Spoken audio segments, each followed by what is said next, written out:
ਵਾਹਿਗੁਰੂ ਜੀ ਕਾ ਖਾਲਸਾ ਵਾਹਿਗੁਰੂ ਜੀ ਕੀ ਫਤਿਹ। ਅਸਲਾਮ ਵਾਲੇਕਮ ਆਦਾਬ ਅਰਜ਼ ਮੈਂ ਤੁਹਾਡੀ ਹੋਸਟ ਨਿਰਮਲ ਕੌਰ ਤੇ ਮੈਂ ਟੀਵੀ 84 ਦੇ ਸਾਰੇ ਦਰਸ਼ਕਾਂ ਤੇ ਸਰੋਤਿਆਂ ਨੂੰ ਜੀ ਆਇਆਂ ਕਹਿੰਦੀ ਹਾਂ ਪ੍ਰੋਗਰਾਮ ਸੱਚੋ ਸੱਚ ਵਿੱਚ, ਜਿਹੜੇ ਇਸ ਪ੍ਰੋਗਰਾਮ ਨਾਲ ਦੇਸ਼ਾਂ ਵਿਦੇਸ਼ਾਂ ਤੋਂ ਜੁੜ ਚੁੱਕੇ ਨੇ। ਖਾਲਸਾ ਅਫੇਅਰ ਸੈਂਟਰ ਦੇ ਸੰਚਾਲਕ ਡਾਕਟਰ ਅਮਰਜੀਤ ਸਿੰਘ ਜੀ ਸਟੂਡੀਓ 'ਚ ਮੇਰੇ ਨਾਲ ਸ਼ਾਮਲ ਨੇ। ਉਹਨਾਂ ਨਾਲ ਗੱਲਬਾਤ ਕਰਕੇ ਅੱਜ ਦੇ ਅਹਿਮ ਇਸ਼ੂਜ਼ ਉੱਪਰ ਉਹਨਾਂ ਤੋਂ ਉਹਨਾਂ ਦਾ ਤਜ਼ੀਆ ਜਾਣਦੇ ਹਾਂ। ਜੀ ਡਾਕਟਰ ਸਾਹਿਬ, ਵਾਹਿਗੁਰੂ ਜੀ ਕਾ ਖਾਲਸਾ ਵਾਹਿਗੁਰੂ ਜੀ ਕੀ ਫਤਿਹ। हाँ जी नीलम कौर जी, ਤੁਹਾਨੂੰ ਵੀ ਤੇ ਦੁਨੀਆ ਭਰ 'ਚ ਬੈਠੇ ਸਾਡੇ ਬਹੁਤ ਹੀ ਪਿਆਰੇ ਸੋਹਣੇ ਸਿਆਣੇ ਟੀਵੀ 84 ਦੇ ਦਰਸ਼ਕਾਂ ਨੂੰ ਵੀ ਵਾਹਿਗੁਰੂ ਜੀ ਕਾ ਖਾਲਸਾ ਵਾਹਿਗੁਰੂ ਜੀ ਕੀ ਫਤਿਹ। ਸਾਡੇ ਬਹੁਤ ਹੀ ਪਿਆਰੇ ਮੁਸਲਮਾਨ ਭੈਣਾਂ ਭਰਾਵਾਂ ਨੂੰ ਅਸਲਾਮ ਅਲੈਕਮ। ਗੰਗਾ ਜਮਨੀ ਤਹਿਜ਼ੀਬ ਦੇ ਹਿੰਦੂ ਤਵੀਆਂ ਨੂੰ ਨਮੋ ਨਮः। ਜੀ ਡਾਕਟਰ ਸਾਹਿਬ, ਜੀ ਆਇਆਂ ਨੂੰ ਪ੍ਰੋਗਰਾਮ ਸੱਚੋ ਸੱਚ ਵਿੱਚ। ਬਹੁਤ ਮਿਹਰਬਾਨੀ ਜੀ ਡਾਕਟਰ ਸਾਹਿਬ, ਅੱਜ 11 ਅਕਤੂਬਰ 2024 27 ਕੱਤਕ ਨਾਨਕਸ਼ਾਹੀ ਸੰਮਤ 556 ਦਾ ਦਿਨ ਹੈ। ਤੇ ਡਾਕਟਰ ਸਾਹਿਬ, ਪ੍ਰੋਗਰਾਮ ਸ਼ੁਰੂ ਕਰਨ ਤੋਂ ਪਹਿਲਾਂ ਅਸੀਂ ਦਰਸ਼ਕਾਂ ਤੇ ਸਰੋਤਿਆਂ ਨੂੰ ਹਮੇਸ਼ਾ ਤਰ੍ਹਾਂ ਦੱਸਦੀ ਵਿਊਅਰਸ, ਜੇ ਤੁਸੀਂ ਹੱਕ ਸੱਚ ਇਨਸਾਫ ਤੇ ਪੈਰਾ ਦਿੰਦਾ ਇੱਕੋ ਇੱਕ ਚੈਨਲ ਟੀਵੀ 84 ਨੂੰ ਦੇਖਣਾ ਚਾਹੁੰਦੇ ਹੋ ਤਾਂ ਤੁਸੀਂ ਦੇਖ ਸਕਦੇ Spectrum cable, RCN cable, platform Canada, roku, Jadoo box, ਸ਼ਾਵਾ, ਫੇਸਬੁੱਕ ਟੀਵੀ 84 ਦੀ ਐਪ ਰਾਹੀਂ online streaming and IP box ਤੇ ਤੁਸੀਂ ਟੀਵੀ 84 ਨੂੰ ਦੇਖ ਸਕਦੇ ਹੋ। ਵਿਊਅਰਸ, ਜੇ ਤੁਸੀਂ ਟੀਵੀ 84 ਜਾਂ ਪ੍ਰੋਗਰਾਮ ਸੱਚੋ ਸੱਚ ਨਾਲ ਫੇਸਬੁੱਕ ਰਾਹੀਂ ਜੁੜੇ ਹੋ ਤਾਂ ਇਸ ਨੂੰ ਵੱਧ ਲਾਈਕ ਕਰੋ ਤੇ ਸ਼ੇਅਰ ਕਰੋ ਅਤੇ ਨਾਲ ਹੀ YouTube ਤੇ ਸਬਸਕ੍ਰਾਈਬ ਵੀ ਕਰੋ। ਇਹ ਵੀ ਦੱਸ ਜੇ ਕਿ ਤੁਸੀਂ ਟੀਵੀ 84 ਦੀ ਐਪ ਨੂੰ ਐਂਡਰੋਇਡ ਐਂਡ ਐਪ ਸਟੋਰ ਤੇ ਡਾਊਨਲੋਡ ਕਰਕੇ ਜੋ ਟੀਵੀ 84 ਦੀ ਲਾਈਵ ਸਟ੍ਰੀਮ ਹੈ ਇਸ ਨੂੰ ਤੁਸੀਂ 24 ਆਵਰਸ ਦੇਖ ਸਕਦੇ ਹੋ। ਸੋ ਵਿਊਅਰਸ, ਪ੍ਰੋਗਰਾਮ ਦੀ ਸ਼ੁਰੂਆਤ ਕਰਨ ਜਾ ਰਹੇ ਹਾਂ। ਇਸ ਵੀਕ ਦਾ ਪਹਿਲਾ ਪ੍ਰੋਗਰਾਮ ਕਰਨ ਜਾ ਰਹੇ ਹਾਂ ਔਰ ਆਸ ਕਰਦੇ ਹਾਂ ਜਿਹੜਾ ਤੁਹਾਡਾ ਵੀਕਐਂਡ ਹੈ ਉਹ ਬਹੁਤ ਹੀ ਵਧੀਆ ਗੁਜ਼ਰਿਆ ਹੋਏਗਾ।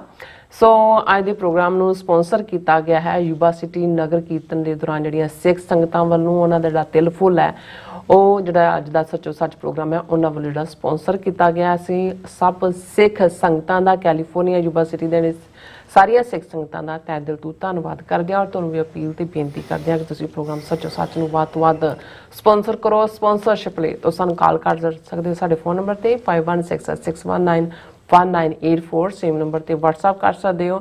ਤੁਸੀਂ ਸਾਨੂੰ ਈਮੇਲ ਵੀ ਕਰ ਸਕਦੇ info@tv84.tv ਤੇ। ਸੋ ਵਿਊਅਰਸ, ਪਹਿਲੇ ਸੈਗਮੈਂਟ ਵਿੱਚ ਆਪਾਂ ਗੱਲਬਾਤ ਕਰਾਂਗੇ ਡਾਕਟਰ ਸਾਹਿਬ ਦੀ ਜਿਹੜੀ ਕੈਲੀਫੋਰਨੀਆ ਦੀ 10 ਰੋਜ਼ਾ ਜਿਹੜੀ ਉਹਨਾਂ ਦੀ ਟ੍ਰਿਪ ਸੀ ਉਹਦੇ ਬਾਰੇ ਗੱਲਬਾਤ ਕਰਨ ਜਾ ਰਹੇ ਹਾਂ ਕਿ ਡਾਕਟਰ ਸਾਹਿਬ ਕਿਉਂ ਉੱਥੇ ਹੀ ਸਟਕ ਹੋ ਜਾਂਦੇ ਨੇ। ਉਹਨਾਂ ਨੂੰ ਪਤਾ ਨਹੀਂ ਹੁੰਦਾ ਕਿ ਅਸੀਂ ਆਪਣੇ ਦਰਸ਼ਕਾਂ ਦੀ ਕਚਹਿਰੀ 'ਚ ਜਾਣਾ ਹੈ, ਉਹਨਾਂ ਨੂੰ ਜਿਹੜੇ ਕਰੰਟ ਡਿਵੈਲਪਮੈਂਟ ਨੇ ਜਾਂ ਵੀਕਐਂਡ ਦੇ ਹਵਾਲੇ ਨਾਲ ਆਈ ਥਿੰਕ ਮੈਂ ਕੁਝ ਕਹਿਣਾ ਤੇ ਨਹੀਂ ਚਾਹੁੰਦੀ ਕਿਉਂਕਿ ਉੱਥੇ ਵਿਹਲੇ ਨਹੀਂ ਬਹਿੰਦੇ। ਉੱਥੇ ਵੀ ਉਹਨਾਂ ਦੀ ਕੋਈ ਨਾ ਕੋਈ ਐਕਟੀਵਿਟੀ ਜਿਹੜੀ ਪੰਥਕ ਹਵਾਲੇ ਨਾਲ ਜਿਹੜੀਆਂ ਸਪੀਚਸ ਹੁੰਦੀਆਂ ਨੇ, ਪ੍ਰੋਗਰਾਮਸ ਹੁੰਦੇ ਨੇ ਜੋ ਸਿੱਖ ਸੰਗਤਾਂ ਦੇ ਨਾਲ ਜਿਹੜੀਆਂ ਮਿਲਣੀਆਂ ਹੁੰਦੀਆਂ ਨੇ ਉਹ ਜਿਸ ਤਰ੍ਹਾਂ ਕਿ ਅਪਲੋਡ ਵੀਡੀਓਜ਼ ਹੁੰਦੀਆਂ ਨੇ। ਸੋ ਉਹਨਾਂ ਦੀ ਟ੍ਰਿਪ ਬਾਰੇ ਆਪਾਂ ਗੱਲਬਾਤ ਕਰਨ ਜਾ ਰਹੇ ਹਾਂ ਪਹਿਲੇ ਸੈਗਮੈਂਟ ਦੇ ਵਿੱਚ। ਸੋ ਅਸੀਂ ਚਾਹਾਂਗੇ ਕਿ ਤੁਸੀਂ ਇਸੇ ਤਰ੍ਹਾਂ ਬੜੇ ਰਹਿਣਾ। ਦੇਖਣ ਸੁਣਨ ਲਈ ਤੁਹਾਡਾ ਸਭ ਦਾ ਬਹੁਤ ਬਹੁਤ ਸ਼ੁਕਰੀਆ। ਜੀ ਡਾਕਟਰ ਸਾਹਿਬ, ਕੀ ਕਹਿਣਾ ਚਾਹੋਗੇ ਆਪਣੀ ਕੈਲੀਫੋਰਨੀਆ ਦੀ ਜਿਹੜੀ 10 ਰੋਜ਼ਾ ਟ੍ਰਿਪ ਬਾਰੇ? ਦੇਖੋ, ਸਭ ਤੋਂ ਪਹਿਲਾਂ ਤਾਂ ਅਸੀਂ ਆਪਣੇ ਉਹਨਾਂ ਸਮੁੱਚੇ ਹੀ ਵੀਰਾਂ ਭੈਣਾਂ ਸਮੁੱਚੀਆਂ ਸਿੱਖ ਸੰਗਤਾਂ ਦਾ ਸ਼ੁਕਰੀਆ ਅਦਾ ਕਰਾਂਗੇ ਜਿਨ੍ਹਾਂ ਨੇ ਸਾਡੇ ਇਸ ਟ੍ਰਿਪ ਦੇ ਦੌਰਾਨ ਖਾਸ ਤੌਰ 'ਤੇ ਮੁੱਖ ਮੁੱਦਾ ਤਾਂ ਯੂਬਾ ਸਿਟੀ ਦਾ ਨਗਰ ਕੀਰਤਨ ਸੀ ਔਰ ਜਿੰਨੀ ਵੱਡੀ ਗਿਣਤੀ ਦੇ ਵਿੱਚ ਸਿੱਖ ਸੰਗਤਾਂ ਦੀ ਇਸ ਵਿੱਚ ਸ਼ਮੂਲੀਅਤ ਹੋਈ, ਇਹਦੇ ਬਾਵਜੂਦ ਕਿ ਕਿਵੇਂ FBI ਦੇ ਲੀਕਡ ਡਾਕੂਮੈਂਟ 'ਚੋਂ ਇਹ ਸਾਹਮਣੇ ਆਇਆ ਸੀ ਕਿ ਭਾਰਤੀ ਸਟੇਟ ਦੇ ਜ਼ਰ ਖਰੀਦ ਗੈਂਗਸਟਰਾਂ ਵੱਲੋਂ ਇਸ ਮੌਕੇ 'ਤੇ ਗੜਬੜ ਕਰਨ ਦੀ ਪਲੈਨਿੰਗ ਸੀ। FBI ਨੇ ਬੜੀ ਮੁਸਤੈਦੀ ਤੋਂ ਕੰਮ ਲਿਆ, ਜਿੱਥੇ ਗਰਾਊਂਡ ਦੇ ਉੱਤੇ ਹਰ 10-15 ਕਦਮ ਦੇ ਉੱਤੇ ਯੂਨੀਫਾਰਮਡ ਔਰ ਪ੍ਰਾਈਵੇਟ ਡਰੈਸ ਦੇ ਵਿੱਚ FBI ਦੇ ਏਜੰਟ ਮੌਜੂਦ ਸਨ। ਉਹਨਾਂ ਨੇ ਈਵਨ ਆਪਣੀ ਆਫੀਸ਼ੀਅਲ FBI ਡਰੈਸ ਵੀ ਪਾਈ ਹੋਈ ਸੀ। ਉੱਥੇ ਹਵਾਈ ਸਰਵੇਲੈਂਸ ਵੀ ਜਿਹੜਾ ਲਗਭਗ 4-5 ਘੰਟੇ ਦੇ ਸਮੁੱਚੇ ਪ੍ਰੋਗਰਾਮ ਦੇ ਦੌਰਾਨ ਜਿਹੜਾ ਹੈ ਉਹ ਹੈਲੀਕਾਪਟਰ ਹਵਾ ਦੇ ਵਿੱਚ ਹੀ ਰਿਹਾ। ਉਹ ਅਸੀਂ ਗੱਲਬਾਤ ਕਰਾਂਗੇ। ਪਰ ਇਸ ਸਾਰੇ ਪੀਰੀਅਡ 'ਚ ਇੱਕ ਜਿਹੜਾ ਪਾਰਟ ਜਿਹਨੇ ਸਾਨੂੰ ਕਿਸੇ ਹੱਦ ਤੱਕ ਸਾਡੇ ਮੁੱਖ ਧਾਰਾ ਵਿਊਰਸ ਨਾਲੋਂ ਜੁਦਾ ਵੀ ਕੀਤਾ, ਜਿਸ ਨੇ ਬਹੁਤਿਆਂ ਨੂੰ ਗੱਲ ਕਰਨੀ ਇਹ ਨਹੀਂ ਸੀ ਕਿ ਸਾਡੀ ਗੈਰ ਹਾਜ਼ਰੀ ਸੀ। ਈਵਨ ਟੀਵੀ 84 ਤੇ ਪਿਛਲੇ 8-9 ਦਿਨ ਜਿਹੜੀ ਹੈ ਕੋਈ ਵੀਡੀਓ ਅਪਲੋਡ ਨਹੀਂ ਹੋ ਸਕੀ। ਉਸ ਦਾ ਵੀ ਮੁੱਖ ਕਾਰਨ ਇਹੀ ਸੀ ਕਿ 30 ਅਕਤੂਬਰ ਨੂੰ ਜਦੋਂ ਕਿ ਅਸੀਂ ਪ੍ਰੋਗਰਾਮ ਸ਼ਹੀਦ ਬੇਅੰਤ ਸਿੰਘ, ਸਤਵੰਤ ਸਿੰਘ, ਕੇਰ ਸਿੰਘ ਔਰ ਅਲੋਕਾਰ ਸੁਹਾਗਣ ਬੀਬੀ ਸੁਰਿੰਦਰ ਕੌਰ ਦੇ ਨਾਂ 'ਤੇ ਕੀਤਾ, ਹਾਲਾਂਕਿ ਉਸ ਤੋਂ ਅਗਲਾ ਦਿਨ 31 ਅਕਤੂਬਰ ਸੀ ਔਰ ਅਸੀਂ ਉਸ ਦੇ ਵਿੱਚ ਕਿਹਾ ਸੀ ਕਿ ਭਾਈ 31 ਅਕਤੂਬਰ ਦੀ ਸਵੇਰ ਚੜ੍ਹ ਚੁੱਕੀ ਹੈ ਔਰ ਅਸੀਂ ਕੋਈ ਵੀ ਜਿਹੜਾ ਹੈ ਉਹ ਜਿਹੜੀ ਨੋਰਮ ਹੈ ਕਮੇਟੀ ਦਾ ਖਾਸ ਤੌਰ 'ਤੇ YouTube ਵੱਲੋਂ ਜੋ ਦਿੱਤਾ ਜਾਂਦਾ ਹੈ ਕਮੇਟੀ ਨੋਰਮਸ, ਉਸ ਦੀ ਉਲੰਘਣਾ ਨਹੀਂ ਕੀਤੀ, ਕਿਉਂਕਿ ਜਦੋਂ ਤੁਸੀਂ ਕੋਈ ਵੀ ਘਟਨਾ ਬੇਸ਼ੱਕ ਉਹ ਦੁਖਦਾਈ ਹੈ ਜਾਂ ਖੁਸ਼ੀ ਖਾਮੀ ਦੇਣ ਵਾਲੀ ਹੈ, ਉਹਨੂੰ ਬਿਆਨ ਦਿਓ, ਇਤਿਹਾਸਕ ਹੈ, ਉਹ ਹਿਸਟੋਰੀਕਲ ਹੈ। ਸੋ 31 ਅਕਤੂਬਰ ਦਾ ਦਿਨ ਉਸ ਕੌਮ ਦੇ ਇਤਿਹਾਸ ਦਾ ਵੀ ਹਿੱਸਾ ਹੈ, ਇੰਡੀਅਨ ਸਟੇਟ ਦੀ ਹਿਸਟਰੀ ਦਾ ਵੀ ਹਿੱਸਾ ਹੈ, ਓਵਰਆਲ ਹਿਊਮਨ ਕਾਈਂਡ ਦੀ ਹਿਸਟਰੀ ਦਾ ਵੀ ਹਿੱਸਾ ਹੈ। ਪਰ ਜਿਹੜੇ ਹਜ਼ਾਰਾਂ ਹਿੰਦੂ ਤਵੀ ਸ਼ਿਕਾਇਤਾਂ ਤੇ ਬੈਠੇ ਹੋਏ ਨੇ ਜਾਂ ਇਹਨਾਂ ਪਲੇਟਫਾਰਮਸ ਦੇ ਉੱਤੇ ਵੀ ਡਿਸੀਜਨ ਮੇਕਿੰਗ 'ਚੋਂ ਲੋਕ ਬੈਠੇ ਨੇ, ਜਿਉਂ ਹੀ ਅਸੀਂ 31 ਅਕਤੂਬਰ ਨੂੰ ਫਲਾਈ ਕਰਨਾ ਸੀ, ਫਲਾਈ ਕੀਤਾ, ਪਹੁੰਚਣ ਤੋਂ ਪਹਿਲਾਂ ਸਾਨੂੰ ਜਿਹੜਾ YouTube ਵਾਲਿਆਂ ਦਾ ਇਹ ਨੋਟਿਸ ਮਿਲ ਗਿਆ ਸੀ, ਫਸਟ ਸਟ੍ਰਾਈਕ, ਕਿ ਜਿਹਦੇ ਥੱਲੇ ਉਹਨਾਂ ਨੇ ਕਿਹਾ ਕਿ ਤੁਸੀਂ ਕਮਿਊਨਿਟੀ ਗਾਈਡਲਾਈਨਸ ਵਾਇਲੇਟ ਕੀਤੀਆਂ, ਹਿੰਸਾ ਨੂੰ बढ़ावा दिता है और तुहाडे चैनल नूं असीं 8 नवंबर तक जिहड़ा है वो ऑफ द लाइन कर रहे हैं और कोई भी ईवन वीडियो भी अपलोड नहीं हो सकेगी। सो साडे लई ये बहुत वड्डा शौक सी, क्योंकि इस वेले साडे 2,33,000 ਦੇ ਕਰੀਬ ਸਾਡੇ ਸਬਸਕ੍ਰਾਈਬਰ ਨੇ और बेशक ਸਾਡਾ ਇੱਕ ਵੱਡਾ ਹਿੱਸਾ ਜਿਹੜਾ ਕਿ ਇੱਥੇ IP ਬਾਕਸ ਅਮਰੀਕਾ ਕੈਨੇਡਾ 'ਚ ਰਾਹੀਂ ਦੇਖਦਾ ਜਾਂ ਦੂਸਰੇ ਗੈਜਟਸ ਰਾਹੀਂ। ਪਰ ਮੈਨੂੰ ਬਾਅਦ ਦੇ ਵਿੱਚ ਪਤਾ ਲੱਗਾ ਕਿ ਈਵਨ ਸਾਡੀ ਟੈਕਨੀਕਲ ਟੀਮ ਦੀ ਨਾਇਲੀਅਤ ਦੀ ਵਜ੍ਹਾ ਕਰਕੇ ਈਵਨ ਸਾਡੀ ਜਿਹੜੀ ਇਸ ਦੇ ਉੱਤੇ ਵੈਬਸਾਈਟ ਦੇ ਉੱਤੇ ਵੀ ਲਾਈਵ ਦੇ ਵਿੱਚ ਗੜਬੜ ਸੀ ਔਰ ਉਸ ਦੇ ਨਾਲ ਜਿਹੜੀ ਓਵਰਆਲ ਐਪ ਸਾਡੀ ਉਹ ਵੀ ਨॉन ਫੰਕਸ਼ਨਲ ਸੀ। ਸੋ ਇਹ ਇੱਕ ਬਹੁਤ ਵੱਡਾ ਧੱਕਾ ਸੀ। ਹਾਲਾਂ ਮੈਂ ਇਸ ਬਾਰੇ ਇਹਨਾਂ ਸਾਰਿਆਂ ਦੇ ਨਾਲ ਗੱਲਬਾਤ ਕਰਨੀ ਹੈ, ਬਟ ਇੱਕ ਗੱਲ ਇਸ ਸਾਰੇ ਚੋਂ ਇਸ ਦਾ ਦੂਜਾ ਪਾਰਟ ਇਹ ਸੀ ਕਿ TV84 ਜਿਹੜਾ ਅਸੀਂ ਕੋਈ ਪੈਰਲਲ ਚੈਨਲ ਵੀ ਨਹੀਂ ਸੀ ਡਿਵੈਲਪ ਕੀਤਾ ਹੋਇਆ ਕਿ ਭਾਈ ਉਹਦੇ ਥੱਲੇ ਕੋਈ ਨਾ ਕੋਈ ਜਦੋਂ ਇੱਕ ਬੈਨ ਹੁੰਦਾ ਤੁਸੀਂ ਦੂਸਰੇ ਨੂੰ ਆਲਰੇਡੀ ਤੁਹਾਡੇ ਹੁੰਦਾ। ਹਾਲਾਂ ਕੁਇਕਲੀ ਸਾਡੀ ਟੀਮ ਨੇ TV84 USA ਬਣਾਇਆ, ਪਰ ਉਹ ਵੀ ਕੋਈ ਗੂਗਲ ਸਰਚ ਚੋਂ ਸਾਹਮਣੇ ਨਹੀਂ ਸੀ ਆਉਂਦਾ।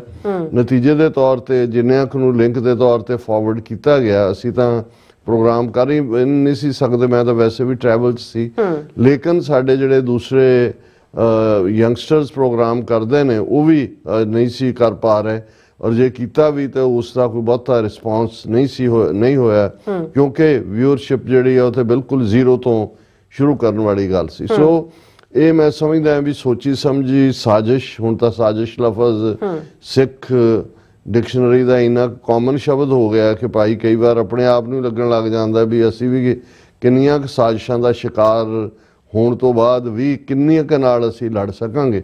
ਪਰ ਜੇ ਅਸੀਂ ਇਹਦੀ ਟਾਈਮਿੰਗ ਦੇਖੀਏ ਤਾਂ ਬਿਲਕੁਲ ਇਹ ਸਾਜ਼ਿਸ਼ ਦੇ ਤਹਿਤ ਅਸੀਂ ਉਸ ਪ੍ਰੋਗਰਾਮ ਨੂੰ ਰੀਵਿਜ਼ਿਟ ਕੀਤਾ। ਉੱਦਾਂ ਦੇ ਪ੍ਰੋਗਰਾਮ ਅਸੀਂ ਪਿਛਲੇ 12 ਸਾਲ ਤੋਂ ਕਰ ਰਹੇ ਹਾਂ। ਇਕੱਲਾ ਇਹੀ ਨਹੀਂ, ਜਦੋਂ ਉਹ ਦਿਨ ਹੁੰਦਾ ਉਹਦੇ ਨਾਲ ਰਿਲੇਟਡ ਹੁੰਦਾ, ਜਦੋਂ ਜੂਨ ਦਾ ਪਹਿਲਾ ਹਫਤਾ ਹੁੰਦਾ ਉਦੋਂ ਘੱਲੂਘਾਰੇ ਨਾਲ ਰਿਲੇਟਡ ਹੁੰਦਾ। ਇਵੇਂ ਹੀ ਇਤਿਹਾਸਕ ਦਿਨ ਨੇ ਟੁਡੇ ਇਨ ਹਿਸਟਰੀ ਦੇ ਥੱਲੇ ਦੁਨੀਆ 'ਚ ਡਿਸਕਸ ਹੁੰਦਾ। ਲੇਕਿਨ ਇਹ ਸੋਚੀ ਸਮਝੀ, ਕਿਉਂਕਿ ਇਸ ਘਟਨਾਕ੍ਰਮ ਦੇ ਨਾਲ ਜੇ ਅਸੀਂ ਦੇਖੀਏ ਕਿ ਆਲਰੇਡੀ ਨਸਲਕੁਸ਼ੀ ਦੀ 40ਵੀਂ ਵਰ੍ਹੇਗੰਢ ਪਹਿਲਾ ਹਫਤਾ ਨਵੰਬਰ ਦਾ, ਯੂਬਾ ਸਿਟੀ ਦੀ ਇਵੈਂਟ ਜਿੱਥੇ ਇੱਕ ਪਾਸੇ ਉਹਨਾਂ ਨੇ ਉਹਨੂੰ ਫੇਲ ਕਰਨ ਦੇ ਲਈ ਕਿਸ ਕਿਸਮ ਦੇ ਗੈਂਗਸਟਰਸ ਵਾਲਾ ਰੋਲ ਅਦਾ ਕਰਨ ਦੀ ਕੋਸ਼ਿਸ਼ ਕੀਤੀ, ਪਰ ਇਹਦੇ ਬਾਵਜੂਦ ਜੇ ਉਹ ਹੋਈ ਇਵੈਂਟ ਤੇ ਅਸੀਂ ਆਪਣੇ ਦਰਸ਼ਕਾਂ ਤੱਕ ਉਸ ਨੂੰ ਪਹੁੰਚਾ ਨਹੀਂ ਪਾਏ ਉਸ ਵੱਡੇ ਉਸ ਪੀਰੀਅਡ ਦੇ ਵਿੱਚ, ਜਦੋਂ ਕਿ ਲਾਈਵ, ਕਿਉਂਕਿ ਸਾਡੀ ਤਾਂ ਸਾਰੀ ਇਕਵਿਪਮੈਂਟ ਜਾਂ ਦੂਜੇ ਉਹਦੇ ਲਈ ਤਿਆਰ ਸੀ, 8-9 ਬੰਦਿਆਂ ਦੀ ਸਾਡੀ ਟੀਮ ਵੀ ਔਨ ਦਾ ਫੀਲਡ ਸੀ। ਸੋ ਇਹ ਇੱਕ ਸਾਡੇ ਲਈ ਵੱਡਾ ਸ਼ੌਕ ਸੀ, ਕਿਉਂਕਿ ਇਸ ਦੇ ਨਾਲ ਸਾਡੇ ਦਰਸ਼ਕਾਂ ਤੱਕ ਦੋ ਤਰ੍ਹਾਂ ਦੇ ਜਿਹੜੇ ਨੇ ਉਹ ਉਦਾਸੀ ਵਾਲੇ ਮੈਸੇਜ ਗਏ। ਇੱਕ ਤਾਂ ਅਸੀਂ ਗਾਇਬ ਹੋਏ ਕਿਉਂਕਿ ਸਾਡੀ ਪ੍ਰੈਜ਼ੈਂਸ ਦਾ ਜੇ ਲਾਈਵ ਇਵੈਂਟਸ ਚੱਲ ਰਹੀਆਂ ਹੁੰਦੀਆਂ ਉੱਥੋਂ ਫਿਰ ਵੀ ਹੋਣਾ ਸੀ ਕਿ ਭਾਈ ਔਨ ਦਾ ਗਰਾਊਂਡ ਹੈ। ਦੂਸਰਾ ਕਿਉਂਕਿ ਹੋਰ ਕੋਈ ਵੀਡੀਓ ਵੀ ਅਪਲੋਡ ਨਹੀਂ ਸੀ ਕਰ ਸਕਦੇ ਉਸ ਮੇਨ ਚੈਨਲ ਤੇ, ਔਰ ਜੋ ਕੈਨੇਡਾ ਦੀਆਂ ਡਿਵੈਲਪਮੈਂਟਸ ਹੋ ਰਹੀਆਂ ਸੀ, ਬਰੈਂਪਟਨ ਦੇ ਉੱਤੇ ਜੋ ਹਿੰਦੂ ਤਵੀਆਂ ਨੇ ਫਾਲਸ ਨੈਰੇਟਿਵ ਸਿਰਜਿਆ ਕਿ ਜੀ ਮੰਦਰ ਤੇ ਹਮਲਾ, ਉਸ ਤੋਂ ਪਹਿਲਾਂ ਅਮਿਤ ਸ਼ਾਹ ਦਾ ਨਾਂ ਕੈਨੇਡਾ ਵਾਲਿਆਂ ਨੇ ਲਿਆ ਹੋਇਆ ਸੀ। ਸੋ ਇਸ ਸਾਰੇ ਨੂੰ ਦੇਖਦੇ ਆ ਮੈਨੂੰ ਕੋਈ ਭੁਲੇਖਾ ਨਹੀਂ ਹੈ ਕਿ ਇਹ ਇੱਕ ਗਿਣੀ ਮਿੱਥੀ ਸਾਜ਼ਿਸ਼ ਦਾ ਹਿੱਸਾ ਸੀ। ਇਵੇਂ ਹੀ ਜਦੋਂ ਅਸੀਂ ਜੂਨ 2020 ਦੀ ਗੱਲ ਕਰਦੇ ਹਾਂ, ਠੀਕ ਜੂਨ ਦੇ ਪਹਿਲੇ ਹਫਤੇ ਹੀ ਪੰਜਾਬ 'ਚ ਜਦੋਂ ਕਿ ਇਹ ਦਿਨ ਜਿਹੜਾ ਹੈ ਉਹ ਯਾਦ ਕੀਤਾ ਜਾਂਦਾ ਭਾਰਤ ਭਰ ਦੇ ਵਿੱਚ, TV84 ਨੂੰ ਭਾਰਤ ਦੇ ਵਿੱਚ ਬਲੌਕ ਕੀਤਾ ਗਿਆ ਸੀ ਜੂਨ 2020 ਔਰ ਪਿਛਲੇ 4 ਸਾਲ ਤੋਂ ਉਹੀ ਪੋਜੀਸ਼ਨ ਚੱਲ ਰਹੀ ਹੈ। ਜੀ ਸੋ ਚਲੋ ਇੱਕ ਪਾਰਟ ਜ਼ਰੂਰ ਇਹਨਾਂ ਨੂੰ ਅਸੀਂ YouTube ਵਾਲਿਆਂ ਨੂੰ ਕ੍ਰੈਡਿਟ ਦਿੰਦੇ ਹਾਂ ਕਿ ਜੇ ਉਹਨਾਂ ਨੇ 8 ਨਵੰਬਰ ਦਾ ਕਿਹਾ ਸੀ ਵੀ ਰੀਸਟੋਰ ਕਰਾਂਗੇ, ਉਹਨਾਂ ਨੇ ਰੀਸਟੋਰ ਕੀਤਾ। ਔਰ ਪਹਿਲਾ ਜਿਹੜਾ ਸੱਚੋ ਸੱਚ ਪ੍ਰੋਗਰਾਮ ਸਾਡੇ ਵੀਰਾਂ ਨੇ ਮਨਵੀਰ ਸਿੰਘ ਔਰ ਸੁਖਵਿੰਦਰ ਸਿੰਘ ਹੋਰਾਂ ਨੇ ਕੀਤਾ, ਉਸ ਦੇ ਉੱਤੇ ਜਿੰਨੀ ਵੱਡੀ ਗਿਣਤੀ 'ਚ ਵਿਊਅਰਸ ਆਏ, ਉਹ ਤਾਂਗ ਤੇ ਤੜਪ ਹੀ ਸੀ ਸਾਡੇ ਵਿਊਅਰਸ ਦੀ ਕਿ ਉਹਨਾਂ ਨੂੰ ਇਹ ਲੱਗਾ ਕਿ ਵੀ ਵਾਪਸ ਆ ਗਏ ਨੇ। ਤਾਂ ਕਈਆਂ ਦੇ ਇੰਨੇ ਕੁ ਮੈਸੇਜ ਜਿਹੜੇ ਸਾਡੇ ਦੂਸਰੇ ਜਿਹੜੇ ਚੈਨਲ ਸੀ ਉਹਨਾਂ ਰਾਹੀਂ ਵੀ ਸਾਡੇ ਤੱਕ ਪਹੁੰਚੇ। ਬਹੁਤ ਸਾਰਿਆਂ ਨੂੰ ਫਿਕਰ ਸੀ, ਬਹੁਤ ਸਾਰਿਆਂ ਨੂੰ ਇਹ ਤਾਂ ਅੰਦਾਜ਼ਾ ਉਹਨਾਂ ਨੂੰ ਹੋ ਗਿਆ ਕਿ ਵੀ ਕੁਛ ਨਾ ਕੁਛ ਹੋਇਆ TV 84 ਨੂੰ ਬਲੌਕ ਕਰਨ ਦਾ।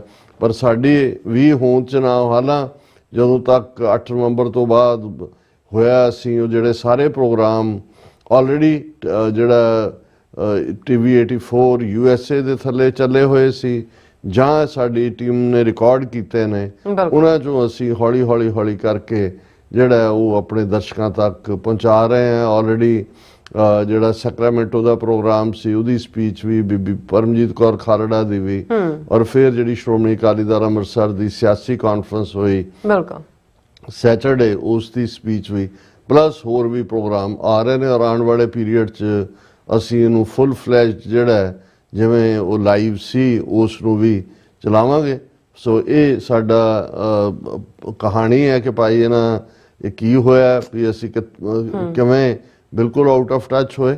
ਲੇਕਿਨ ਜਿਹੜੀ ਗੱਲ ਪਹਿਲਾਂ ਸਪਾਂਸਰਸ਼ਿਪ ਦੇ ਹਵਾਲੇ ਨਾਲ ਤੁਸੀਂ ਕੀਤੀ ਹੈ, ਉਸ ਪੀਰੀਅਡ ਦੇ ਵਿੱਚ ਹਾਲਾਂ ਬਹੁਤ ਵਾਰ ਇਹ ਹੁੰਦਾ ਵੀ ਅਸੀਂ ਜਿਸ ਵੱਡੇ ਬਜਟ ਨੂੰ ਲੈ ਕੇ ਤੁਰੇ ਹੋਏ ਆ, ਉਸ ਦੇ ਵਿੱਚ ਜਿਨ੍ਹਾਂ ਦੀ ਕੋਆਪਰੇਸ਼ਨ ਹੈ ਉਹਨਾਂ ਦੀ ਬਦੌਲਤ ਹੀ ਇਸ ਨੂੰ ਅਸੀਂ ਕੰਟੀਨਿਊ ਕਰ ਪਾ ਰਹੇ ਹਾਂ। ਪਰ ਮੇਰੇ ਮਨ ਦੇ ਵਿੱਚ ਹਮੇਸ਼ਾ ਭਾਈ ਗੁਰਦਾਸ ਜੀ ਦੀ ਜਿਹੜੀ ਉਹ ਲਿਖਤ ਵਾਕਿਆ ਹੈ ਕਿ ਭਾਈ ਕਿਵੇਂ ਇੱਕ ਸਿੱਖ ਦੀ ਕੌਡੀ ਭੇਟ ਨੂੰ ਗੁਰੂ ਅਰਜਨ ਸਾਹਿਬ ਨੇ ਕਬੂਲ ਕਰਕੇ ਉਸ ਦੀ ਅਰਦਾਸ ਕੀਤੀ ਸੀ, ਔਰ ਗੁਰੂ ਸਾਹਿਬ ਨੇ ਜਦੋਂ ਉਸ ਸਿੱਖ ਨੂੰ ਨਵਾਜਿਆ ਜਿਹਦੇ ਕੋਲ ਕੁਛ ਨਹੀਂ ਸੀ, ਇੱਕ ਕੌਡੀ, ਫੁੱਟੀ ਕੌਡੀ ਜਿਹਨੂੰ ਅਸੀਂ ਕਹਿੰਦੇ ਹਾਂ, ਤੇ ਭਾਈ ਗੁਰਦਾਸ ਜੀ ਦੀ ਕਲਮ ਚੱਲੀ ਸੀ ਕਿ ਭਾਵਨੀ ਭਗਤ ਭਾਏ ਕੌਡੀ ਅੱਗੇ ਭਾਗ ਰੱਖ, ਕਿ ਵੀ ਜਿਹੜੀ ਭਗਤ ਦੀ ਪਿਆਰੇ ਦੀ ਭਾਵਨਾ ਹੈ ਉਹ ਤਾਂ ਕੌਡੀ ਨੂੰ ਭਾਗ ਲਾਉਣ ਵਾਲੀ। ਔਰ ਮੈਂ ਹਮੇਸ਼ਾ ਇਹ ਮਹਿਸੂਸ ਕਰਦਾ ਕਿ ਜਿਹੜਾ ਹਰ ਸਿੱਖ ਦਾ ਜਿਹੜਾ ਕਿਰਤੀ ਸਿੱਖ ਹੈ, ਉਸ ਦਾ ਇੱਕ ਟਕਾ ਵੀ ਜਦੋਂ ਕਿਸੇ ਕਾਜ਼ ਦੇ ਲਈ, ਪੰਥਕ ਕਾਜ਼ ਲਈ ਆਉਂਦਾ ਤਾਂ ਉਸ 'ਚ ਬਰਕਤ ਹੁੰਦੀ ਹੈ। ਸੋ ਜ਼ਾਹਰ ਹੈ ਸਾਡੇ TV 84 ਦੇ ਬੂਥ ਦੇ ਉੱਤੇ ਹਾਲਾਂਕਿ 12th ਆਵਰ ਹੀ ਸੋਚਿਆ ਗਿਆ ਸੀ, ਸਾਡੇ ਟੀਮ ਦੇ 1-2 ਮੈਂਬਰਾਂ ਵੱਲੋਂ ਇੱਕ ਬਕਟ ਰੱਖੀ ਗਈ ਸੀ ਜਿਸ 'ਚ ਜਿਹੜੇ TV 84 ਨਾਲ ਜੁੜੇ ਹੋਏ ਵੀ ਦੂਸਰੇ ਵੀ ਉਹਨਾਂ ਨੇ ਆਪਣਾ ਤਿਲ ਫੁੱਲ ਭੇਟ ਕੀਤਾ। ਤਾਂ ਮੈਨੂੰ ਇਹ ਲੱਗਾ ਕਿ ਭਾਈ ਜਿਹੜੇ ਜੇ ਸਭ ਤੋਂ ਵੱਡੀ ਅੱਜ ਕੋਈ ਸਾਡੀ ਸਪਾਂਸਰਸ਼ਿਪ ਦੀ ਮੈਂਸ਼ਨਿੰਗ ਹੋਏਗੀ ਤੇ ਉਹ ਸਮੁੱਚੀਆਂ ਸਿੱਖ ਸੰਗਤਾਂ ਜਿਨ੍ਹਾਂ ਨੇ ਆਪਣਾ ਦਸਵੰਧ ਜਾਂ ਜੋ ਵੀ ਤਿਲ ਫੁੱਲ ਉਹਨਾਂ ਨੇ ਭੇਟ ਕੀਤਾ ਸਾਡੇ ਸਿਰ ਮੱਥੇ ਤੇ ਹੈ, ਔਰ ਅਸੀਂ ਸਭ ਦਾ ਸ਼ੁਕਰੀਆ ਅਦਾ ਕਰਦੇ ਹਾਂ। ਹੁਣ ਗੱਲ ਥੋੜੀ ਮੈਂ ਵੇਰਵੇ ਨਾਲ ਕਰਾਂ ਕਿਉਂਕਿ ਜਿਵੇਂ ਅਸੀਂ ਪ੍ਰੋਗਰਾਮ ਲਿਖਿਆ ਹੋਇਆ ਸੀ, ਥਰਸਡੇ ਸਾਡੀ ਟੀਮ ਫਲਾਈ ਕੀਤੀ ਔਰ ਫਰਾਈਡੇ ਅਸੀਂ ਇਸ ਪ੍ਰੋਗਰਾਮ ਦੇ ਫਾਰਮੈਟ 'ਚ ਇਹ ਦੱਸਿਆ ਸੀ ਕਿ ਜੈਕਾਰਾ ਮੂਵਮੈਂਟ, ਜੈਕਾਰਾ ਆਰਗੇਨਾਈਜੇਸ਼ਨ ਵੀ ਹੈ ਔਰ ਉਹ ਆਪਣੇ ਆਪ 'ਚ ਇੱਕ ਮੂਵਮੈਂਟ ਵੀ ਬਣੀ। ਉਹਨਾਂ ਨੇ ਕੈਂਪ ਲਾਉਣ ਤੋਂ ਕੰਮ ਸ਼ੁਰੂ ਕੀਤਾ ਸੀ, ਫਿਰ ਹੋਰ ਐਕਟੀਵਿਟੀਜ਼ ਥੋੜੀ ਬਹੁਤ ਉਹ ਕੰਟਰੋਵਰਸੀ ਵਿਵਾਦਾਂ ਦੇ ਵਿੱਚ ਵੀ ਘਿਰਦੇ ਰਹੇ, ਜਿਸ 'ਚੋਂ ਅਸੀਂ ਸਮਝਦੇ ਹਾਂ ਵੀ ਹਮੇਸ਼ਾ ਬਚਣ ਦੀ ਕੋਸ਼ਿਸ਼ ਕਰਨੀ ਚਾਹੀਦੀ ਹੈ। ਮੈਂ ਉਹਨਾਂ 'ਚ ਨਹੀਂ ਜਾਵਾਂਗਾ ਕਿ ਉਹਨਾਂ ਦੇ ਕਿਹੜੇ ਵਿਵਾਦਤ ਫੈਸਲੇ ਨੇ ਜਿਨ੍ਹਾਂ ਕਰਕੇ ਪੰਥਕ ਹਲਕਿਆਂ ਦੇ ਵਿੱਚ ਕੁਝ ਜਿਹੜਾ ਹੈ ਉਹ ਕੰਸਰਨ ਵੀ ਸਨ। ਪਰ ਜਦੋਂ ਘੱਲੂਘਾਰਾ 84 ਦੀ 44ਵੀਂ ਇਸ ਯਾਦ ਨੂੰ ਸਮਰਪਿਤ ਉਹਨਾਂ ਨੇ 350 ਮੀਲ ਜਾਂ 350 ਕਿਲੋਮੀਟਰ ਮਾਰਚ ਕੱਢਣ ਦਾ ਫੈਸਲਾ ਕੀਤਾ ਬੇਕਰਸਫੀਲਡ ਤੋਂ ਸੈਕਰਾਮੈਂਟੋ ਤੱਕ। ਸੈਕਰਾਮੈਂਟੋ ਕੈਪੀਟਲ ਹੈ ਕੈਲੀਫੋਰਨੀਆ ਦੀ, ਔਰ ਉਹਦੇ 'ਚ ਉਹਨਾਂ ਨੇ ਵਾਕ ਕੀਤਾ। ਵਾਕ ਉਹਨਾਂ ਦੇ ਜਿਹੜੇ ਆਲਮੋਸਟ 9 ਅਕਤੂਬਰ ਨੂੰ ਉਹਨਾਂ ਨੇ ਇਸ ਮਾਰਚ ਦੀ ਸ਼ੁਰੂਆਤ ਕੀਤੀ।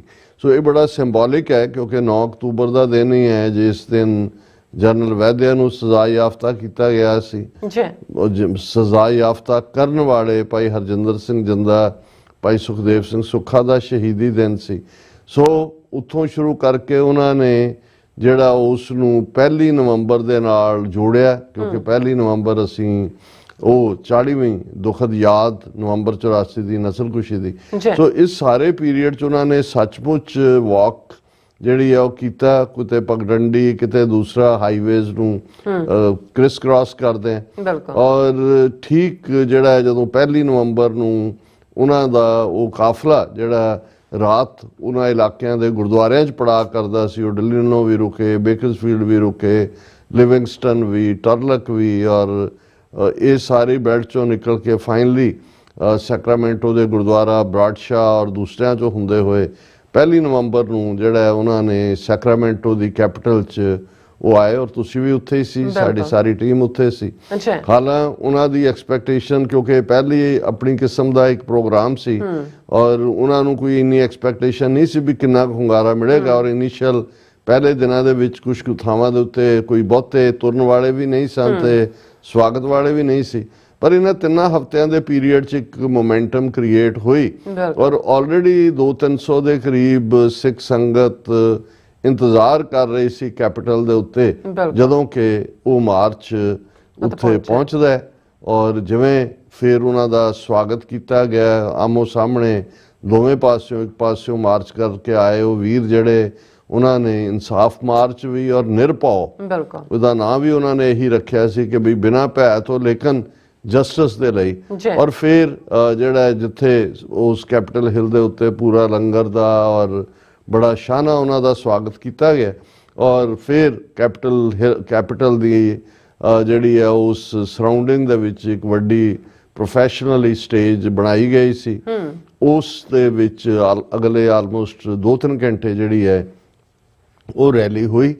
ਉਸ ਦੀ ਵੀ ਜਿਹੜੀ ਹੈ ਸਾਰਾ ਉਹ ਰਿਕਾਰਡਿੰਗ ਹੋਈ ਹੈ। ਅਸੀਂ ਆਉਣ ਵਾਲੇ ਦਿਨਾਂ 'ਚ ਉਹ ਸਾਰੇ ਨੂੰ ਰਿਲੇ ਕਰਾਂਗੇ। ਔਰ ਉਹ ਬੜੀ ਸਕਸੈਸਫੁਲ ਰੈਲੀ ਸੀ। ਚਲੋ ਮੇਰੇ ਲਈ ਵੀ ਇਹ ਮਾਣ ਵਾਲੀ ਗੱਲ ਸੀ ਕਿ ਮੈਨੂੰ ਵੀ ਉਹਨਾਂ ਨੇ ਪ੍ਰਾਈਮ ਟਾਈਮ ਦੇ ਵਿੱਚ ਬੋਲਣ ਦਾ ਮੌਕਾ ਦਿੱਤਾ।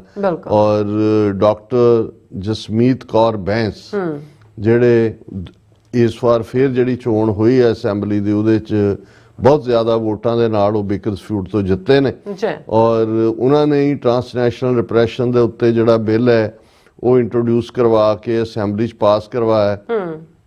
ਪਰ ਹਿੰਦੂ ਤੋਂ ਵੀ ਫੋਰਸਿਸ ਨੇ ਸੈਨੇਟ ਐਪਰੋਪ੍ਰੀਏਸ਼ਨ ਕਮੇਟੀ ਦੇ ਵਿੱਚ ਉਹਨੂੰ ਖੁੱਡੇ ਲਾਉਣ ਦੀ ਕੋਸ਼ਿਸ਼ ਕੀਤੀ। ਪਰ ਜਿਹੜੀ ਬਹੁਤ ਚੰਗੀ ਖਬਰ ਸੀ ਕਿ ਉਹਨਾਂ ਦੇ ਨਾਲ ਉਸ ਸਾਰੇ ਇਕੱਠ ਦੇ ਵਿੱਚ African American law maker, Latino law maker, ਔਰ ਇਸ ਕਿਸਮ ਦਾ ਇੱਕ ਮਾਰਚ ਜਿਸ ਰਾਊਟ ਦੇ ਉੱਤੇ ਆਏ, ਇਹ ਲਗਭਗ 1960ਵਿਆਂ ਦੇ ਵਿੱਚ ਜਦੋਂ ਕਿ ਜਿਹੜੇ ਫਾਰਮ ਲੇਬਰ ਸਨ ਮੋਸਟਲੀ ਮੈਕਸੀਕਨ, ਉਹਨਾਂ ਨਾਲ ਜ਼ਿਆਦਤੀ ਹੁੰਦੀ ਸੀ ਤੇ ਉਹ ਵੀ ਤੁਰ ਕੇ ਆਏ ਸੀ। ਔਰ ਉਹਨਾਂ ਦੇ ਵਿੱਚ ਇੱਕ ਬਜ਼ੁਰਗ ਮਾਤਾ, ਜਿਵੇਂ ਮੈਂ ਅਕਸਰ ਜ਼ਿਕਰ ਕਰਦਾ ਹਾਂ ਕਿ ਮੈਨੂੰ ਇਹ ਮਿਲਣ ਦਾ ਸੁਭਾਗ ਹੋਇਆ, ਜਿਹੜੀ ਬੀਬੀ ਰੋਜ਼ਾ ਪਾਰਕ, ਜਦੋਂ 1960ਵਿਆਂ 'ਚ ਐਲਾਬਾਮਾ 'ਚ ਮੂਵਮੈਂਟ ਚੱਲੀ ਜਿਹੜੀ ਕਿ ਇਕੁਅਲ ਰਾਈਟਸ ਦੀ ਸੀ। ਔਰ ਉਦੋਂ ਇਹ ਸੀ ਕਿ ਕੁਝ ਖਾਸ ਸੀਟਾਂ ਦੇ ਉੱਤੇ ਹੀ ਜਿਹੜੇ ਨਾਨ ਵਾਈਟ ਨੇ, ਕਾਲੇ ਜਾਂ ਉਹ ਬੈਠ ਸਕਦੇ ਸੀ ਤੇ ਉਹ ਵੀ ਜੇ ਗੋਰਾ ਆ ਜਾਏ ਤਾਂ ਉਹਨਾਂ ਨੂੰ ਖਲੋਣਾ ਪੈਂਦਾ ਸੀ। ਤੇ ਰੋਜ਼ਾ ਪਾਰਕ ਪਹਿਲੀ ਸੀ, ਉਹਨੇ ਨਾ ਕਰਤੀ ਸੀ ਖਲੋਣ ਤੋਂ। ਉੱਥੋਂ ਮੂਵਮੈਂਟ ਚੱਲੀ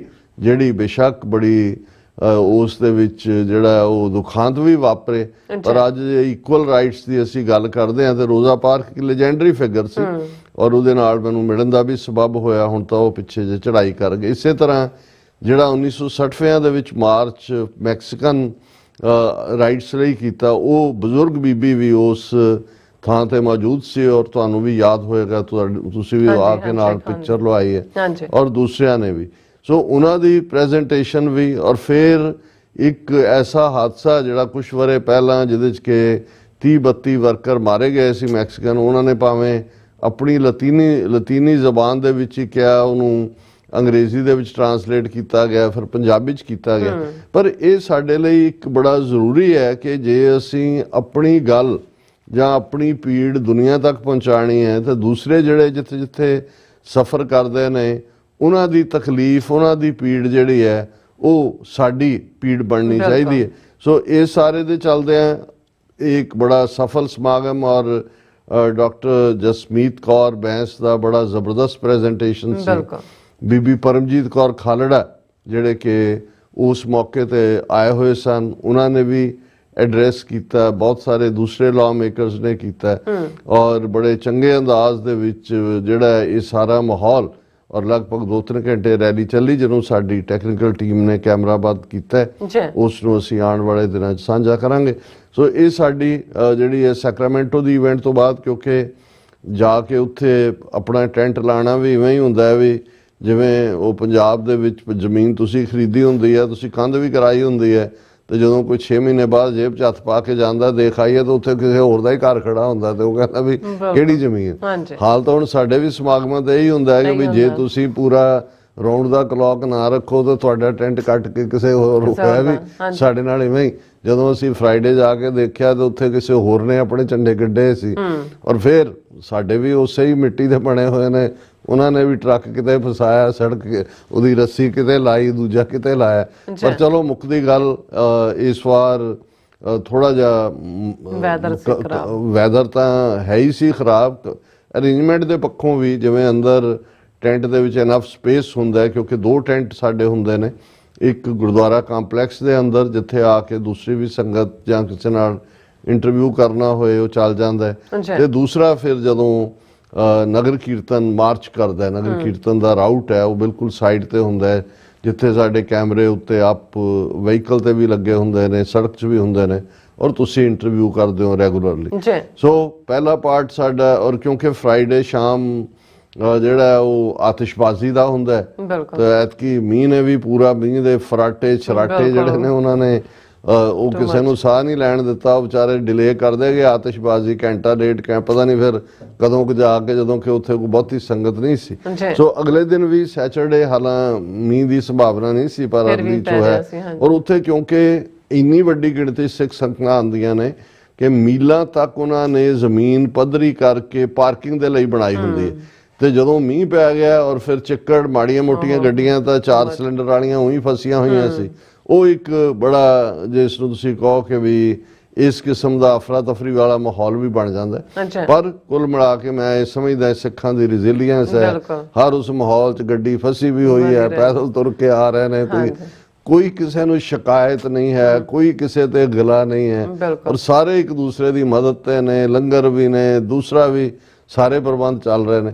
ਸੋ ਇਹ ਜਿਹੜਾ ਫਰਾਈਡੇ ਦਾ ਕੋਈ ਹੋਰ ਐਕਟੀਵਿਟੀ ਤਾਂ ਨਹੀਂ, ਹਾਂ ਅੰਦਰ ਦੀਵਾਨ ਜਿਹੜਾ ਭਰਵਾਂ ਦੀਵਾਨ ਸੀ ਉਹ ਚੱਲ ਹੀ ਰਿਹਾ ਸੀ। ਸੈਚਰਡੇ ਦਾ ਪ੍ਰੋਗਰਾਮ, ਜਿਹੜੇ 2 ਪ੍ਰੋਗਰਾਮ ਖਾਸ ਤੌਰ ਤੇ ਜਿਹੜੇ ਨੇ ਉਹ ਲਿਖੇ ਹੋਏ ਸੀ, ਉਹਨਾਂ ਦੇ ਵੇਰਵੇ ਨਾਲ ਮੈਂ ਬਾਅਦ 'ਚ ਗੱਲ ਕਰਾਂਗਾ ਇੱਕ ਅੱਡ ਸੈਗਮੈਂਟ ਦੇ ਵਿੱਚ, ਪਰ ਮੈਂ ਆਪਣਾ ਇਹ ਸਿਨੋਪਸਿਸ ਦੇਣਾ ਚਾਹੁੰਦਾ ਵੀ ਇਹਨਾਂ 10 ਦਿਨਾਂ ਦੇ ਪੀਰੀਅਡ ਦੇ ਵਿੱਚ ਫਿਰ ਅਕਾਲੀ ਦਲ, ਸ਼੍ਰੋਮਣੀ ਅਕਾਲੀ ਦਲ ਅੰਮ੍ਰਿਤਸਰ ਦੀ ਸਿਆਸੀ ਕਾਨਫਰੰਸ ਜਿਹੜੀ ਉਹਨਾਂ ਨੇ ਭਗਤ ਰਵਿਦਾਸ ਜੀ ਦੀ ਯਾਦ ਨੂੰ ਸਮਰਪਿਤ ਗੁਰਦੁਆਰਾ ਸਾਹਿਬ ਦੇ ਵਿੱਚ ਰੱਖੀ ਸੀ, ਭਰਵੀਂ ਬਹੁਤ ਵੱਡੀ ਗਿਣਤੀ ਦੇ ਵਿੱਚ ਜਿਹੜੇ ਨੌਜਵਾਨ ਉਸ ਦਾ ਹਿੱਸਾ ਸਨ। ਉਸ ਦੇ ਵਿੱਚ ਖਾਸ ਤੌਰ ਤੇ ਸੁਰਿੰਦਰ ਸਿੰਘ ਟਾਕਿੰਗ ਪੰਜਾਬ, ਸਤਲੁਜ ਟੀਵੀ, ਉਹਨਾਂ ਦਾ ਵੀ ਐਡਰੈਸ ਸੀ। ਜੀਤ ਸਿੰਘ ਆਲੋਵਾਰ ਜਿਹੜੇ ਜਨਰਲ ਸੈਕਟਰੀ ਨੇ ਸ਼੍ਰੋਮਣੀ ਅਕਾਲੀ ਦਲ ਅੰਮ੍ਰਿਤਸਰ ਦੇ, ਪਵਨ ਸਿੰਘ ਜਿਹੜੇ ਯੂਥ ਲੀਡਰ ਨੇ, ਔਰ ਤਰਸੇਮ ਸਿੰਘ ਟਲੈਰੀ ਜਿਹੜੇ ਮੁੱਖ ਤੌਰ ਦੇ ਉੱਤੇ ਕੈਲੀਫੋਰਨੀਆ ਦੇ ਅਕਾਲੀ ਦਲ ਅੰਮ੍ਰਿਤਸਰ ਦੇ ਆਗੂ ਨੇ,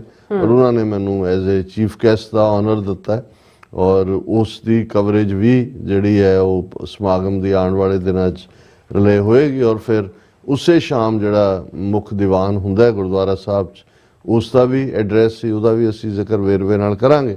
ਫਿਰ ਜਿਹੜਾ ਸੰਡੇ ਦਾ ਨਗਰ ਕੀਰਤਨ। ਸੋ ਇਹ ਦੋਨੋਂ ਇਵੈਂਟਸ ਜਿਹੜੀਆਂ ਨੇ ਸੈਕਰਾਮੈਂਟੋ ਔਰ ਯੂਬਾ ਸਿਟੀ ਦੀਆਂ। ਇਸ ਤੋਂ ਬਾਅਦ ਕਿਉਂਕਿ ਸਾਡਾ ਰੁਕਣ ਦਾ ਪ੍ਰੋਗਰਾਮ ਸੀ, ਸਾਡੇ ਬਹੁਤ ਹੀ ਪਿਆਰੇ ਵੀਰ ਜਸਪ੍ਰੀਤ ਸਿੰਘ ਲਵਲਾ, ਜਿਨ੍ਹਾਂ ਨੇ ਹਜ਼ਾਰਾਂ ਦੀ ਗਿਣਤੀ 'ਚ ਨੌਜਵਾਨ ਬੱਚੇ ਬੱਚੀਆਂ ਨੂੰ ਗੱਤਕੇ ਵੱਲ ਆਇਆ, ਮਾਰਸ਼ਲ ਆਰਟਸ, ਮੇਰੇ ਨਾਲ ਉਹਨਾਂ ਦਾ ਬਹੁਤ ਪੁਰਾਣਾ ਸੰਬੰਧ ਰਿਹਾ। ਉਹਨਾਂ ਦੀ ਬੱਚੀ ਦਾ ਆਨੰਦ ਕਾਰਜ ਸੀ, ਉਸ ਲਈ ਉਹ ਸੈਟਰਡੇ ਸੀ, ਮੈਂ ਵਾਪਸ ਆਉਣਾ ਜਾਣਾ ਔਖਾ ਹੋਣਾ ਸੀ, ਸੋ ਮੈਂ ਸਟੇ ਕਰਨ ਦਾ ਹੀ ਪ੍ਰੋਗਰਾਮ ਬਣਾਇਆ। ਔਰ ਸਾਡੇ ਨਾਲ ਸਾਡੇ ਹੁਣ ਸਫ਼ਰਾਂ ਦੇ ਸਾਥੀ ਭਾਈ ਗੁਰਦੇਵ ਸਿੰਘ, ਜਿਨ੍ਹਾਂ ਨੇ ਥਰੂ ਆਊਟ ਇਹਨਾਂ ਸਾਰੇ ਪ੍ਰੋਗਰਾਮਾਂ ਦਾ ਵੀ ਉਹ ਹਿੱਸਾ ਬਣੇ, ਪਿੱਛੇ ਰੁਕੇ ਵੀ। ਔਰ ਫਿਰ ਅਸੀਂ ਇਹ ਸੋਚਿਆ ਵੀ ਕਿਉਂ ਨਾ ਇਹਨਾਂ ਦਿਨਾਂ ਦਾ ਇਸਤੇਮਾਲ ਹੋਏ, ਜਿਵੇਂ ਅਸੀਂ ਪੋਡਕਾਸਟ ਸਵਿਟਜ਼ਰਲੈਂਡ ਔਰ ਜਾ ਕੇ ਦੂਸਰੇ ਪਾਸੇ ਕੀਤੇ ਨੇ। ਸੋ ਅਸੀਂ 2 ਜਿਹੜੇ ਨੇ ਪੋਡਕਾਸਟ ਉਹਨਾਂ ਸੀਨੀਅਰ ਸੱਜਣਾ ਦੇ ਨਾਲ ਕੀਤੇ ਨੇ, ਜਿਨ੍ਹਾਂ ਦਾ ਅੱਜ ਅਸੀਂ ਮਿਸਟਰੀ ਰੱਖਣਾ ਚਾਹੁੰਦੇ ਹਾਂ, ਪਰ ਉਹ ਆਉਣ ਵਾਲੇ ਪੀਰੀਅਡ 'ਚ ਅਸੀਂ ਆਪਣੇ ਦਰਸ਼ਕਾਂ ਦੇ ਨਾਲ ਸਾਂਝਾ ਕਰਾਂਗੇ। ਔਰ ਫਿਰ ਆਨੰਦ ਕਾਰਜ ਸੀ ਸੈਚਰਡੇ ਦਾ, ਜਿਹੜਾ ਆਪਣੇ ਤੌਰ ਦੇ ਉੱਤੇ ਬਹੁਤ ਰਾਇਲ ਸੀ, ਖਾਲਸਾਈ ਰਾਇਲਟੀ ਪੂਰੇ ਜਿੰਨਾ ਉਹਨਾਂ ਨੇ ਕੰਮ ਕੀਤਾ ਹੋਇਆ, ਨੌਜਵਾਨ ਬੱਚੇ ਬੱਚੀਆਂ ਪੂਰੇ ਖਾਲਸਾਈ ਬਾਣੇ ਦੇ ਵਿੱਚ ਗੱਤਕੇ ਦਾ ਜ਼ੋਰ ਵੀ, ਔਰ ਬਹੁਤ ਵੱਡੀ ਗਿਣਤੀ ਦੇ ਵਿੱਚ ਜਿਹੜੀ ਸਾਡੇ ਦਰਸ਼ਕ ਪਿਕਚਰਸ ਵੀ ਮੇਰਾ ਖਿਆਲ ਹੈ ਦੇਖ ਰਹੇ ਹੋਣਗੇ ਜੇ ਦਿਖਾ ਰਹੇ ਹੋਏ ਸਾਡੇ ਟੀਮ ਵਾਲੇ।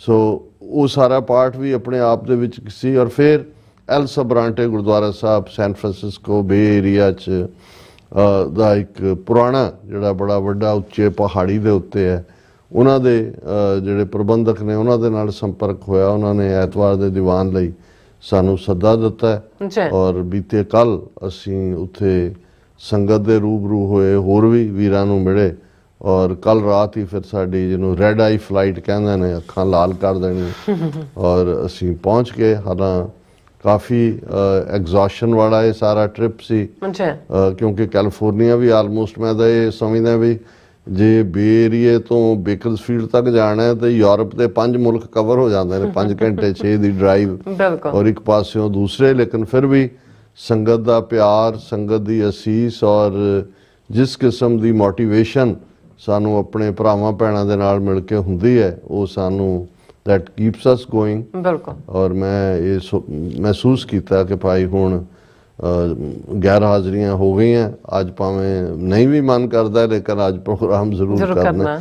ਸੋ ਇਸ ਤੋਂ ਅਸੀਂ ਗੱਲ ਫਿਰ ਹੁਣ ਅੱਗੇ ਤੋਰਾਂਗੇ। ਬਿਲਕੁਲ ਡਾਕਟਰ ਸਾਹਿਬ, ਤੁਹਾਡਾ ਬਹੁਤ ਬਹੁਤ ਸ਼ੁਕਰੀਆ। ਸੋ ਇੱਥੇ ਲੈਣੇ ਬ੍ਰੇਕ ਔਰ ਬ੍ਰੇਕ ਤੇ ਜਾਣ ਤੋਂ ਪਹਿਲਾਂ ਅਸੀਂ ਆਪਣੇ ਦਰਸ਼ਕਾਂ ਤੇ ਸਰੋਤਿਆਂ ਨੂੰ ਅਪੀਲ ਤੇ ਬੇਨਤੀ ਕਰਦੇ ਹਾਂ। ਵਿਊਅਰਸ, ਜਿਸ ਤਰ੍ਹਾਂ ਕਿ ਤੁਸੀਂ ਜਾਣਦੇ ਹੋ ਕਿ TV 84 ਇੱਕ ਪੰਥਕ ਚੈਨਲ ਹੈ ਔਰ TV 84 ਦੀ ਚੜ੍ਹਦੀ ਕਲਾ ਲਈ ਵੱਧ ਤੋਂ ਵੱਧ ਡੋਨੇਟ ਕਰੋ। ਡੋਨੇਟ ਕਰਨ ਲਈ ਸਾਡੀ ਵੈਬਸਾਈਟ tv84.tv ਤੇ ਜਾ ਕੇ ਪੇਪਲ ਦੀ ਵਰਤੋਂ ਕਰਕੇ ਵਨ ਟਾਈਮ ਡੋਨੇਟ ਕਰ ਸਕਦੇ ਹੋ, ਮੰਥਲੀ ਡੋਨੇਟ ਵੀ ਕਰ ਸਕਦੇ ਹੋ। ਤੁਸੀਂ TV 84 ਦੇ ਨਾਮ ਤੇ ਚੈੱਕ ਬਣਾ ਕੇ ਸਾਨੂੰ ਮੇਲ ਵੀ ਕਰ ਸਕਦੇ ਹੋ ਸਾਡੇ ਇਸ ਪਤੇ ਤੇ 36-01 37th Avenue, Long Island City, New York 11101 USA, ਜਾਂ ਫਿਰ ਤੁਸੀਂ ਸਾਨੂੰ ਫੋਨ ਰਾਹੀਂ ਵੀ ਸੰਪਰਕ ਕਰ ਸਕਦੇ ਹੋ 5166191984। ਤੁਸੀਂ ਸਾਨੂੰ ਈਮੇਲ ਵੀ ਕਰ ਸਕਦੇ ਹੋ info@tv4.tv ਤੇ। ਅਸੀਂ ਤੁਹਾਡੇ ਤਹਿ ਦਿਲ ਤੋਂ ਸ਼ੁਕਰਗੁਜ਼ਾਰ ਹੋਵਾਂਗੇ। ਸੋ ਇੱਥੇ ਲੈਣੇ ਬ੍ਰੇਕ। ਵਿਊਅਰਸ, ਤੁਸੀਂ ਇਸੇ ਤਰ੍ਹਾਂ ਬਣੇ ਰਹਿਣਾ। ਮਿਲਦੇ ਹਾਂ ਛੋਟੇ ਜਿਹੇ ਬ੍ਰੇਕ ਤੋਂ ਬਾਅਦ।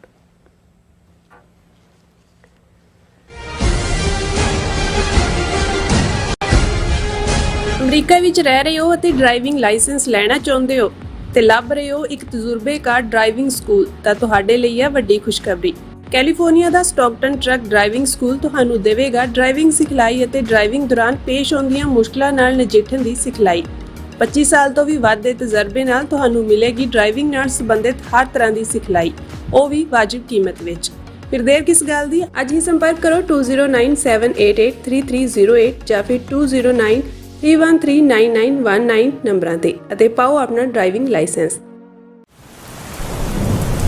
ਯੂਨਾਈਟਿਡ ਸਿੱਖ ਸੰਸਥਾ ਨੇ ਦੱਖਣੀ ਅਮਰੀਕਾ ਵਿੱਚ ਬੇਰਲ ਤੂਫਾਨ ਦੇ ਪੀੜਤਾਂ ਲਈ ਤੁਰੰਤ ਮਦਦ ਮੁਹਿੰਮ ਸ਼ੁਰੂ ਕੀਤੀ ਹੈ। ਇਸ ਭਿਆਨਕ ਤੂਫਾਨ ਨੇ ਸੈਂਟ ਵਿੰਸੈਂਟ ਅਤੇ ਗ੍ਰੇਨੇਡੀਨਸ, ਗ੍ਰੇਨੇਡਾ, ਡੋਮਿਨਿਕਾ ਤੇ ਬਾਰਬਾਡੋਸ ਨੂੰ ਬਹੁਤ ਨੁਕਸਾਨ ਪਹੁੰਚਾਇਆ ਹੈ। ਯੂਨਾਈਟਿਡ ਸਿੱਖ ਦੀਆਂ ਟੀਮਜ਼ ਲੋੜਵੰਦ ਲੋਕਾਂ ਲਈ ਜ਼ਰੂਰੀ ਸਮਾਨ ਅਤੇ ਖਾਣ ਪੀਣ ਦੀਆਂ ਚੀਜ਼ਾਂ ਪਹੁੰਚਾ ਰਹੀਆਂ ਹਨ। ਤੁਹਾਡੇ ਸਹਿਯੋਗ ਦੀ ਲੋੜ ਹੈ। ਕਿਰਪਾ ਕਰਕੇ ਇਹ ਸਮਾਨ ਦਾਨ ਕਰੋ। ਖਾਣ ਪੀਣ ਦੀਆਂ ਚੀਜ਼ਾਂ, ਤਿਰਪਾਲ, ਜਨਰੇਟਰ, ਕੱਪੜੇ, ਤੰਬੂ, ਟਾਇਲਟ ਪੇਪਰ, ਬਰਸਾਤੀ ਕੋਟ, ਸੈਨੇਟਰੀ ਪੈਡ, ਹਰੇਕ ਸਾਈਜ਼ ਦੇ ਡਾਈਪਰ ਆਦਿ। ਡੋਨੇਟ ਕਰਨ ਲਈ contact@united6.org ਤੇ ਸੰਪਰਕ ਕਰੋ। ਮਦਦ ਕਰਨ ਲਈ ਕਿਰਪਾ ਕਰਕੇ ਸਾਡੀ ਵੈਬਸਾਈਟ ਤੇ ਡੋਨੇਟ ਕਰੋ।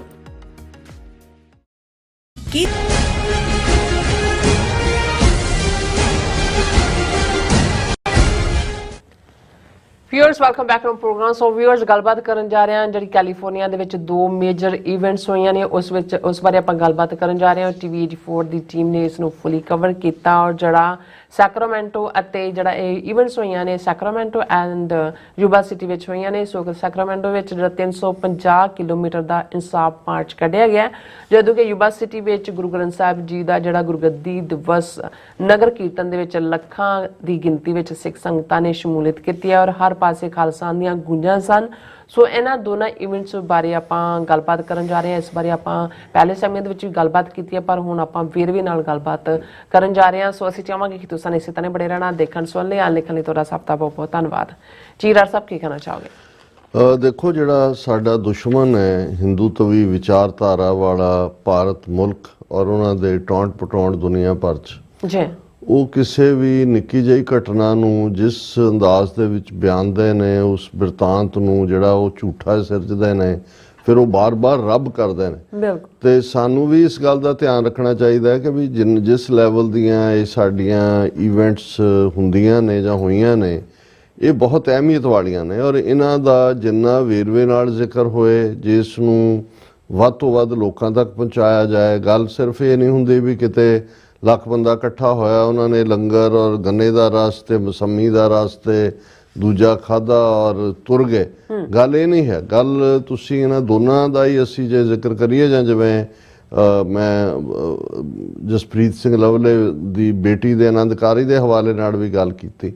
ਸੋ ਇਹ ਜਦੋਂ ਅਸੀਂ ਇਹਨਾਂ ਸਾਰੀਆਂ ਇਵੈਂਟਸ ਦਾ ਜ਼ਿਕਰ ਕਰਦੇ ਹਾਂ ਔਰ ਪਿਛਲੇ ਸੈਗਮੈਂਟ 'ਚ ਕੁਝ ਪਿਕਚਰਸ ਨਹੀਂ ਦਿਖਾਈਆਂ ਗਈਆਂ, ਤਾਂ ਇਹ ਇੱਕ ਸਾਡੀ ਰੈਜ਼ੀਲੀਅੰਸ, ਸਾਡੀ ਤਾਕਤ, ਸਾਡਾ ਭਾਈਚਾਰਾ, ਸਾਡਾ ਆਪਸ ਦੇ ਵਿੱਚ ਮੇਲ ਜੋਲ ਔਰ ਖਾਲਿਸਤਾਨ ਹਰ ਥਾਂ ਹਾਵੀ ਹੁੰਦਾ। ਉਹ ਸਾਡੇ ਖੁਸ਼ੀ ਦੇ ਸਮਾਗਮ ਹੋਣ, ਗਮੀ ਦੇ ਸਮਾਗਮ ਹੋਣ, ਇਹ ਬੜਾ ਇੰਪੋਰਟੈਂਟ ਹੈ। ਕਿਉਂਕਿ ਜਦੋਂ ਅਸੀਂ ਕਿਸੇ ਥਾਂ ਦੇ ਉੱਤੇ ਬਦਲਿਆ ਹੋਇਆ ਮਾਹੌਲ ਦੇਖਦੇ ਹਾਂ, ਇਹੀ ਪਾਰਟ ਜਦੋਂ 1980ਵਿਆਂ ਦੇ ਵਿੱਚ ਧਰਮ ਯੁੱਧ ਮੋਰਚਾ ਚੱਲ ਰਿਹਾ ਸੀ ਔਰ ਦੂਸਰਾ ਚਾਰੇ ਪਾਸੇ ਚਰਚਾ ਇਹੀ ਸੀ, ਕਿਤੇ ਵੀ ਕੋਈ ਇਕੱਠਾ ਹੋਏ, ਕੋਈ ਬੱਚੇ ਦੇ ਜਨਮ ਦਿਨ ਦਾ ਸਮਾਗਮ ਹੈ, ਕੋਈ ਵਿਆਹ ਦਾ ਜਾਂ ਦੂਜਾ, ਇਹ ਫਿਰ ਕੌਮ ਦੀ ਇੰਪਲਸ ਹੁੰਦੀ ਹੈ ਵੀ ਗੱਲਾਂ ਤੁਸੀਂ ਇੱਧਰਲੀਆਂ ਉੱਧਰਲੀਆਂ 2-4 ਮਿੰਟ ਕਰ ਲੈਂਦੇ ਹੋ, ਫਿਰ ਟੌਪਿਕ ਪੰਥ ਦੇ ਉੱਤੇ ਆ ਕੇ ਫੋਕਸਡ ਹੁੰਦਾ। ਇਵੇਂ ਹੀ ਇਹ ਜਿਹੜੇ ਸਾਰੇ ਹੀ ਲਗਭਗ 10 ਦਿਨ ਦਾ ਮੇਰਾ ਸਟੇ ਸੀ ਔਰ ਜਿਹੜੀਆਂ ਇਵੈਂਟਸ ਇਸ ਪੀਰੀਅਡ ਦੇ ਵਿੱਚ ਹੋਈਆਂ, ਔਰ ਜਿਵੇਂ ਮੈਂ ਕਿਹਾ ਕਿ ਯੂਬਾ ਸਿਟੀ ਜਿੱਥੇ ਕਿ 45ਵਾਂ ਨਗਰ ਕੀਰਤਨ ਸੀ ਗੁਰੂ ਗ੍ਰੰਥ ਸਾਹਿਬ ਗੁਰਗੱਦੀ ਦਿਵਸ ਨੂੰ ਸਮਰਪਿਤ, ਕਿਉਂਕਿ 13 ਅਪ੍ਰੈਲ 1978 ਦੇ ਸਾਕਾ ਅੰਮ੍ਰਿਤਸਰ ਤੋਂ ਬਾਅਦ ਜਿਸ ਸ਼ਹੀਦ ਭਾਈ ਫੌਜਾ ਸਿੰਘ ਔਰ ਉਹਨਾਂ ਦੇ 12 ਹੋਰ ਸਾਥੀ ਸਿੰਘਾਂ ਦੀ ਸ਼ਹਾਦਤ ਹੋਈ, ਇੱਥੋਂ ਦੇ ਸਿਆਣੇ ਬਜ਼ੁਰਗਾਂ ਨੇ ਮਹਿਸੂਸ ਕੀਤਾ ਕਿ ਵੀ ਇਹ ਅਸੀਂ ਕਿਉਂ ਨਹੀਂ ਗੁਰੂ ਗ੍ਰੰਥ ਸਾਹਿਬ ਗੁਰਗੱਦੀ ਦਿਵਸ ਨੂੰ ਸਮਰਪਿਤ ਨਗਰ ਕੀਰਤਨ ਕਰਦੇ। ਔਰ ਮੈਂ ਜੇ ਮੈਨੂੰ ਕਹਿਣਾ ਹੋਏ, ਮੈਂ ਆਪਣੇ ਐਡਰੈਸ ਦੇ ਵਿੱਚ ਵੀ ਯੂਬਾ ਸਿਟੀ ਕਿਹਾ ਸੀ ਕਿ ਸ਼ਾਇਦ ਤਖਤ ਸ੍ਰੀ ਹਜ਼ੂਰ ਸਾਹਿਬ ਜਿੱਥੇ ਕਿ ਗੁਰਗੱਦੀ ਦਿੱਤੀ ਗਈ ਔਰ ਯੂਬਾ ਸਿਟੀ ਨੂੰ ਛੱਡ ਕੇ ਮੈਨੂੰ ਨਹੀਂ ਲੱਗਦਾ ਵੀ ਦੁਨੀਆ 'ਚ ਕਿਤੇ ਗੁਰੂ ਗ੍ਰੰਥ ਸਾਹਿਬ ਗੁਰਗੱਦੀ ਦਿਵਸ ਨੂੰ ਸਮਰਪਿਤ ਨਗਰ ਕੀਰਤਨ ਹੁੰਦੇ ਨੇ। ਹੁਣ ਤਾਂ ਹਰ ਥਾਂ ਹਰ ਗੁਰਦੁਆਰਾ ਸਾਹਿਬ ਜੇ ਇੱਕ ਸ਼ਹਿਰ 3 ਨੇ, ਉਹ ਵੀ ਲੱਖ ਡਾਲਰ ਲਾ ਕੇ ਨਗਰ ਕੀਰਤਨ, ਪਤਾ ਨਹੀਂ ਪੈਸੇ ਬਣਦੇ ਨੇ ਨਗਰ ਕੀਰਤਨਾਂ 'ਚੋਂ ਜਾਂ ਕੀ ਹੈ। ਹਾਲਾਂਕਿ ਇਹ ਬਹੁਤ ਇੰਪੋਰਟੈਂਟ ਹੈ ਕਿ ਵੀ ਜਿੱਥੇ ਅਸੀਂ ਗੁਰੂ ਨਾਨਕ ਪਾਤਸ਼ਾਹ 10ਵੇਂ ਪਾਤਸ਼ਾਹ ਦੇ ਪ੍ਰਕਾਸ਼ ਪੁਰਬ ਨੂੰ ਸਮਰਪਿਤ ਨਗਰ ਕੀਰਤਨ ਕਰਦੇ ਹਾਂ, ਜੇ ਇਹ ਪਰੰਪਰਾ ਜਿਹੜੀ 1979 'ਚ ਭਾਵੇਂ ਸ਼ੁਰੂ ਕੀਤੀ ਯੂਬਾ ਸਿਟੀ ਦੇ ਬਜ਼ੁਰਗਾਂ ਨੇ, ਦੁਨੀਆ ਭਰ ਦੇ ਸਿੱਖਾਂ ਨੇ ਕੀਤੀ ਹੁੰਦੀ ਜਾਂ ਹੁਣ ਵੀ ਕੀਤੀ ਜਾਏ, ਤੇ ਘੱਟੋ ਘੱਟ ਇਹ ਦੇਹਧਾਰੀ ਗੁਰੂ ਡੰਮ ਦੇ ਖਿਲਾਫ ਹੁਣ, ਹਾਲਾਂਕਿ ਇਹ ਦੋਹਰਾ ਕੋਈ ਪੜ੍ਹਨ ਦਾ ਕਦੋਂ ਸ਼ੁਰੂ ਹੋਇਆ ਰੁਝਾਨ ਜਾਂ ਕੀ ਹੈ, ਲੇਕਿਨ ਜਦੋਂ ਰੋਜ਼ਾਨਾ ਖਲੋ ਕੇ ਅਰਦਾਸ ਤੋਂ ਬਾਅਦ ਆਗਿਆ ਪਈ ਅਕਾਲ ਕੀ ਤਵੈ ਚਲਾਇਓ ਪੰਥ, ਸਭ ਸਿੱਖਣ ਕੋ ਹੁਕਮ ਹੈ ਗੁਰੂ ਮਾਨਿਓ ਗ੍ਰੰਥ, ਅਸੀਂ ਪੜ੍ਹਦੇ ਹਾਂ ਤੇ ਅਚੇਤ ਜਿਹੜਾ ਨਹੀਂ ਵੀ ਬੋਲ ਰਿਹਾ ਹੁੰਦਾ ਉਹਨੂੰ ਕਿਤੇ ਨਾ ਕਿਤੇ ਯਾਦ ਹੋ ਰਿਹਾ ਹੁੰਦਾ ਔਰ ਉਹਨੂੰ ਇਹ ਹੁੰਦਾ ਕਿ ਵੀ ਇਹ ਜਿਹੜਾ ਇਹ ਸਾਨੂੰ ਹੁਕਮ ਹੈ ਕਿ ਗੁਰੂ ਗ੍ਰੰਥ ਸਾਹਿਬ ਨੂੰ ਮੰਨਣਾ ਹੈ। ਪਰ ਜੇ ਇਹਨੂੰ ਅਸੀਂ ਨਗਰ ਕੀਰਤਨ ਦੇ ਫਾਰਮ 'ਚ ਐਸਟੈਬਲਿਸ਼ ਕਰੀਏ ਔਰ ਹਫਤਾ ਸਮਾਗਮ ਹੋਣ ਔਰ ਇਸ ਦੇ ਉੱਤੇ ਫੋਕਸ ਹੋਏ, ਸਪੀਚਸ ਹੋਣ, ਕਥਾ ਹੋਏ, ਵਿਚਾਰ ਹੋਏ, ਕੀਰਤਨ ਹੋਏ, ਤੇ ਘੱਟੋ ਘੱਟ ਇੱਕ ਤਬਕਾ ਜਿਹੜਾ ਭੁੱਲ ਭੁਲੇਖੇ ਜਿਹੜਾ ਲੰਬਾ ਵਕਤ ਨਿਰੰਕਾਰੀਆਂ ਨੂੰ ਵੀ ਸਮਝਦੇ ਸੀ ਵੀ ਇਹ ਸਿੱਖ ਹੀ ਹੁੰਦੇ ਨੇ, ਰਾਧਾ ਸੁਆਮੀ ਦਾ ਵੀ ਕਹਿੰਦੇ ਜੀ ਉਹ ਵੀ ਨਾਮ ਹੀ ਦਿੰਦੇ ਨੇ, ਦੇਖੋ ਬਾਣੀ ਪੜਾਉਂਦੇ ਨੇ, ਉਹ ਵੀ ਜਿਹੜਾ ਉਹਨਾਂ ਦੇ ਲਈ ਪ੍ਰਵਾਨ। ਸੋ ਇਹ ਜਿਹੜੇ ਲੋਕ ਇਸ ਕਿਸਮ ਦਾ ਢੋਂਗ ਰਚ ਕੇ ਸਿੱਖਾਂ ਨੂੰ ਫਾਹੁੰਦੇ ਨੇ, ਘੱਟੋ ਘੱਟ ਇੱਕ ਵੱਡਾ ਤਬਕਾ ਅਸੀਂ ਉਸ ਚੋਂ ਸੇਵ ਕਰ ਸਕਦੇ ਹਾਂ। ਔਰ ਇਹਦੇ 'ਚ ਕੋਈ ਸ਼ੱਕ ਨਹੀਂ ਹੈ ਕਿ ਜੂਨ 84 ਤੱਕ ਪਹੁੰਚਦੇ ਆ। ਹੁਣ ਇਹ ਠੀਕ ਹੈ ਕਿ ਜਦੋਂ ਨਗਰ ਕੀਰਤਨ ਉਹਨਾਂ ਨੇ ਪੱਕਾ ਰੱਖਿਆ ਹੋਇਆ ਕਿ ਨਵੰਬਰ ਦੇ ਪਹਿਲੇ ਵੀਕਐਂਡ, ਪਹਿਲਾ ਸੰਡੇ, ਹੁਣ ਜਦੋਂ ਉਹਨਾਂ ਨੇ ਫੈਸਲਾ ਕੀਤਾ ਸੀ 1979 ਦੇ ਵਿੱਚ, ਉਦੋਂ ਤਾਂ ਨਵੰਬਰ 84 ਦੀ ਨਸਲਕੁਸ਼ੀ ਨਹੀਂ ਸੀ ਵਾਪਰੀ ਹੋਈ। ਹੁਣ ਕਈ ਵਾਰ ਉਹ ਉਸੇ ਹੀ ਹਫਤੇ 'ਚ ਆ ਜਾਂਦਾ ਹੈ, ਕਈ ਵਾਰੀ ਆਤਿਸ਼ਬਾਜ਼ੀ ਹੋਏ ਨਾ ਹੋਏ, ਅੱਗਾ ਹੋਏ ਪਿੱਛਾ ਹੋਏ, ਪਰ ਇਹਦੇ 'ਚ ਕੋਈ ਸ਼ੱਕ ਨਹੀਂ ਹੈ ਕਿ ਜੂਨ 84 ਤੋਂ ਬਾਅਦ ਜਿਹੜਾ ਪਹਿਲਾ ਨਗਰ ਕੀਰਤਨ ਨਵੰਬਰ 84 ਨੂੰ ਹੋਇਆ ਉਹ ਖਾਲਿਸਤਾਨੀ ਰੰਗ ਦਾ ਸੀ। ਔਰ ਇਹਨਾਂ ਸਾਰੇ ਵਰਿਆਂ ਦੇ ਵਿੱਚ 45ਵਾਂ ਐਤਕੀ ਵਰਾ ਸੀ, ਤੁਸੀਂ ਵੀ ਉਹਦਾ ਹਿੱਸਾ ਸੀ ਕਿ ਕਿਹੜਾ ਟੈਂਟ ਹੈ ਜਿਸ ਦੇ ਉੱਤੇ ਖਾਲਿਸਤਾਨੀ ਝੰਡਾ ਨਹੀਂ ਸੀ, ਕਿਹੜਾ ਫਲੋਟ ਜਿਹਦੇ ਤੇ ਖਾਲਿਸਤਾਨੀ ਝੰਡੇ ਨਹੀਂ ਸੀ, ਔਰ ਜਿਸ ਲੈਵਲ ਦੇ ਉੱਤੇ ਸ਼ੁਰੂ ਤੋਂ ਅਖੀਰ ਤੱਕ ਖਾਲਿਸਤਾਨ ਜ਼ਿੰਦਾਬਾਦ ਗੂੰਜਦਾ ਰਿਹਾ, ਇਕੱਲੇ ਇੱਕ ਮੁਕਾਮ ਦੇ ਉੱਤੇ ਨਹੀਂ ਜਾਂ ਇੱਕ ਦਿਨ ਨਹੀਂ, ਕੁੱਲ ਮਿਲਾ ਕੇ। ਔਰ ਜਿਵੇਂ ਅਸੀਂ ਸੈਕਰਾਮੈਂਟੋ ਦੇ ਹਵਾਲੇ ਨਾਲ ਪਹਿਲਾਂ ਗੱਲ ਕਰ ਲਾਂ ਕਿ ਜਿਹੜਾ 350 ਮੀਲ ਦਾ ਮਾਰਚ ਜੈਕਾਰਾ ਮੂਵਮੈਂਟ ਨੇ ਬੇਕਰਸਫੀਲਡ ਟੂ ਸੈਕਰਾਮੈਂਟੋ ਕੈਪੀਟਲ ਕੀਤਾ। ਹਾਲਾਂ ਜਦੋਂ ਅਸੀਂ ਪੰਥਕ ਜਥੇਬੰਦੀਆਂ ਜਾਂ ਉਹਨਾਂ ਦੀ ਕਾਰਗੁਜ਼ਾਰੀ ਜਾਂ ਦੂਸਰੀ ਦੇਖਦੇ ਹਾਂ ਤਾਂ ਇਹਦੇ 'ਚ ਕੋਈ ਸ਼ੱਕ ਨਹੀਂ ਹੈ ਕਿ ਹਰ ਇੱਕ ਕੋਈ ਉਹਨੇ ਆਪਣਾ ਫੀਲਡ ਚੁਣਿਆ ਹੋਇਆ ਹੈ। ਮੈਨੂੰ ਕਦੇ ਵੀ ਨਹੀਂ ਲੱਗਾ ਕਿ ਵੀ ਜੈਕਾਰਾ ਮੂਵਮੈਂਟ ਕੋਈ ਖਾਲਿਸਤਾਨੀ ਜਿਹੜਾ ਏਜੰਡੇ ਨੂੰ ਪ੍ਰਮੋਟ ਕਰਨ ਵਾਲੀ ਜਥੇਬੰਦੀ ਆ। ਉਹਨਾਂ ਦਾ ਨੌਜਵਾਨਾਂ ਦੇ ਵਿੱਚ ਸਿੱਖੀ ਦੀ ਗੱਲ ਜਾਂ ਕੈਂਪ ਮੂਵਮੈਂਟ ਤੱਕ ਹੀ ਮਹਿਦੂਦ ਸੀ। ਪਰ ਇਸ ਵਾਰ ਜਿਸ ਅੰਦਾਜ਼ ਦੇ ਵਿੱਚ ਉਹਨਾਂ ਨੇ ਇਹਨੂੰ ਇਨਸਾਫ ਮਾਰਚ ਦਾ ਨਾਂ ਦੇ ਕੇ ਨਵੰਬਰ 84 ਦੀ ਨਸਲਕੁਸ਼ੀ ਤੇ ਫੋਕਸ ਕੀਤਾ ਔਰ ਜ਼ਾਹਰ ਹੈ ਕਿ ਫਿਰ ਜੇ ਪਲੇਟਫਾਰਮ ਜਿੱਥੇ ਪੰਥਕ ਐਕਟਿਵਿਸਟ ਪਹੁੰਚਦੇ ਨੇ ਉਹ ਜਿੰਨਾ ਮਰਜ਼ੀ ਤੁਸੀਂ ਉਸ ਨੂੰ ਕਿਸੇ ਨਿਊਟਰਲ ਜ਼ੋਨ 'ਚ ਰੱਖਣ ਦੀ ਕਿ ਜੇ ਅਸੀਂ ਹੁਣ ਵੈਸੇ ਵੀ ਕੋਈ ਨਿਊਟਰਲ ਲਫ਼ਜ਼ ਦਾ ਹੈ ਨਹੀਂ ਜਾਂ ਕੋਈ ਖਾਲਿਸਤਾਨੀ ਹੈ ਜਾਂ ਨਹੀਂ ਹੈ, ਪੰਥ ਪ੍ਰਸਤ ਹੈ ਜਾਂ ਨਹੀਂ ਹੈ, ਹੁਣ ਵਿੱਚ ਵਿਚਾਲੇ ਨਹੀਂ ਜੇ ਕਿ ਅਸੀਂ ਇੱਧਰ ਵੀ ਹੈ ਤਾਂ ਉੱਧਰ ਵੀ ਹੈ। ਸੋ ਇਹ ਆਪਣੇ ਆਪ ਦੇ ਵਿੱਚ ਵੀ ਕਿਉਂਕਿ ਉਸ ਸਮਾਗਮ ਦੇ ਵਿੱਚ ਵੀ ਖਾਲਿਸਤਾਨ ਦੇ ਝੰਡੇ ਸੀ। ਜਦੋਂ ਦੋਨੋਂ ਪਾਸਿਓਂ ਇੱਕ ਪਾਸਿਓਂ ਮਾਰਚ ਕਰਕੇ ਪਹੁੰਚਿਆ ਇੱਕ ਵੱਡਾ ਜਿਹੜਾ ਖਾਲਸਾ ਵਹੀਰ ਵਾਂਗ ਉਹ ਜਦੋਂ ਉਸ ਕੈਪੀਟਲ ਤੇ ਪਹੁੰਚੇ ਤੇ ਅੱਗੋਂ ਵੱਡੀ ਗਿਣਤੀ ਦੇ ਵਿੱਚ ਉਵੇਂ ਹੀ ਨਾਰਿਆਂ ਜੈਕਾਰਿਆਂ ਦੇ ਨਾਲ ਝੂਲਤੇ ਨਿਸ਼ਾਨ ਰਹੇ ਪੰਥ ਮਹਾਰਾਜ ਕੇ ਤੇ ਖਾਲਿਸਤਾਨ ਜ਼ਿੰਦਾਬਾਦ ਗੂੰਜ ਰਿਹਾ ਸੀ ਕਿ ਭਾਈ ਅਸੀਂ ਹੁਣ ਆਪਣਾ ਕੌਮੀ ਘਰ ਖਾਲਿਸਤਾਨ ਲੈਣਾ। ਇਸੇ ਤਰ੍ਹਾਂ ਜੇ ਅਸੀਂ ਸਪੀਕਰਸ ਦੀ ਗੱਲ ਕਰੀਏ ਅੱਡ ਜਿਹੜੇ ਵੀ ਹਰ ਇੱਕ ਨੇ ਹਾਲਾਂ ਜਿਹੜੇ ਉਹਨਾਂ ਦੇ ਆਪਣੇ ਅੰਦਾਜ਼ ਹੁੰਦਾ ਹਰ ਇੱਕ ਦਾ ਕੁਝ ਕਹਿਣ ਦਾ। ਜਿਹੜੇ ਨੌਨ ਸਿੱਖ ਸੀ ਉਹਨਾਂ ਨੇ ਤਾਂ ਜਸਟਿਸ ਔਰ ਟੂਗੈਦਰਨੈਸ ਔਰ ਦੂਸਰਿਆਂ ਦੀ ਗੱਲ ਕੀਤੀ, ਪਰ ਸਿੱਖ ਨੁਮਾਇੰਦਿਆਂ ਦੇ ਕੋਲ ਤਾਂ ਹੁਣ ਐਸਾ ਕੁਛ ਨਹੀਂ ਹੈ ਕਿ ਭਾਈ ਉਹ ਕੀ ਆਫਰ ਕਰਨ ਕਿ ਵੀ ਅਸੀਂ 40 ਸਾਲ ਬਾਅਦ। ਹੁਣ ਅੱਜ ਵੀ ਇੱਕ ਖਬਰ ਸੀ ਜੀ ਦਿੱਲੀ ਹਾਈ ਕੋਰਟ ਨੇ ਕਹਿ ਦਿੱਤਾ ਵੀ ਜਗਦੀਸ਼ ਟਾਈਟਲਰ ਦੇ ਖਿਲਾਫ ਜਿਹੜਾ ਉਹ ਮੁਕੱਦਮਾ ਜਾਰੀ ਰਹੇਗਾ। ਉਹਨੇ ਅਪੀਲ ਕੀਤੀ ਸੀ ਕਿ ਵੀ ਮੈਨੂੰ ਮੁਕਤ ਕੀਤਾ ਜਾਏ ਸਾਰੇ। ਹੁਣ 40 ਸਾਲ ਬਾਅਦ ਵੀ ਅਸੀਂ ਉੱਥੇ ਇਸ ਕਿਸਮ ਦੀ ਡਰਾਮੇਬਾਜ਼ੀ ਦੇਖਦੇ ਹਾਂ। ਉਸ ਕਿਸਮ ਦਾ ਜੋ ਕੁਛ ਵਿਡੋ ਕਾਲੋਨੀ ਦੀਆਂ ਹਜ਼ਾਰਾਂ ਵਿਧਵਾਵਾਂ ਜਿਨ੍ਹਾਂ ਦੀਆਂ 2 ਜਨਰੇਸ਼ਨਾਂ ਅੱਗੇ ਜਿਹੜੀਆਂ ਨੇ 20-20 ਸਾਲ ਦੀਆਂ ਵਰਕੇ ਕੁਛ ਚਲੇ ਗਏ, ਕੁਛ ਜਿਹੜੇ ਨੇ ਉਹ ਉਹਨਾਂ ਯਾਦਾਂ ਦੇ ਨਾਲ ਉਹਦੀਆਂ ਕੌੜੀਆਂ ਯਾਦਾਂ ਨਾਲ ਜੀ ਰਹੇ ਨੇ, ਕਿਸ ਕਿਸਮ ਦੇ ਅਹਿਸਾਸਾਂ 'ਚੋਂ ਜਿਉਂਦੇ ਨੇ। ਤੇ ਹੁਣ ਵੀ ਜੇ ਸਿੱਖਾਂ ਨੂੰ ਇਸ ਗੱਲ ਦੇ ਲਈ ਸਮਝਾਉਣਾ ਪਏਗਾ ਕਿ ਭਾਈ ਆਪਣਾ ਮੁਲਕ ਬਣਾਏ ਬਿਨਾ ਖਾਲਿਸਤਾਨ ਬਣਾਏ ਬਿਨਾ ਗੱਲ ਨਹੀਂ ਬਣਨੀ ਤੇ ਫਿਰ ਮੈਂ ਸਮਝਦਾ ਵੀ ਉਹਨਾਂ ਨੂੰ ਕੋਈ ਨਹੀਂ ਸਮਝਾ ਸਕਦਾ। ਔਰ ਇਹੀ ਕਾਰਨ ਹੈ ਮੇਰਾ ਹੁਣ ਕਹਿਣਾ ਹੁੰਦਾ ਕਿ ਭਾਈ ਅਸੀਂ ਵਿਉਂਤਬੰਦੀ ਦੇ ਉੱਤੇ ਤਾਂ ਡਿਬੇਟ ਕਰ ਸਕਦੇ ਹਾਂ ਕਿ ਕਿਸ ਉਦਮ ਤੇ ਰਾਜ ਮਿਲੇ, ਕਿ ਕੀ ਸਟ੍ਰੈਟਜੀ ਹੋਏ, ਢੰਗ ਤਰੀਕੇ ਹੋਣ, ਇੱਥੇ ਕੀ ਹੋਏ ਉੱਥੇ ਕੀ ਹੋਏ। ਪਰ ਹੁਣ ਤੁਸੀਂ ਸਿੱਖਾਂ ਦੇ ਨਾਲ ਜੇ ਡਿਬੇਟ ਕਰਨ ਲੱਗੋਗੇ ਜੀ ਖਾਲਿਸਤਾਨ ਕਿਉਂ ਚਾਹੀਦਾ, ਇਹ ਵੇਸਟ ਆਫ ਟਾਈਮ ਹੈ। ਸੋ ਅਸੀਂ ਸਮਝਦੇ ਹਾਂ ਵੀ ਇਹ ਜਿਹੜੀ ਕੈਪੀਟਲ ਹਿੱਲ ਦੀ ਵਾਲੀ ਇਵੈਂਟ ਜਿਹੜੀ ਕੈਪੀਟਲ ਵਾਲੀ ਇਵੈਂਟ ਵੀ ਸੀ ਹਿੱਲ ਕਿਉਂਕਿ ਵਾਸ਼ਿੰਗਟਨ DC ਹੈ ਸੋ ਅਸੀਂ ਉਹਨੂੰ ਕੈਪੀਟਲ ਹਿੱਲ ਕਹਿ ਦਿੰਦੇ ਹਾਂ। ਇਹ ਆਪਣੇ ਆਪ ਦੇ ਵਿੱਚ ਬੜੀ ਕਾਮਯਾਬ ਸੀ। ਖਾਲਿਸਤਾਨ ਦਾ ਮੈਸੇਜ ਵੀ ਗਿਆ, ਟੂਗੈਦਰਨੈਸ ਦਾ ਵੀ ਗਿਆ।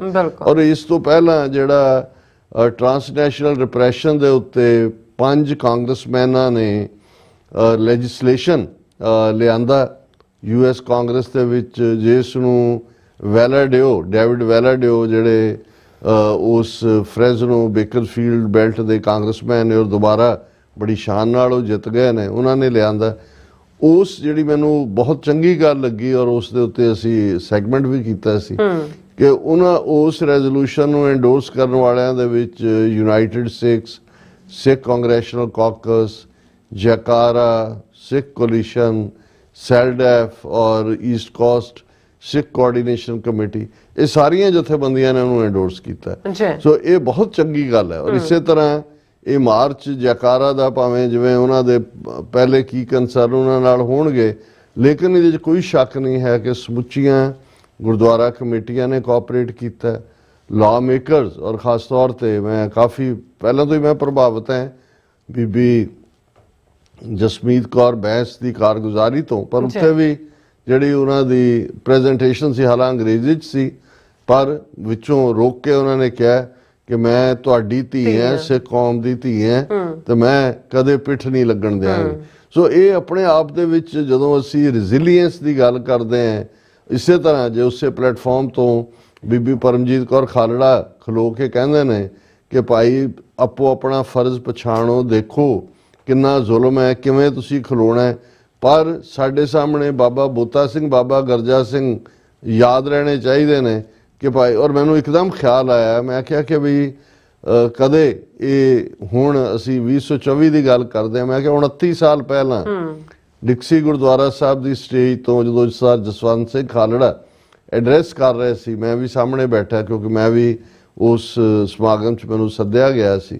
ते उन्होंने भी अपनी प्रेजेंटेशन ही इस तो शुरू की सी कि एक लघु कहानी है कि हनेरा पसर रहा सी, डूंगा हुंदा जा रहा सी, बहुतिਆਂ ਨੂੰ लगता सी कि हनेरा सानू खा जाएगा और कोई हनेरे नू चैलेंज नहीं सी कर सकता। पर फिर दूर किसी झुग्गी दे विच एक बीबी ने दीवा जगाया ते हनेरे नू चैलेंज होया ते देखदे ही देखदे फिर कई पासे वो दीवे जगन लगे। मैं क्या उही जिहड़ी गल खालड़ा साहब ने लघु कहानी दे रूप च दीवा चानण चैलेंज कर रहा हनेरे नू। और यही गल उन्होंने जो बाबा बोता सिंह बाबा गरजा सिंह के प्रसंग च कही तो मैं क्या ये है लैगेसी कि उन्होंने किवें उस सारे नू अगे तोरिया। और अज भी ये कोई शक नहीं है, जिवें भाई अमृतपाल सिंह की जिहड़ी विक्टरी है उहदे बीबी परमजीत कौर खालड़ा का बहुत वड्डा योगदान है।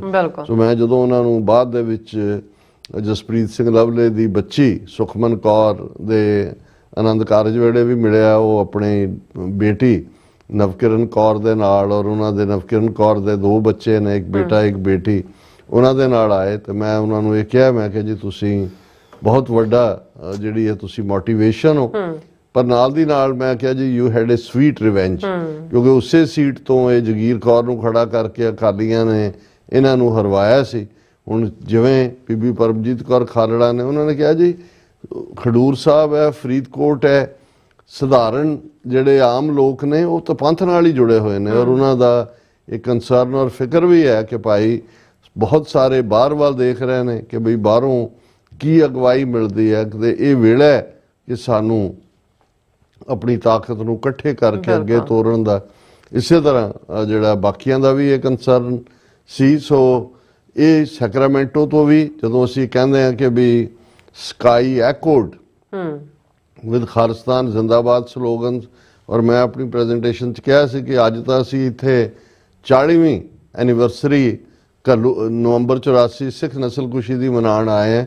पर वो दिन दूर नहीं है जदों असी इसे कैपिटल दे उत्ते खालिस्तान की आज़ादी का जश्न मनावांगे। और युबा सिटी भी सैचरडे का दीवान बेशक प्रबंधकी निज़ाम उन्होंने किवें किसी नूं भी दवानी नहीं देनी हुंदी मीडिया के एंगल तो, पर जिहड़ा उन्हां दा चहेता मीडिया खड़ा कीता हुंदा है स्क्रीनां उन्हां दे हवाले कीतियां हुंदियां, वो यकीनी बनाउंदे ने कि जदों भी पंथ परस्त जिहड़े ने वो स्पीच करन लगदे ने ते उन्हां दियां उन्हां स्क्रीनां दे उत्ते ऐडां चलण लग जांदियां ने। यही हाल उन्हां दे वड्डे जिहड़े बाकी पासे चैनल उन्हां दे यही हाल हुंदा है। लेकिन फिर भी जो मैसेज असीं दे सकदे सी वो दिता है। इस इकट्ठ दे विच भी सिक्स फॉर जस्टिस के नुमाइंदे doctor Bakhshish Singh, American Gurdwara Prabandhak committee Sikh caucus दे doctor Pitpal Singh, sir Jaswant Singh Hothi American Gurdwara Prabandhak committee दे, और इसे तरह श्रोमणी अकाली दल अमृतसर दे पवन सिंह, और मैनू भी बोलने का मौका मिला। हाँ एक ट्रेंड जिहड़ा मैं जरूर देखदा है और मैं उस इकट्ठ दे विच भी ये कहा सी कि जिहड़ा एक ट्रेंड है शुरू होया है और पहलियां च भी सी 80वें दे विच भी असीं देखदे सी कि जिहड़ियां प्रोमिनेंट कुछ जथेबंदियां भावें वो जुझारू स्ट्रगल ही लड़ रही सी, वो जदों डोमीनेंट पोजीशन सी तो वो बाकियां नूं इग्नोर करन जां ये समझण कि भी असीं ही जिहड़ा है उस नूं लीड कर रहे हैं। ये रुझान ने नुकसान भी कीता और हुण भी ये रुझान असीं देख रहे हैं।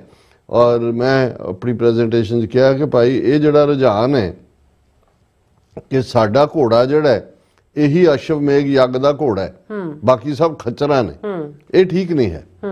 क्योंकि ये गल दी सानू हर एक नूं समझ आ जानी चाहिए है। 18वीं सदी च भी साडे बजुर्गां ने भावें वो मिसलां दे रूप दे विच आपो अपने झंडे लैके लड़ते सी दुश्मन दे नाल, कई वारी आपस भी खैबड़ते सी, पर उन्हां नूं इस गल दी समझ सी कि जे असीं जित हासिल करनी है तो वो टुगैदरनैस दे नाल, यही सरबत खालसा दा सिस्टम ही उन्होंने कढ़िया और उसे ही सरबत खालसा च 12 ਮਿਸਲਾਂ, ਹਾਲਾਂ ਉਹਨਾਂ 'ਚ ਵੀ ਜਿਹੜੀਆਂ ਫੂਲਕੀਆਂ ਇਹਦੇ ਬਦ ਅਖਲਾਕ ਬਦ ਕਿਰਦਾਰ ਅਮਰਿੰਦਰ ਦੇ ਵਡੇਰਿਆਂ ਦੀ ਆਲੇ ਦੀ ਮਿਸਲ ਵਾਲੇ ਸੀ, ਜਾਂ ਦੂਜੇ ਉਹ ਕਦੇ ਅਬਦਾਲੀ ਨਾਲ ਰਲ ਜਾਂਦੇ ਸੀ, ਕਦੇ ਮਰਾਠਿਆਂ ਨਾਲ ਰਲ ਜਾਂਦੇ ਸੀ, ਕਦੇ ਮੁਗਲਾਂ ਨਾਲ ਰਲ ਜਾਂਦੇ, 11 ਹੀ ਮਿਸਲਾਂ ਕਹੀਆਂ ਜਾਣ। ਪਰ ਉਹਨਾਂ ਨੇ ਇੱਕੋ ਵੇਲੇ ਮੁਗਲਾਂ ਨੂੰ ਵੀ ਡਿਫੀਟ ਕੀਤਾ, ਦਰਾ ਖੈਬਰ ਪਾਰ ਵਾਲਿਆਂ ਨੂੰ ਵੀ ਡਿਫੀਟ ਕੀਤਾ, ਔਰ ਦਰਿਆਏ ਜਮਨਾ ਤੋਂ ਲੈ ਕੇ ਇੰਡਸ ਦਰਿਆ ਤੱਕ ਉਹਨਾਂ ਨੇ ਉਸ ਇਲਾਕੇ ਨੂੰ 12 ਹਿੱਸਿਆਂ 'ਚ ਵੰਡਿਆ ਸੀ। ਔਰ ਉਹਨਾਂ ਦੀ ਕਮਾਂਡ ਥੱਲੇ ਹੀ ਮਿਸਲਾਂ ਦੇ ਪੀਰੀਅਡ ਸਰਦਾਰ ਜੱਸਾ ਸਿੰਘ ਆਹਲੂਵਾਲੀਆ ਜਿਹੜੇ ਦਲ ਖਾਲਸਾ ਦੇ ਆਗੂ ਸੀ, 1762 ਦੇ ਵਿੱਚ ਲਾਹੌਰ ਫਤਿਹ ਹੋਇਆ, 1783 ਦੇ ਵਿੱਚ ਦਿੱਲੀ ਫਤਿਹ ਕੀਤੀ, ਔਰ ਜੱਸਾ ਸਿੰਘ ਆਹਲੂਵਾਲੀਆ ਨੂੰ ਸਿੱਖ ਪੰਥ ਨੇ ਸੁਲਤਾਨ ਉਲ ਕੌਮ ਦਾ ਜਿਹੜਾ ਉਹ ਖਿਤਾਬ ਦਿੱਤਾ ਸੀ। ਸੋ ਜੇ ਉਦੋਂ ਇਹ ਟੁਗੈਦਰਨੈਸ ਦੀ ਗੱਲ ਦੀ ਸਮਝ ਸੀ, ਤੇ ਅੱਜ ਤਾਂ ਅਸੀਂ ਕਿਵੇਂ ਡਿਨਾਈ ਕਰ ਸਕਦੇ ਹਾਂ ਕਿ ਭਈ ਸਾਡੀ ਸਟਰਗਲ ਦਾ ਆਧਾਰ ਤਾਂ ਸਾਡੇ 1.5 ਲੱਖ ਤੋਂ ਜ਼ਿਆਦਾ ਉਹ ਸ਼ਹੀਦ ਸਿੰਘ ਸਿੰਘਣੀਆਂ ਨੇ ਜਿਨ੍ਹਾਂ ਨੇ ਆਪਣਾ ਖੂਨ ਡੋਲਿਆ। ਇੱਥੇ ਕਿਹੜਾ ਗੁਰਦੁਆਰਾ ਹੈ ਅਮਰੀਕਾ ਕੈਨੇਡਾ ਦਾ ਜਿੱਥੇ 80ਵੇਂ ਦੇ ਦੌਰ ਦੇ ਵਿੱਚ ਮਰਿਆਦਾ ਲਾਗੂ ਕਰਨ ਲਈ ਜਾਂ ਖਾਲਿਸਤਾਨ ਦੀ ਗੱਲ ਕਹਿਣ ਦੇ ਲਈ ਟਕਰਾਅ ਨਹੀਂ ਹੋਇਆ ਉਸ ਕਿਸਮ ਦੇ ਲੋਕਾਂ ਨਾਲ ਜਿਹੜੇ ਭਾਰਤ ਪੱਖੀ ਸੀ। ਅੱਜ ਵੀ ਉਹ ਸਿਸਟਮ ਚੱਲ ਰਿਹਾ।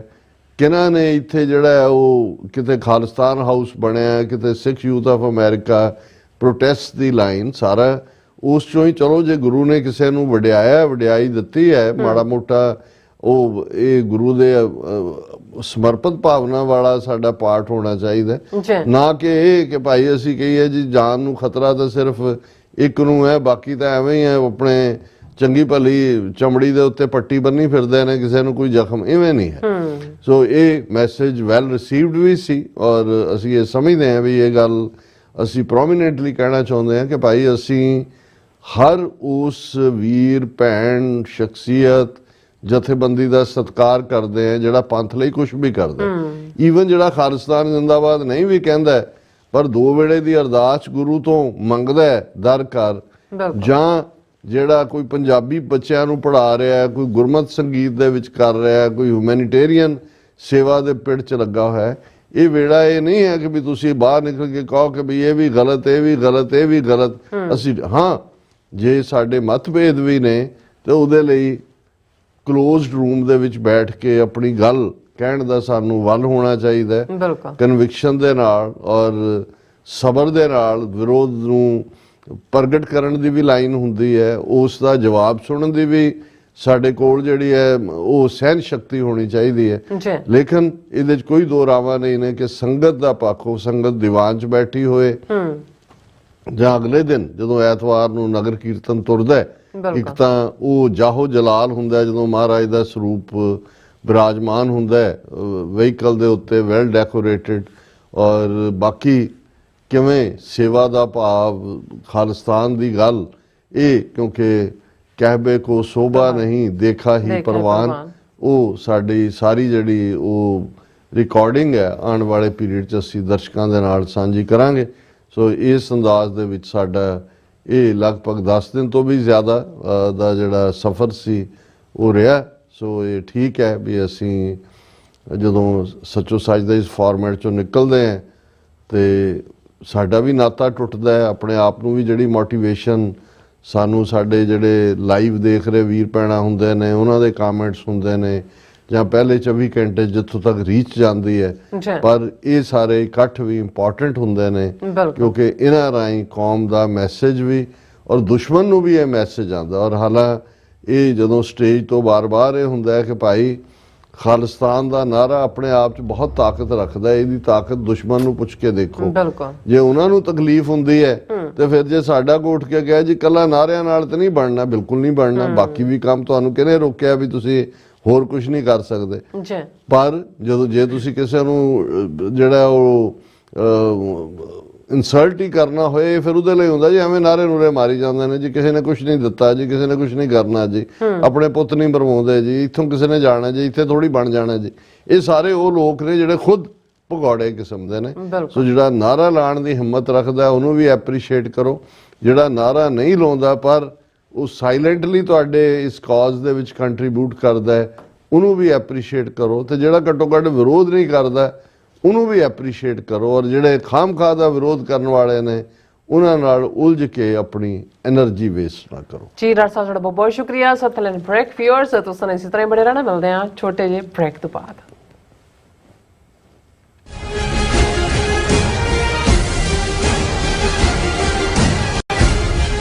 ਕੀ ਤੁਸੀਂ ਆਪਣੇ ਟੈਕਸਸ ਨੂੰ ਲੈ ਕੇ ਚਿੰਤਤ ਹੋ?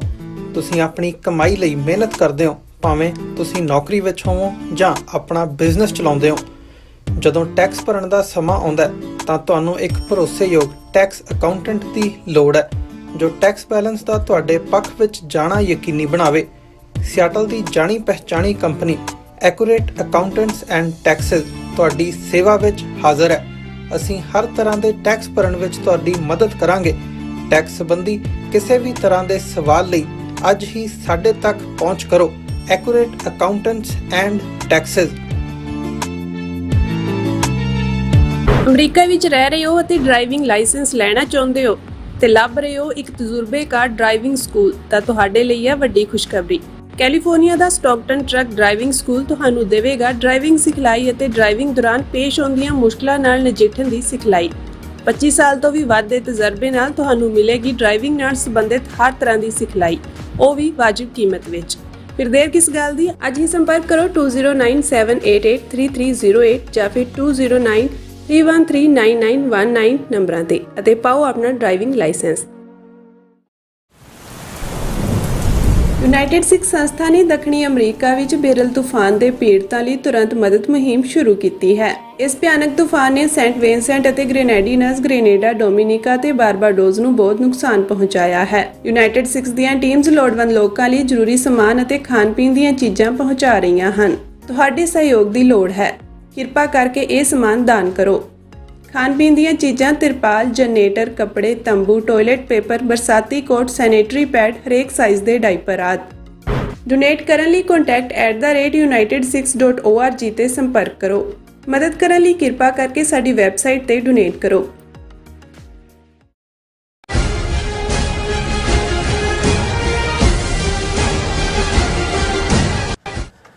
Viewers welcome back to programme. So viewers ਗੱਲਬਾਤ ਕਰਨ ਜਾ ਰਹੇ ਹਾਂ ਕਿ ਬੀਤੇ ਦਿਨਾਂ ਵਿੱਚ ਬਰੈਂਪਟਨ ਦੇ ਇੱਕ ਹਿੰਦੂ ਮੰਦਿਰ ਜਿੱਥੇ ਭਾਰਤੀ ਕੌਂਸਲੇਟ ਨੇ ਆਪਣਾ ਜਿਹੜਾ ਕੈਂਪ ਲਗਾਇਆ ਸੀ ਔਰ ਉੱਥੇ ਸਿੱਖਾਂ ਵੱਲੋਂ ਰੋਜ਼ ਵਿਖਾਵਾ ਜਿਹੜਾ ਉਹ ਕੀਤਾ ਗਿਆ ਸੀ ਔਰ ਇਹਨਾਂ ਵਿਖਾਵਾਕਾਰੀਆਂ ਤੇ ਮੰਦਿਰ ਦੇ ਅੰਦਰੂ ਪੱਥਰ ਵੀ ਮਾਰੇ ਗਏ ਤੇ ਹਮਲਾ ਵੀ ਕੀਤਾ ਗਿਆ।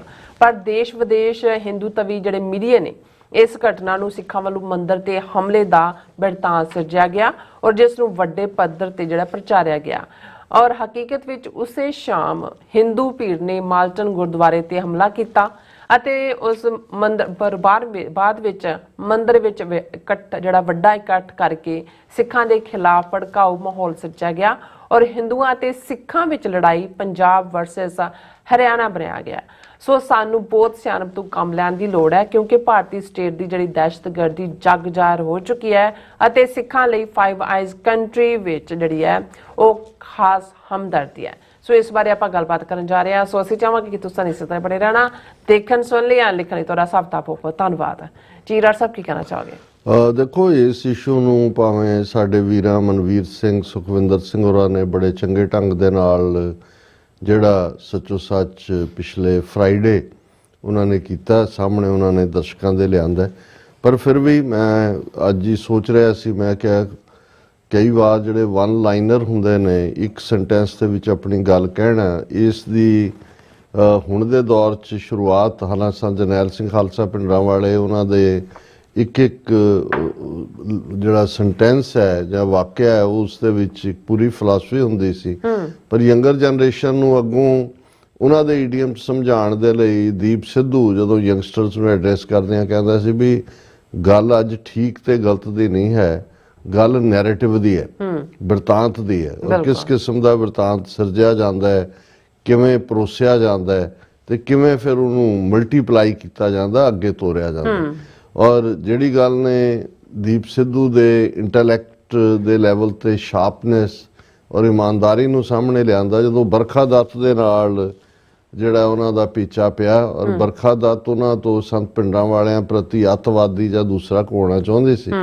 ਪਰ ਜਿਵੇਂ ਉਹਨਾਂ ਨੇ ਉਹਦੇ ਬਾਵਜੂਦ ਕਿ ਕਿਵੇਂ 3-4 ਵਾਰ ਘੁੰਮ ਘੁਮਾ ਕੇ ਉਹਨੇ ਕਹਿਣ ਦੀ ਕੋਸ਼ਿਸ਼ ਕੀਤੀ ਲੇਕਿਨ ਉਹਨਾਂ ਨੇ ਕਿਹਾ ਕਿ ਭਾਈ ਉਹ ਤਾਂ ਇੱਕ ਸਿਵਲ ਰਾਈਟਸ ਦੀ ਗੱਲ ਕਰਦੇ ਆ, ਉਹੀ ਗੱਲ ਅਨੰਦਪੁਰ ਦਾ ਮਤਾ ਔਰ ਦੂਸਰਾ ਸੀ।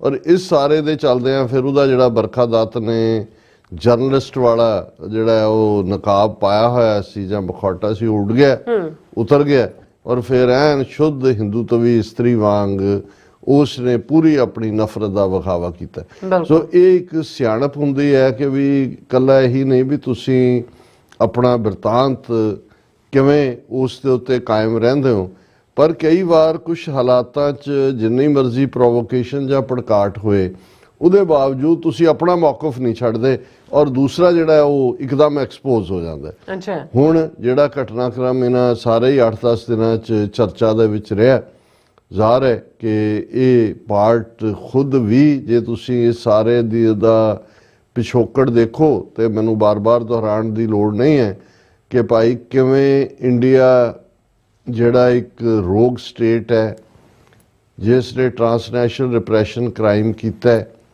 ਕੈਨੇਡਾ ਦੇ ਵਿੱਚ ਕੱਲਾ ਇਹੀ ਨਹੀਂ ਕਿ ਵੀ ਇੰਡੀਅਨ ਸਟੇਟ ਨੂੰ ਇਹਦੇ ਲਈ ਜ਼ਿੰਮੇਵਾਰ ਦੱਸਿਆ ਗਿਆ, 6 ਪ੍ਰੋਮੀਨੈਂਟ ਉਹਨਾਂ ਦੇ ਡਿਪਲੋਮੈਟ ਜਿਹਦੇ 'ਚ ਉਹਨਾਂ ਦਾ ਹਾਈ ਕਮਿਸ਼ਨਰ ਵੀ ਹੈ, ਉਸ ਨੂੰ ਕੈਨੇਡਾ 'ਚ ਵਾਇਲੈਂਟ ਐਕਟ ਕਰਨ ਦੇ ਦੋਸ਼ ਥੱਲੇ ਮੁਲਕ 'ਚੋਂ ਜਿਹੜਾ ਉਹ ਕੱਢਿਆ ਗਿਆ, ਪਰਸੋਨਾ ਨਾਨ ਗ੍ਰੈਟਾ ਐਲਾਨਿਆ ਗਿਆ।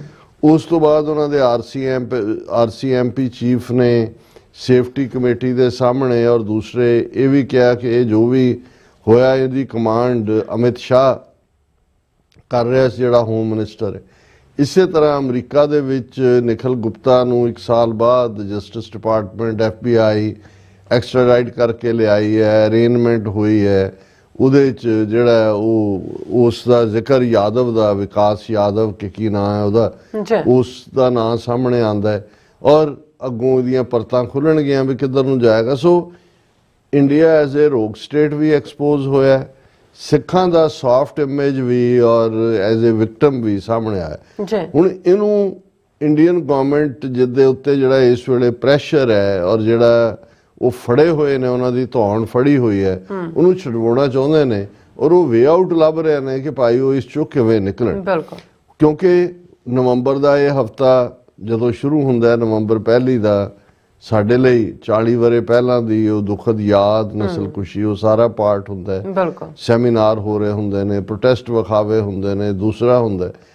ਹੁਣ ਜੇ ਇੰਡੀਅਨ ਕੌਂਸੂਲੇਟ ਸੋ ਕਾਲਡ ਕੋਈ ਕੌਂਸਲਰ ਵੀਜ਼ਾ ਦੇਣਾ ਕਿ ਜੀ ਪੈਨਸ਼ਨਾਂ ਜਿਨ੍ਹਾਂ ਨੂੰ ਦਿੱਤੀਆਂ ਦੂਜੀਆਂ ਦੇਣੀਆਂ, ਉਹਨਾਂ ਨੂੰ ਕਾਰਡ ਦੇਣੇ ਨੇ, ਪਹਿਲੀ ਗੱਲ ਤੇ ਕੌਂਸੂਲੇਟ ਦੀਆਂ ਆਪਣੀਆਂ ਬਿਲਡਿੰਗਸ ਨੇ ਜਿੱਥੇ ਉਹ ਬੈਠਦੇ ਨੇ, ਉਹਨਾਂ ਨੂੰ ਥਾਂ ਅਲਾਟ ਕੀਤੀ ਹੋਈ ਹੈ, ਡਿਪਲੋਮੈਟਿਕ ਕਮਿਊਨਿਟੀ ਹੈ ਉਹਨਾਂ ਦੇ ਕੋਲ।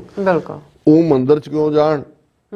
ਕਿਉਂਕਿ ਜੇ ਤੁਸੀਂ ਮੰਦਿਰ ਜਿੱਥੇ ਬੁੱਤ ਰੱਖੇ ਹੋਏ ਨੇ ਉੱਥੇ ਜਾਂਦੇ ਹੋ, ਤੁਸੀਂ ਫਿਰ ਦੂਜੇ ਮਜ਼ਹਬਾਂ ਵਾਲਿਆਂ ਨੂੰ, ਕੋਈ ਸਿੱਖ ਹੈ, ਮੁਸਲਮਾਨ ਹੈ, ਈਸਾਈ ਹੈ ਜਾਂ ਨਾਨ ਬਿਲੀਵਰ ਹੈ, ਤੁਸੀਂ ਮੰਦਿਰ ਸੱਦ ਰਹੇ ਹੋਗੇ, ਮੰਦਿਰ ਆ ਕੇ ਉਹ ਤੁਹਾਡੇ ਕੋਲੋਂ ਆਪਣਾ ਜਿਹੜਾ ਗੋਡੇ ਟੇਕਣ ਤੁਹਾਡੇ ਅੱਗੇ। ਫਿਰ ਤੁਸੀਂ ਦਿਨ ਉਹ ਚੁਣ ਰਹੇ ਹੋ ਜਿਹੜੇ ਆਲਰੇਡੀ ਨਸਲਕੁਸ਼ੀ ਦੇ ਦਿਨ ਚੱਲ ਰਹੇ ਨੇ। ਫਿਰ ਉਸ ਮਾਹੌਲ 'ਚ ਜਿੱਥੇ ਆਲਰੇਡੀ ਤੁਹਾਡੀ ਹਕੂਮਤ ਨੇ ਗੈਂਗਸਟਰ ਹਾਇਰ ਕਰਕੇ ਕਿਵੇਂ ਕਿਲਿੰਗਸ ਕੀਤੀਆਂ ਨੇ। ਹੁਣ ਜਦੋਂ ਤੁਸੀਂ ਇਹ ਸਾਰਾ ਡੇਂਜਰਸ ਕੰਬੀਨੇਸ਼ਨ ਦੇਖਦੇ ਹੋ ਤੇ ਕੋਈ ਭੁਲੇਖਾ ਨਹੀਂ ਰਹਿੰਦਾ ਕਿ ਵੀ ਉਹਨਾਂ ਨੇ ਇਹ ਟਰੈਪ ਹੀ ਲੇ ਕੀਤੇ ਹੁੰਦੇ ਨੇ ਥਾਂ ਥਾਈ ਕਿ ਜੀ ਕੌਂਸਲਰ ਮੰਦਿਰ 'ਚ ਆਏਗਾ ਔਰ ਉੱਥੇ ਹੋਏਗਾ। ਹੁਣ ਜਦੋਂ ਹਰਦੀਪ ਸਿੰਘ ਨਿੱਜਰ ਦੀ ਸ਼ਹਾਦਤ ਹੁੰਦੀ ਹੈ, 6 ਵਾਰ ਜਸਟਿਸ ਨੇ ਪ੍ਰੈਸ ਰਿਲੀਜ਼ ਦਿੱਤੀ, ਕਲੀਅਰਲੀ ਉਹਦੇ ਲਈ ਸੰਜੇ ਕੁਮਾਰ ਵਰਮਾ ਨੂੰ ਦੋਸ਼ੀ ਦੱਸਿਆ ਔਰ ਉਹਨਾਂ ਨੇ ਕਿਹਾ ਕਿ ਭਾਈ ਇਹ ਜਿਹੜੀਆਂ ਐਮਬੈਸੀਆਂ ਕੌਂਸੂਲੇਟ ਨੇ ਇਹ ਤਾਂ ਕਿਲਿੰਗ ਹਾਊਸ ਨੇ, ਭਾਰਤੀ ਏਜੰਸੀਆਂ ਦੇ ਹੈੱਡਕੁਆਰਟਰ ਨੇ, ਇਹ ਜਿੱਥੇ ਵੀ ਜਾਣਗੇ ਅਸੀਂ ਇਹਨਾਂ ਦੇ ਖਿਲਾਫ ਵਿਰੋਧ ਪ੍ਰਦਰਸ਼ਨ ਕਰਾਂਗੇ, ਇਹਨਾਂ ਨੂੰ ਇੱਥੋਂ ਕੱਢੋ। ਹੁਣ ਜੇ ਉਹਨੇ ਮੰਦਿਰ 'ਚ ਜਾਣਾ ਹੈ ਤੇ ਪ੍ਰੋਟੈਸਟ ਤਾਂ ਫਿਰ ਉਹਨਾਂ ਨੇ ਹੋਟਲ ਦੇ ਬਾਹਰ ਤਾਂ ਨਹੀਂ ਕਰਨਾ ਕਿਸੇ ਦੇ। ਜੇ ਹੋਟਲ 'ਚ ਜਾਂਦੇ ਉੱਥੇ ਵੀ ਪ੍ਰੋਟੈਸਟ ਹੁੰਦੇ ਰਹੇ ਨੇ। ਹੁਣ ਔਰ ਪ੍ਰੋਟੈਸਟ ਇਹ ਨਹੀਂ ਹੈ ਕਿ ਕੋਈ ਇਲੀਗਲ ਹੈ ਕਿ ਵੀ ਆਪਣੀ ਤੌਰ ਤੇ ਉੱਥੇ ਪਹੁੰਚ ਗਏ, ਉਹਦੀ ਪਰਮਿਸ਼ਨ ਹੈ, ਪੁਲਿਸ ਹੈ, ਸੜਕ ਵਿਚਕਾਰ ਹੈ, ਦੂਜੇ ਪਾਸੇ ਹੈ। ਹੁਣ ਜੇ ਅੰਦਰੋਂ ਪੱਥਰ ਵੱਜਦੇ ਨੇ ਔਰ ਅੰਦਰੋਂ ਇੱਕ ਜਿਹੜੀ ਔਰ ਜਿਨ੍ਹਾਂ ਦੀਆਂ ਹੁਣ ਵੀਡੀਓ ਵੀ ਬਾਹਰ ਨੇ ਉਹ ਕਹਿੰਦੇ ਜੀ ਮਾਰੋ ਡੰਡੇ ਅਸੀਂ ਵੀ ਖਾਵਾਂਗੇ ਦੂਜੇ, ਯਾਨੀ ਪਲੈਨਡ ਤਰੀਕੇ ਦੇ ਨਾਲ ਇਹ ਸਾਰਾ ਕੰਮ ਹੁੰਦਾ ਹੈ। ਇਹ ਠੀਕ ਹੈ ਕਿ ਜਿਹੜੇ ਸਿੱਖ ਪ੍ਰੋਟੈਸਟਰ ਨੇ ਸ਼ਾਇਦ ਉਹ ਇਸ ਦੇ ਲਈ ਤਿਆਰ ਨਹੀਂ ਸੀ, ਉਹਨਾਂ ਨੇ ਮੌਕੇ ਤੇ ਆਪਣਾ ਡਿਫੈਂਸ ਦਾ ਕੀਤਾ, ਪਰ ਤੁਸੀਂ ਦੇਖਦੇ ਹੋ ਕਿ ਇਸ ਘਟਨਾ ਦੇ ਕੁਝ ਆਵਰਸ ਬਾਅਦ ਇੰਟਰਨੈਸ਼ਨਲੀ ਇਹ ਖਬਰ ਘੁਮਾ ਦਿੱਤੀ ਜਾਂਦੀ ਹੈ ਕਿ ਸਿੱਖਾਂ ਵੱਲੋਂ ਹਿੰਦੂਆਂ ਦੇ ਮੰਦਿਰ ਤੇ ਹਮਲਾ ਕੀਤਾ ਗਿਆ, ਨਾਲ ਦੀ ਨਾਲ ਉਹਦੀ ਕੰਡੈਮਨੇਸ਼ਨ ਦਾ ਕੰਮ ਸ਼ੁਰੂ ਹੋ ਜਾਂਦਾ, ਨਾਲ ਦੀ ਨਾਲ ਉਹਨਾਂ ਦੇ ਸੋ ਕਾਲਡ ਯੋਗੀ ਤੇ ਫਲਾਣੇ ਰਾਮਦੇਵ ਦਾ ਬਿਆਨ, ਉਹ Shri Ravi Shankar, vandalization of temples is condemnable, ਸਿੱਖ ਗੁਰੂਆਂ ਦੇ ਵਿੱਚ ਸਾਡੀ ਵੀ ਆਸਥਾ ਹੈ, ਇਹ ਕੰਮ ਠੀਕ ਨਹੀਂ ਹੈ। ਹੁਣ ਤੁਸੀਂ ਇਸ ਸਾਰੇ ਨੂੰ ਦੇਖਦੇ ਹੋ ਕਿ ਵੀ ਬਿਲਕੁਲ ਗਲਤ ਇਵੈਂਟ ਦੇ ਅੰਦਾਜ਼ ਦੇ ਵਿੱਚ ਉਹਨੂੰ ਪੇਸ਼ ਕੀਤਾ ਜਾਂਦਾ। ਫਿਰ ਗੱਲ ਇੱਥੇ ਨਹੀਂ ਰੁਕਦੀ, ਉਸੇ ਸ਼ਾਮ 400 ਤੋਂ ਜ਼ਿਆਦਾ ਜਿਹੜੇ ਇਸ ਕਿਸਮ ਦੇ ਹਿੰਦੂਤਵੀ ਗੁੰਡੇ ਨੇ ਉਹ ਗੁਰਦੁਆਰਾ ਮਾਰਟਨ ਨੂੰ ਜਾ ਕੇ ਘੇਰ ਲੈਂਦੇ ਨੇ। ਔਰ ਉਹਦੇ 'ਚ ਈਵਨ ਗੁਰਦੁਆਰੇ ਦੇ ਪ੍ਰੈਜ਼ੀਡੈਂਟ ਦੇ ਇੱਕ ਇੰਟਰਵਿਊ ਸੀ ਕਿ ਜਿਹੜਾ ਉਹਦੇ 'ਚ ਭੀੜ 'ਚ ਉਹ ਬੰਦਾ ਵੀ ਸਪੌਟ ਕੀਤਾ ਗਿਆ ਜਿਹੜਾ 3 ਵੇਲੇ ਲੰਗਰ ਉੱਥੇ ਹੀ ਛਕਦਾ ਹੈ। ਬਹੁਤ ਸਾਰੇ ਅਕਿਰਤ ਘਣਾ ਦੇ ਤਾਂ ਲੰਬੀ ਫੌਜ ਹੈ ਇਹਨਾਂ ਦੀ। ਹੁਣ ਜੇ ਉੱਥੇ ਜਿਹੜੇ ਥੋੜੇ ਸਿੱਖ ਸੀ, ਔਰ ਪੁਲਿਸ ਦਾ ਬਹੁਤ ਵੱਡਾ ਰੋਲ ਹੈ, ਪੀਲ ਪੁਲਿਸ ਦਾ, ਕਿ ਉਹਨਾਂ ਨੇ ਉਸ ਨੂੰ ਡੱਕਿਆ। ਅਦਰਵਾਈਜ਼ ਹੁਣ ਉਹ ਗੱਡੀਆਂ ਦੀ ਡਿੱਕੀ ਚੋਂ ਕੱਢਦੇ ਨੇ ਝੰਡੇ ਵੀ, ਮਾਸਕ ਵੀ, ਔਰ ਐਸਾ ਵੀ ਹੈ ਵੀ ਤੇਲ ਵੀ ਉਹਨਾਂ ਦੇ ਕੋਲ ਸੀ। ਹੁਣ ਉਹਨਾਂ ਨੇ ਕੀ ਕਰਨਾ ਸੀ ਜੇ ਪੁਲਿਸ ਦੀ ਮੁਸਤੈਦੀ ਜਾਂ ਅੱਗੋਂ ਰੈਜ਼ਿਸਟੈਂਸ ਨਾ ਮਿਲਦੀ? ਫਿਰ ਗੱਲ ਇੱਥੇ ਨਹੀਂ ਰੁਕੀ, ਔਰ ਉਹਨੂੰ ਉਹਨਾਂ ਨੇ ਪ੍ਰਦਰਸ਼ਨ ਦਾ ਨਾਂ ਦਿੱਤਾ ਕਿ ਜੀ ਜੋ ਹਿੰਦੂਆਂ ਦੇ ਮੰਦਿਰ ਤੇ ਹਮਲਾ ਹੋਇਆ ਉਹਦੇ ਪ੍ਰੋਟੈਸਟ ਕੁਝ ਜਿਹੜੇ ਨੇ ਉਹਨਾਂ ਨੇ ਗੁਰਦੁਆਰੇ ਦੇ ਬਾਹਰ ਪੀਸਫੁਲ ਵਿਖਾਵਾ ਕੀਤਾ। ਹਰ ਇੱਕ ਨੂੰ ਪਤਾ ਹੈ ਕਿ ਭਾਈ ਉਹਨਾਂ ਦੀ ਕੀ ਕਰ ਦੋ। ਦੈਨ ਟਾਈਮ ਦੇ ਕੇ ਉਸ ਤੋਂ 2-3 ਦਿਨ ਬਾਅਦ ਵੀਕਐਂਡ ਤੱਕ ਪਹੁੰਚਦੇ ਆ, ਉਹ ਉਸੇ ਹੀ ਥਾਂ ਤੇ ਮੰਦਿਰ ਦੇ ਬਾਹਰ ਹਜ਼ਾਰਾਂ ਦਾ ਇਕੱਠ ਕਰਦੇ ਨੇ, ਜਿੱਥੇ ਰੌਨ ਬੈਨਰਜੀ ਵਰਗਾ ਸੋ ਕਾਲਡ ਜਰਨਲਿਸਟ ਦੂਜੇ ਜਿਨ੍ਹਾਂ ਦੀਆਂ ਹੁਣ ਵੀਡੀਓਜ਼ ਨੇ ਕਿ ਸਿੱਖਾਂ ਨੂੰ ਸਬਕ ਸਿਖਾਓ, ਇਹਨਾਂ ਤੇ ਹਮਲਾ, ਔਰ ਉੱਥੋਂ ਜਿਹੜੀਆਂ ਸਿੱਖਾਂ ਦੀਆਂ ਕੋਈ ਗੱਡੀਆਂ ਲੰਘਦੀਆਂ ਨੇ ਉਹਨਾਂ ਦੇ ਉੱਤੇ ਵੱਟੇ ਭੜਕਾਊ ਭਾਸ਼ਣਬਾਜ਼ੀ ਹੈ ਸਾਰਾ। ਪਰ ਉਸ ਬਿਰਤਾਂਤ ਨੂੰ ਬਣਾਇਆ ਇਵੇਂ ਜਾਂਦਾ ਕਿ ਹਿੰਦੂਆਂ 'ਚ ਬਹੁਤ ਰੋਸ ਔਰ ਬਹੁਤ ਪੀਸਫੁਲ, ਔਰ ਪੁਲਿਸ ਜਿਹੜੀ ਹੈ ਉਹ ਰਲੀ ਹੋਈ ਹੈ ਖਾਲਿਸਤਾਨੀਆਂ ਦੇ ਨਾਲ। ਹੁਣ ਇਹ ਸਾਰਾ ਪਾਰਟ ਜਿਹੜਾ ਹੈ, ਹਾਲਾਂ ਗੁਰਦੁਆਰਾ ਮਾਰਟਨ 'ਚ ਹੁਣ ਵੀ ਇੱਕ ਬਹੁਤ ਵੱਡਾ ਇਕੱਠ ਹੋਇਆ, ਉਸ ਤੋਂ ਪਹਿਲਾਂ ਵੀ ਜਿਹੜਾ ਇਮੀਡੀਏਟ ਵੀ ਸਿੱਖਾਂ ਨੇ ਜੋ ਬਣਦਾ ਦਿੱਤਾ। ਪਰ ਮੈਂ ਇੱਥੇ ਇਸ ਮੁੱਦੇ ਦੇ ਉੱਤੇ ਮੀਡੀਆ ਦੀ ਇੰਪੋਰਟੈਂਸ ਦੀ ਵੀ ਗੱਲ ਕਰਨਾ ਚਾਹੁੰਦਾ ਵੀ ਜੇ ਸਾਡੇ ਕੋਲ ਆਪਣਾ, ਹੁਣ ਅਸੀਂ YouTube ਚੈਨਲ ਤੇ ਵੀ ਦੇਖ ਲਿਆ ਵੀ ਇਹ ਵੀ ਅਸੀਂ ਉਹਨਾਂ ਦੀ ਮਰਜ਼ੀ ਤੇ ਹੀ ਹੈ, ਜਦੋਂ ਮਰਜ਼ੀ ਬਲੌਕ ਕਰ ਦੇਣ, ਜਦੋਂ ਮਰਜ਼ੀ ਕਰ ਦੇਣ। ਸੋ ਕਿਸੇ ਵੀ, ਔਰ ਈਵਨ ਮੈਂ IT ਸੈਕਟਰ ਵਾਲਿਆਂ ਨੂੰ ਕੈਲੀਫੋਰਨੀਆ ਵੀ ਕਿਹਾ, ਮੈਂ ਕਿਹਾ ਇੱਥੇ ਉਹਨਾਂ ਨੇ ਬਣਾ ਕੇ ਕੰਪਨੀਆਂ $200 ਮਿਲੀਅਨ ਦੇ ਵੇਚੀਆਂ ਹੋਈਆਂ ਨੇ, ਵੀ ਤੁਸੀਂ ਆਪਣਾ ਕੋਈ ਸੋਸ਼ਲ ਨੈਟਵਰਕ ਹੀ ਕ੍ਰੀਏਟ ਕਰ ਲਓ ਤਾਂ ਕਿ ਤੁਸੀਂ ਇਹਨਾਂ ਦਾ YouTube, Facebook, Instagram ਜਾਂ X ਦੇ ਉੱਤੇ ਇਹਨਾਂ ਦੀ ਮਰਜ਼ੀ ਤੇ ਹੋ, ਜਿਹੜੇ ਬਿਲਕੁਲ ਜਿਹੜੇ ਹਿੰਦੂ ਤਵੀਆਂ ਦੇ ਨਾਲ ਲੜੇ ਹੋਏ ਨੇ ਕਿ ਬਈ ਸਾਡੇ ਕੋਲ ਤਾਂ ਕੋਈ, ਅਸੀਂ ਤਾਂ ਇਹਨਾਂ ਦੇ ਰਹਿਮੋ ਕਰਮ, ਇਹਨਾਂ ਦੇ ਟ੍ਰੋਲ ਆਰਮੀ ਬੈਠੀ ਹੋਈ ਹੈ, ਕਿਵੇਂ ਸ਼ਿਕਾਇਤਾਂ ਫਾਈਲ ਕਰ। ਔਰ ਇਸ ਪੀਰੀਅਡ 'ਚ ਕਿੰਨੀ ਨਫ਼ਰਤ ਭਾਰਤ ਦੇ ਚੈਨਲਾਂ ਤੇ ਫੈਲਾਈ ਗਈ ਸਿੱਖਾਂ ਦੇ ਖਿਲਾਫ।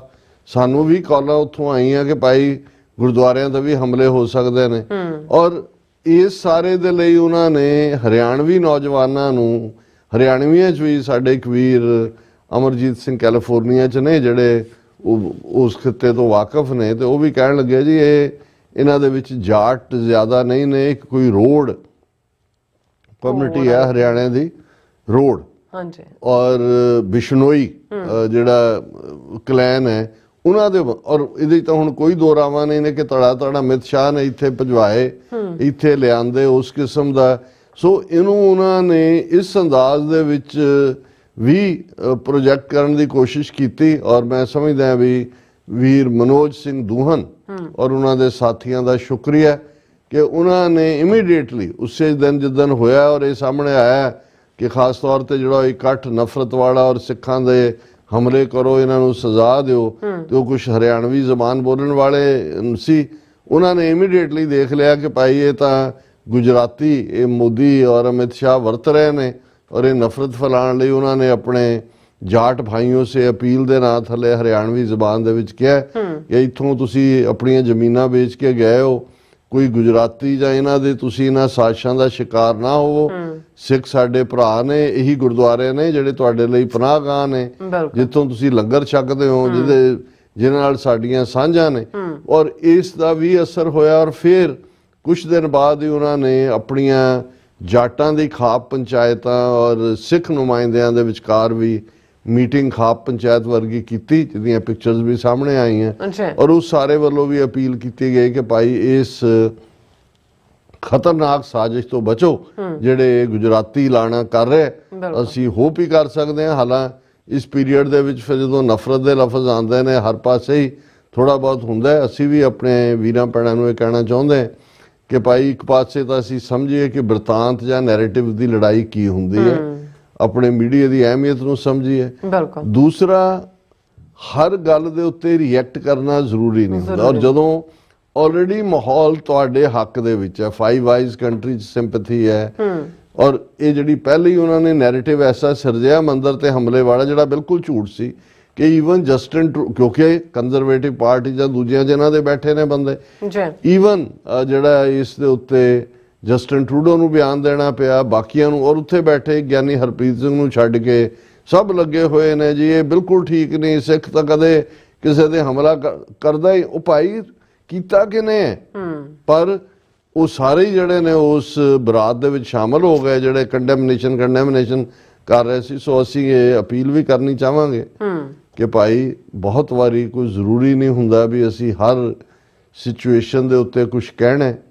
ਜੇ ਅਵੋਇਡੇਬਲ ਹੈ, ਜੇ ਸਾਨੂੰ ਲੱਗਦਾ ਹੈ ਕਿ ਭਾਈ ਇੰਡੀਅਨ ਸਿਸਟਮ ਦੇ ਕੋਲ ਸਾਧਨ ਨੇ ਉਹ ਕਿਸੇ ਘਟਨਾ ਨੂੰ ਕਿਸੇ ਪਾਸੇ, ਹੁਣ ਤਾਂ ਇਹ ਵੀ ਸਬੂਤ ਨੇ ਕਿ ਉਹਨਾਂ ਦੇ ਏਜੰਟ ਬੈਠੇ ਹੋਏ ਨੇ, ਉਹਨਾਂ ਕੋਲ ਹਥਿਆਰ ਹੈ, ਅਸਲਾ ਹੈ, ਗੈਂਗਸਟਰਸ ਨੇ, ਇੰਡੀਅਨ ਹਾਈ ਕਮਿਸ਼ਨਸ ਕੌਂਸੂਲੇਟ ਨੇ ਸਿੱਖਾਂ ਦੀ ਇੰਟੈਲੀਜੈਂਸ ਕਲੈਕਟ ਕਰਕੇ ਉਹਨਾਂ ਨੂੰ ਦਿੱਤੀ ਹੋਈ ਹੈ।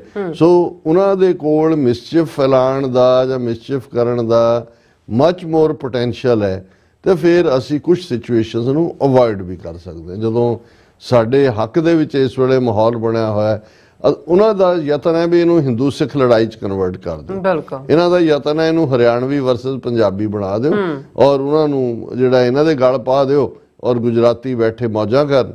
ਲੇਕਿਨ ਅਸੀਂ ਆਪਣੀ ਸਿਆਣਪ ਤੋਂ ਵੀ ਕੰਮ ਲਈਏ ਕਿ ਜਿੱਥੇ ਕਨਫਰੰਟੇਸ਼ਨ ਅਵੋਇਡ ਹੋ ਸਕਦੀ, ਜ਼ਰੂਰੀ ਨਹੀਂ ਭੜਕਾਊ ਬਿਆਨਬਾਜ਼ੀ ਅਸੀਂ ਕਰਨੀ ਹੈ, ਜ਼ਰੂਰੀ ਨਹੀਂ ਹਰ ਥਾਂ ਦੇ ਉੱਤੇ ਅਸੀਂ ਜਾ ਕੇ ਜਿਹੜਾ ਉਹ ਟਕਰਾਅ ਕਰ ਰਹੇ। ਕੁਝ ਥਾਵਾਂ ਨੂੰ ਜਸਟ ਕਿਉਂਕਿ ਇਹ ਬਹੁਤ ਚੰਗੀ ਗੱਲ ਹੈ ਵੀ ਇਸ ਮੁੱਦੇ ਦੇ ਉੱਤੇ ਪੀਲ ਪੁਲਿਸ ਨੇ, RCMP ਨੇ, ਔਰ ਟਰੂ ਨੈਰੇਟਿਵ ਬਾਹਰ ਆਇਆ, ਪਰ ਜਦੋਂ ਤੱਕ ਬਾਹਰ ਆਇਆ ਉਦੋਂ ਤੱਕ ਡੈਮੇਜ ਹੋ ਚੁੱਕਾ ਹੋਇਆ ਸੀ। ਔਰ ਇਸ ਗੱਲ ਦਾ ਧਿਆਨ ਰਹੇ ਵੀ ਦੁਸ਼ਮਣ ਨੂੰ ਅਸੀਂ ਇਨੀਸ਼ੀਏਟ ਕਰਨ ਦਾ ਹੱਕ ਨਾ ਦਈਏ ਕਿ ਭਾਈ ਅਸੀਂ ਰਿਐਕਟ ਹੀ ਕਰ ਰਹੇ ਹੋਈਏ। ਅਸੀਂ ਆਪਣੇ ਤੌਰ ਦੇ ਉੱਤੇ ਜਿਹੜਾ ਆਪਣੇ, ਔਰ ਇਸ ਦੇ ਉੱਤੇ ਜਿਵੇਂ ਸਮੁੱਚੀਆਂ ਸਿੱਖ ਜਥੇਬੰਦੀਆਂ ਵੀ ਕੈਨੇਡਾ ਦੀਆਂ ਉਹ ਇਕੱਠੀਆਂ ਹੋ ਕੇ ਉਹਨਾਂ ਦੀ ਇਮੀਡੀਏਟ ਪ੍ਰੈਸ ਸਟੇਟਮੈਂਟ ਆਈ। ਮਾਲਟਨ ਗੁਰਦੁਆਰਾ ਸਾਹਿਬ ਦੇ ਵਿੱਚ ਉਪਰੋਥਲੀ ਇਕੱਠ ਹੋਏ, ਪਹਿਲੇ ਇਕੱਠ ਦੇ ਵਿੱਚ ਵੀ 500-600 ਸਿੰਘ ਸਿੰਘਣੀਆਂ ਆਪਣੇ ਤੌਰ ਤੇ ਹੀ ਪਹੁੰਚ ਗਏ ਸੀ। ਹੁਣ ਜਿਹੜਾ ਇਕੱਠ ਹੋਇਆ ਜਿਹਨੂੰ TV84 ਨੇ ਲਾਈਵ ਕਵਰ ਕੀਤਾ ਉਹ ਹਜ਼ਾਰਾਂ ਦੀ ਗਿਣਤੀ 'ਚ ਸੀ। ਪਰ ਇਸ ਗੱਲ ਦਾ ਜ਼ਰੂਰ ਧਿਆਨ ਰੱਖੀਏ ਕਿ ਹਰ ਸਿਚੁਏਸ਼ਨ ਤੇ ਰਿਐਕਟ ਕਰਨਾ ਜ਼ਰੂਰੀ ਨਹੀਂ ਹੈ। ਜੀ ਰਾਸਾ, ਤੁਹਾਡਾ ਬਹੁਤ ਬਹੁਤ ਧੰਨਵਾਦ। ਸੋ ਇੱਥੇ ਲੈਣ ਬ੍ਰੇਕ ਵਿਊਅਰਸ, ਤੁਸੀਂ ਇਸੇ ਤਰ੍ਹਾਂ ਬਣੇ ਰਹਿਣਾ। ਮਿਲਦੇ ਹਾਂ after this short break.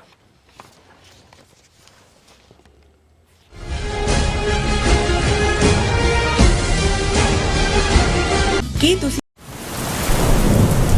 United ਸਿੱਖ ਸੰਸਥਾ ਨੇ ਦੱਖਣੀ ਅਮਰੀਕਾ ਵਿੱਚ ਬੇਰਲ ਤੂਫਾਨ ਦੇ ਪੀੜਤਾਂ ਲਈ ਤੁਰੰਤ ਮਦਦ ਮੁਹਿੰਮ ਸ਼ੁਰੂ ਕੀਤੀ ਹੈ। ਇਸ ਭਿਆਨਕ ਤੂਫਾਨ ਨੇ ਸੈਂਟ ਵਿੰਸੈਂਟ ਅਤੇ ਗ੍ਰੇਨੇਡੀਨਸ, ਗ੍ਰੇਨੇਡਾ, ਡੋਮਿਨਿਕਾ ਤੇ ਬਾਰਬਾਡੋਸ ਨੂੰ ਬਹੁਤ ਨੁਕਸਾਨ ਪਹੁੰਚਾਇਆ ਹੈ। ਯੂਨਾਈਟਿਡ ਸਿੱਖ ਦੀਆਂ ਟੀਮਜ਼ ਲੋੜਵੰਦ ਲੋਕਾਂ ਲਈ ਜ਼ਰੂਰੀ ਸਮਾਨ ਅਤੇ ਖਾਣ-ਪੀਣ ਦੀਆਂ ਚੀਜ਼ਾਂ ਪਹੁੰਚਾ ਰਹੀਆਂ ਹਨ।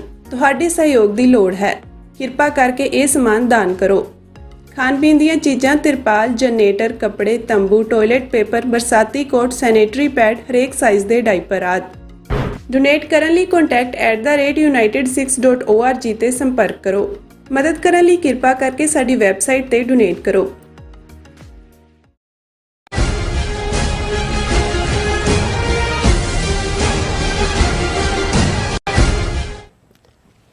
Viewers, welcome back to programme. So viewers, ਗੱਲਬਾਤ ਕਰਨ ਜਾ ਰਹੇ ਹਾਂ ਕਿ ਆਸਟ੍ਰੇਲੀਆ ਵਿੱਚ ਸਿੱਖਾਂ ਵੱਲੋਂ ਘੱਲੂਘਾਰਾ ਨਵੰਬਰ 84 ਦੀ ਸਿੱਖ ਨਸਲਕੁਸ਼ੀ ਨੂੰ ਲੈ ਕੇ ਰਾਜਧਾਨੀ ਕੈਨਬਰਾ ਵਿੱਚ ਇੱਕ ਇਤਿਹਾਸਕ ਪ੍ਰੋਗਰਾਮ ਕਰਵਾਇਆ ਗਿਆ, ਔਰ ਜਿਸ ਵਿੱਚ ਸੈਨੇਟਰ, MP ਅਤੇ ਅੱਡ-ਅੱਡ ਸਿੱਖ ਨੁਮਾਇੰਦੇ ਸ਼ਾਮਲ ਸਨ।